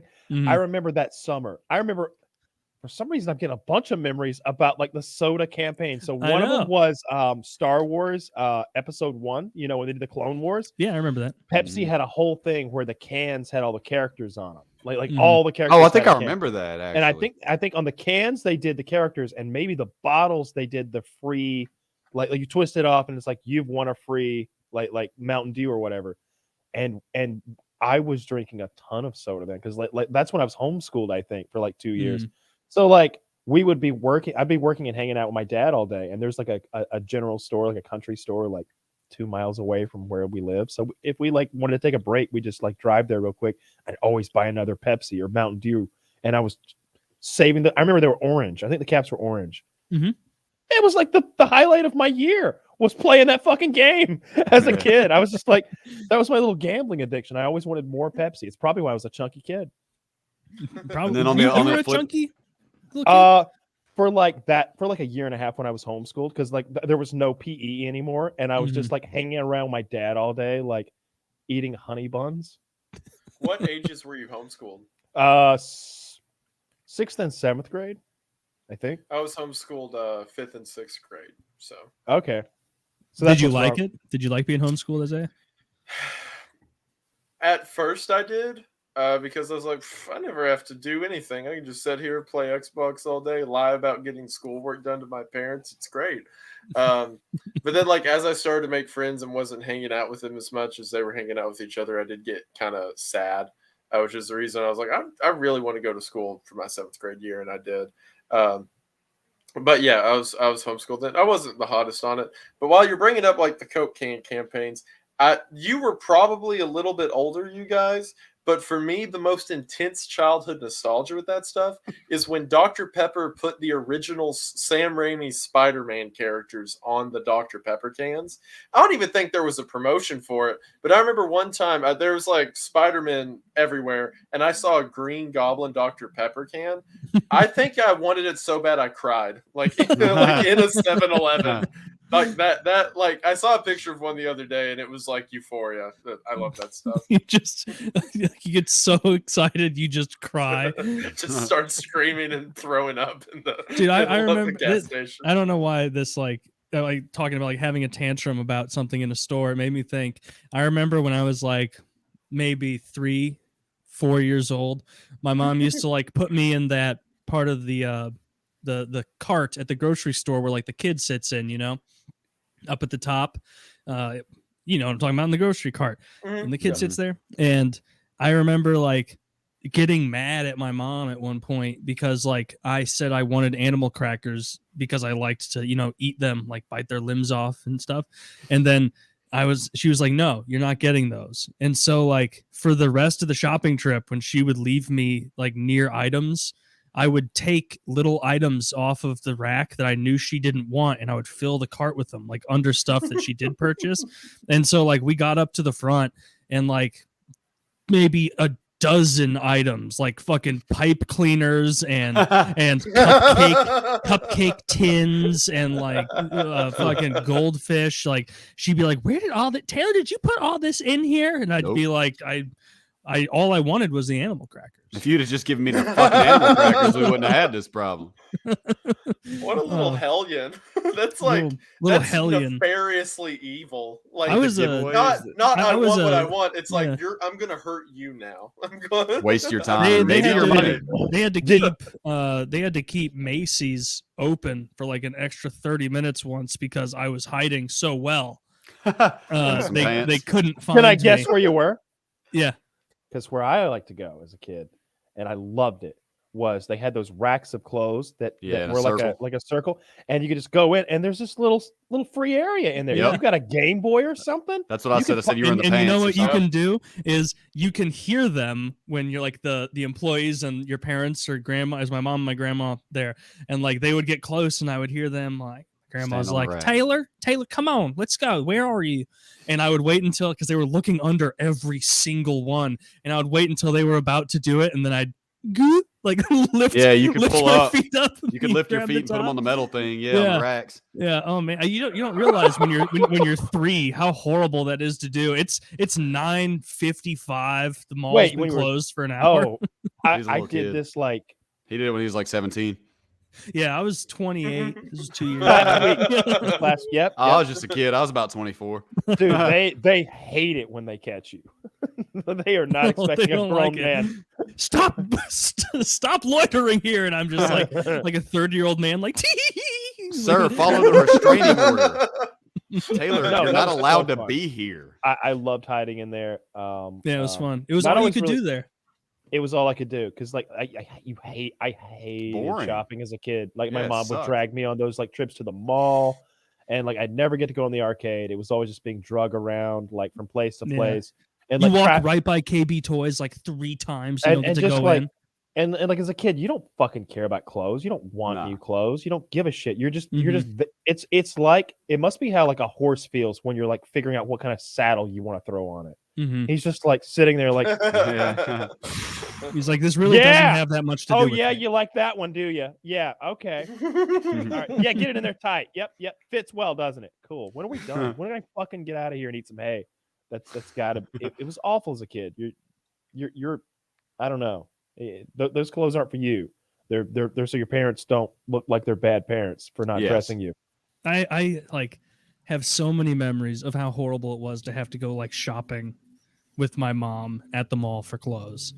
It was I remember like maybe being 6 years old and like never fully understanding the concept of suicide until I was like 45 minutes into standing in White House Black Market, some like lady store, and my mom is trying on so many things, and I just remember being like, what if I died? That would get me out of this. Taylor, imagine. But if I die, I can't finish battling the Elite Four in Pokemon Red when I get home. I don't know if I'm going to be able to take Drake the Dragon Master. I can't tap out yet. Imagine how like some like African child who grew up in a salt mine would feel hearing this story about how awful it was to go shopping with Go your get all these mother new at the clothes. store for new clothing. I have been wearing the same potato sack for a generation. This was my father's potato sack.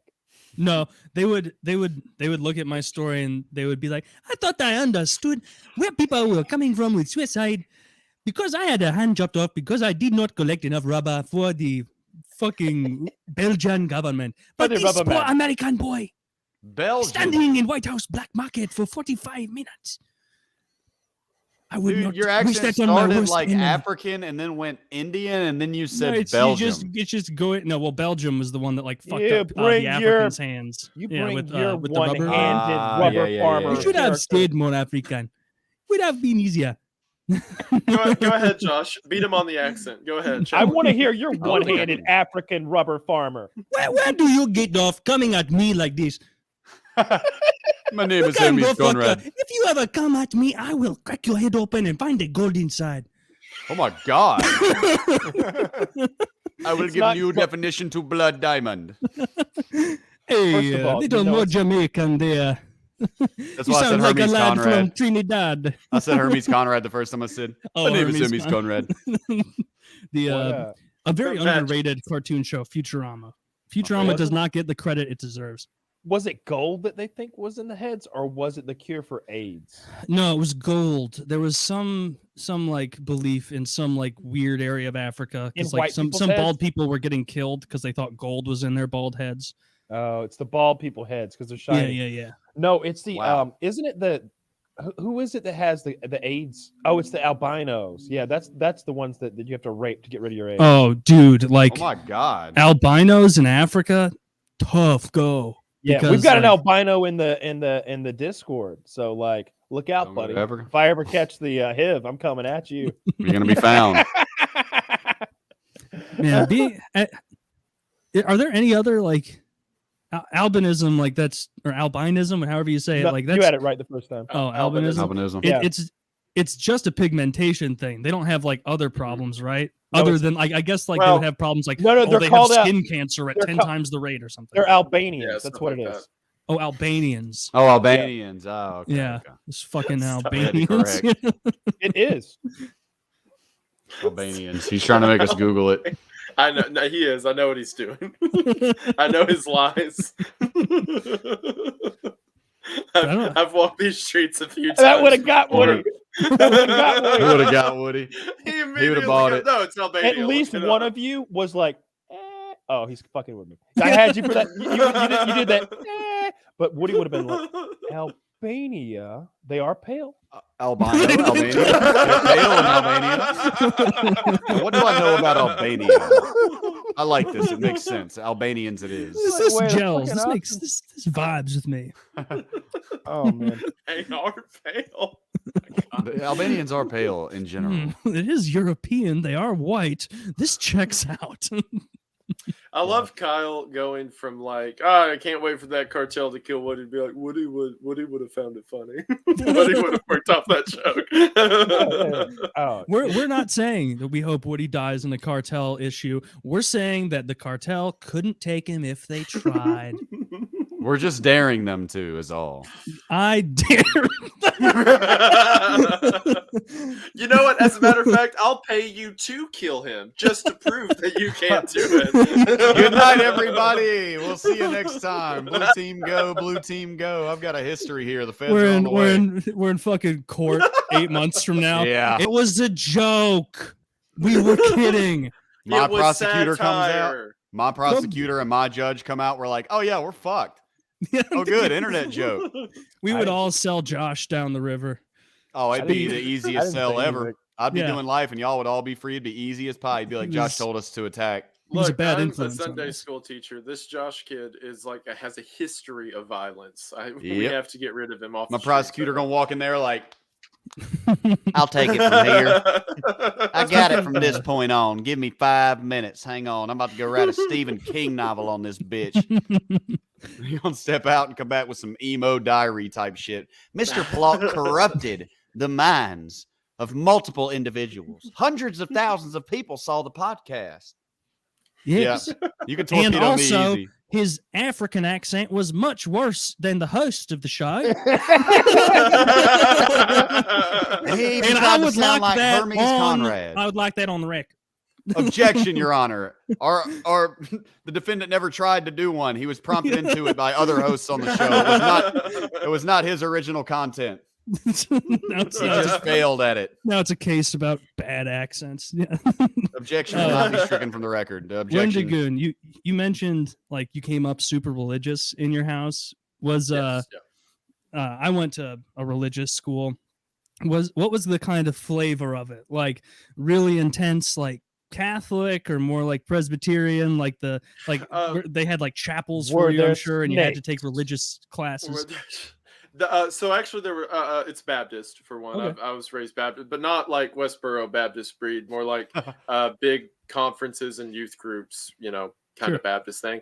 I will say, Kyle mentioned snakes. One of the few official snake handling churches is about 20 minutes from my home, and I do know people who go there. It's the one. If you kept up with it a couple years ago, the pastor died because he was bit to death by snakes during a service. Mhm. I am pretty close to one of those, so that is a thing around here. What a You retard. know, it would have been funny if you just said car accident and just moved along.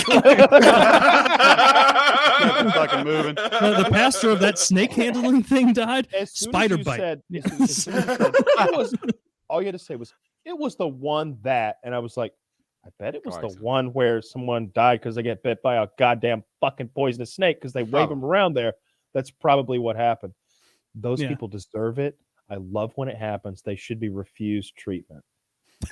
So it's interesting. I did like it was for my occult video I did a while back. I looked into like how that started and everything, and it actually didn't begin until the 50s.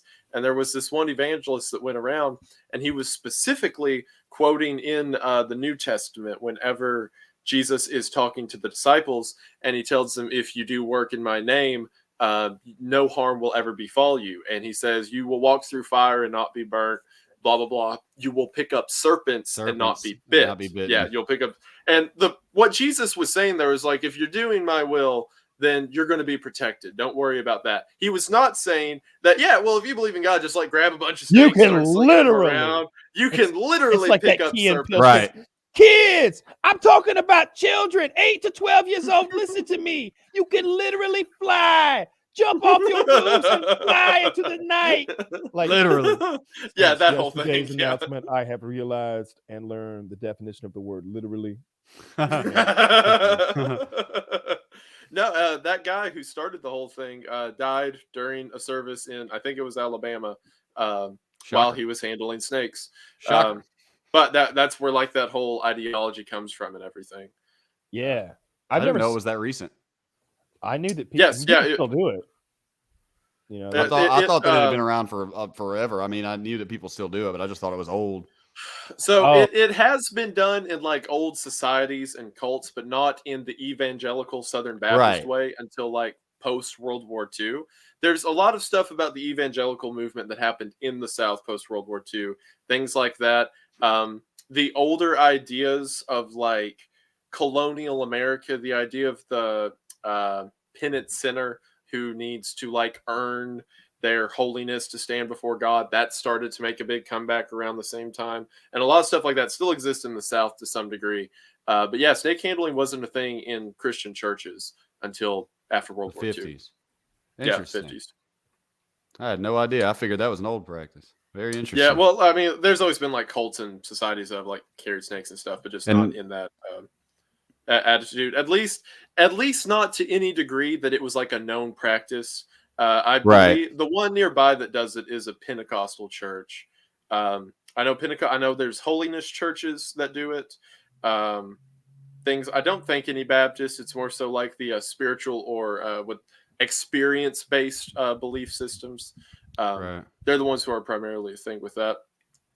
I could but, get into a snake religion. What's the survival rate for their like high-ranking? Kyle had a congregation 180. members? He's immediately like, yeah, actually, it's kind He's of like, cool. yeah, I'm down. I don't want to like what's that, handle the Josh? snakes. I think maybe like some snake worship though. Oh, I That'd be- see what you're saying. Yeah, that makes more sense. Yeah, gotcha. What were It you would saying, make, I Josh? mean, like handling snakes in church, like it's kind of like daring God, isn't it? Well, that's what I was telling them about while Hmm. you were gone. It's from whenever Jesus told the disciples that you can pick up snakes and not be bit. They're just like, oh, okay, he said so. They took it let's do literally. They took I it mean, literally, just yeah. latching on to that of all things. There is, it's actually kind of interesting. If you look at a lot of a more like, I don't want to say orthodox, it's more so like the American traditional religious movements, a lot of the branching off that happened with those literally came from like 1 or 2 verses in the Bible, where they're like, oh, this is our thing now. Let's hyper focus on this part. Right. And then they kind of focused with that as they went through the years, and that kind of developed and became its own thing, like with the snake handling churches. Yeah. To finish answering your question now that you're back, I was Baptist. I've always been in different Baptist churches my entire life. Every one of them's there's different kinds of Baptists. There's Southern Baptist, Primitive Baptist. All the ones I've been in are considered independent Baptist, which just means they're not part of a larger affiliation. And the belief system's just the Bible, no interpretations outside of it. And I'm actually now a Sunday school teacher in a church. So I've still continued with that. That's why I said his testimony Nice. will be very strong when he testifies against me. He said because he's a Sunday school teacher. Yes, I said as a Sunday school teacher, this man was a horrible influence. I didn't want to make the African man voice. He forced me to. I would never. I mean, Sunday school, I mean, I did dislike it as a kid because it was like all taking away from time that I could be playing in the woods, because that's all that I did with my friends in the neighborhood when I was a kid, is like, what are we going to do today? Let's all go in the woods and make weapons and fight and build a fort and then like do war. And that's all we did. Good But stuff. I did like VeggieTales. VeggieTales That was I the loved most VeggieTales as a redeemable kid. part of Sunday school was You're VeggieTales. his cheeseburger. Now, I will You're his clarify. cheeseburger. I'm not. You didn't- I you- did hate. You don't know what VeggieTales is, Kyle? We did hand bells. That's when each of the kids has a different bell. They're color coded for the key, and then she points at a chart and we ring the bells like a choir of bells. What the fuck does that have to do with Jesus? We did gospel songs. Oh, okay. Well, that sounds The awful. light of my Veg- ding, ding, ding. VeggieTales was a I think cartoon it was my show. mom's idea. It was awful. Yeah, It was my mom's VeggieTales idea. was a cartoon show with Larry the cucumber and fucking Bob Timmy the the tomato. tomato or something. I don't remember Bob. the tomato. Bob the tomato. And they would like just be hanging out on like kitchen counters, and they'd be like, "Oh, Stevie the squash is getting sliced up, and look how much pie he made." And they'd be like, "Larry, that reminds me of when Jesus made meals for 10,000 people with just 2 loaves and 2 fishes." And then it And then like breaking does the a song. Family Guy style like flashback, and all the characters are vegetables. And so it's like Jesus is an asparagus and his disciples are like squash, and now that the more I describe it, the more I realize it wasn't good. it was perfect. Don't you Can I ask you this? When you say it like this, it's Can a I ask little you this? creepy. It only seemed good because I was in church and I needed something. you're wrong. So Taylor, all the characters are vegetables. I'm getting that. Yeah. And he's doing this Sermon on the Mount. Is it bread and fish that he's serving to vegetables? Yes. I think they. So I the think they vegetables glossed are over that. carnivores. The vegetables are eating the bread and the fish. There they are. Hey, There it is. there you Yeah. are. You I got remember in the that, middle, you got Larry the pickle was cucumber, Goliath. Bob the tomato. That's Goliath. Why big is one with Larry boxing so gloves. fucking big? No, that's not. No, Larry is the that's- smaller that's cucumber. Larry's up little front. one. Oh, Larry's got who's from- that big Bluto retarded guy? That's Goliath. Goliath. From David He's and a, Goliath. he's a boxer? Yeah. In this, The he was. I mean, in misinterpretation. real It life, was he, to like, show how decapitated What are the tough gloves people attached to? and scalped them. Man, We this don't was a ask terrible questions like show. that. Just float. Why do none of them have Stop arms? it, Taylor. You're going too far. Quit They attacking my don't. culture. They don't have arms. Is the They're just tomato kind really of, supposed to be there? Gaze not into the abyss. The tomatoes Lest are the fucking. abyss gaze also into you. It's supposed to be educational. There's a fucking fruit there. I'm not buying into it. Man. No, they're vegetables. Veggie He tail. left. done. Look, you made him leave. Rage You made him quit. leave. Look at that. I guess the tomato's technically a fruit, but we all know what it fucking is for real. No one Yes, eats we all know tomatoes it's a like a vegetable. canned fruit. Nah. It You know, should be for a the most vegetable, part. other than by like technical definition, I guess. Yeah. I mean, I guess I'm real. I didn't know it was 3D animated like that. I didn't know it was like cutting edge technology for the time. Oh, Yeah, it for was. 1997, Cartoon, that was the bee's knees, It was the man. shit. That's crazy, bro. They were banging that out on like fucking super powered computer. Yeah. It's like, For do back you then. remember like toys and like little widgets or things you would get during school? Like if you're a child, like first grade or whatever, it's like, oh, you did well on your spelling test. Take a little top or a Right. popping rubber thing from Insane. Those the things were gift thing. insane, bro. And A you little would jumping be like- frog, little plastic jumping frog. and like the little plastic jumping frog. And while you're at school, you're like, this rocks. Now I've got a toy to play with on my desk. Time's flying by. Crazy. But like you would never bring those toys home because it's only Right. fun within the context Right. of shitty school. I Same know thing where with you're Veggie going with Tales. this. Like if Stop they it. put Ah. like a morning, like a 1997, 1998 morning when I woke up on Saturday early so I could see Ash and Pokemon. Like if they were like, we interrupt today's Pokemon to bring you Veggie Tales, like I would have No, I would have written my congressman or whatever the fuck you do as a child. Like I would have been like, no, this is Pokemon time. Veggie Tales is for Sunday school. You keep that out of my Pokemon. Keep it out of my Pokemon.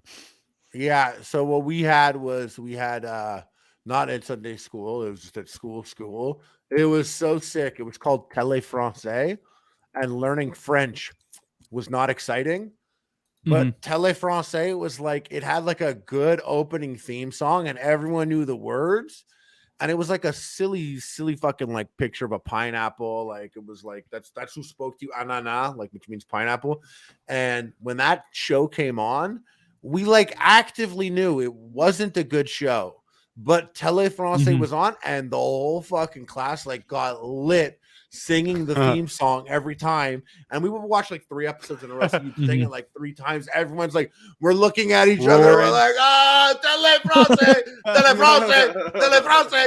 And like the teacher was like, I'm going to put it on, but you guys can't sing it. You cannot like, sing deal. it. Télé Français. Good. Télé Yeah, we Français. were literally like, bonjour, hello, salut, Télé Français. Did how fluent did you ever get with French? I could read a book in French. I could understand people from France speaking French. I could communicate adequately with people. And then I'm from Quebec. I cannot understand Quebecois French or the people here. It's like its own thing, and it's mixed with slang and weird. They Why, weren't did you learn teaching you textbook French? Quebecois French. They were no, teaching they you teach like you French. They teach you language Okay. French. Like textbook then- French. People here just have their own. It's like imagine you were like you learned English and then you went to like a really southern part of the USA where it's like too much Howdy, twang Parker. on that accent and you're just like, what the fuck are they saying? Yeah, it's You like know? West Virginians, like in Appalachian Mountains, where it's like they're speaking English, but you don't know what the fuck they're saying. All right, now you're coming for me. Now Appalachia. You're not Everything one we of hold those dear. folks. You're very. I am Eastern articulate. Kentucky. You think West Virginia's bad? My word. Oh, is it Southerners worse? in the chat. Yeah, well, it's about the same. I've been to the worst of West Virginia and Eastern Kentucky, and I couldn't tell a difference. It's pretty close. Damn. That's bad. East Kentucky's a lot more crime and meth oriented, whereas West Virginia's a lot more inbreeding. But it Both all bad, comes all out bad. in the wash of like the exact same. Yeah, You just see someone who's got something wrong with him. You're like, that's probably not good. His It's dad is his probably grandpa. moonshine related. He's got a Yeah, grandpa that's dad. probably. Was that Grandpa reference dad, you things made like earlier? that. That reference you said earlier to going blind drinking moonshine. Was that a Squidbillies reference by chance? No, No, it that was a. I've known people who built stills and made it too strong and went blind. It's So that's a real thing. The Squidbillies joke was Yes, based that is off a of thing. reality then. Oh, Yeah, okay. so Yes, like yeah, I think like we looked this up on the show a while ago. So basically when you make your own alcohol, you know how like ethanol is that's what alcohol is. Right. So apparently like the reason that when they run a still and they're bottling, they like let it run for a bit is because methanol, which is a different kind of alcohol that makes you go blind, is the like first part. is the first stuff to come out. And so The if you shit they just pour start out. bottling methanol and you drink that, it can like permanently blind you. Mhm. Which The is crazy why, thing like, is- just go to the fucking store and buy. Yeah. Well, I've been involved in people making moonshine in prison, and they even them who can sell it for several dollars a drop, even they pour out that first bit, you know? Yeah, better safe than sorry. Mm-hmm. Like nothing's worth your sight. And I'm sorry, Wendigoon, you were about to say something? Isaiah? No, I was just gonna say is talking about go to the store.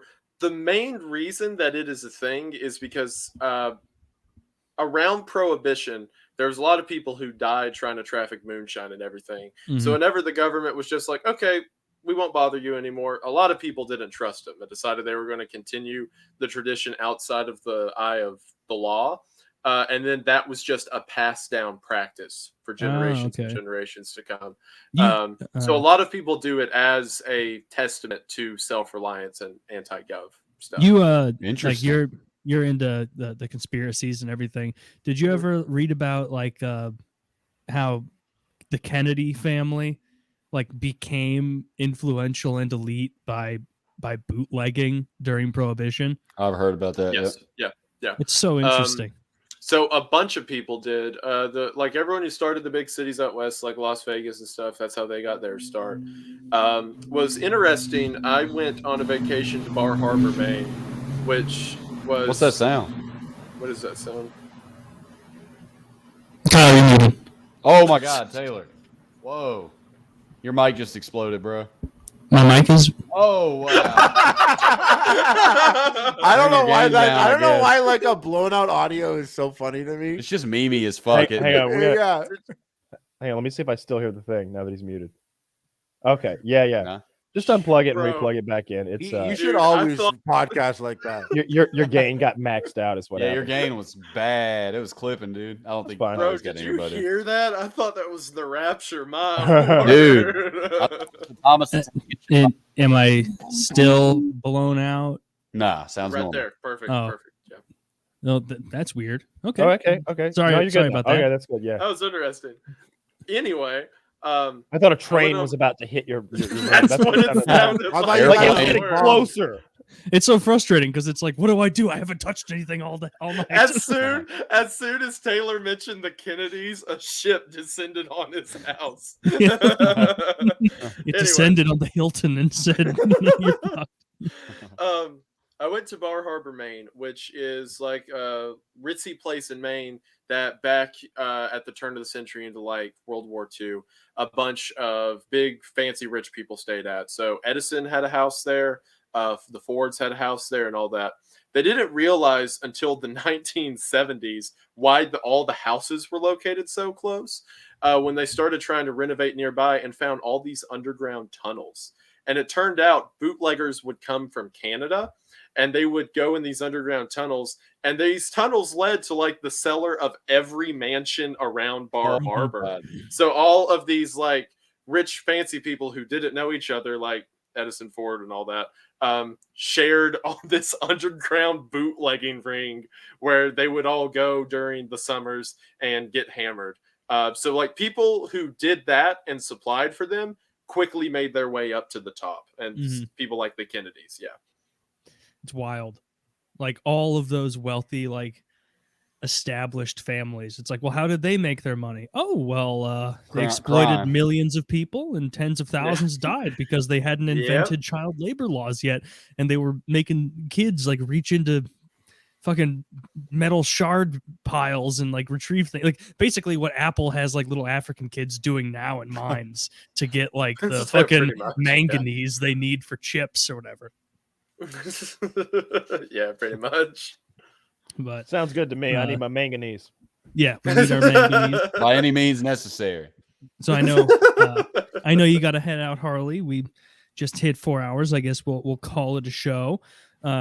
Josh, thank you so much for jumping on last second. Isaiah, Always a pleasure. we got to man. have you on Anytime. again so we can talk more about it was a conspiracy privilege, and to both of you guys and the guest as well. I've watched PKA forever, been a huge fan, so this really meant a lot to me. So thank you. Oh, cool, man. Thank We you so things. enjoyed Good. it. You killed it, man. We'll have you back on Mhm. again soon. And Harley, Very cool.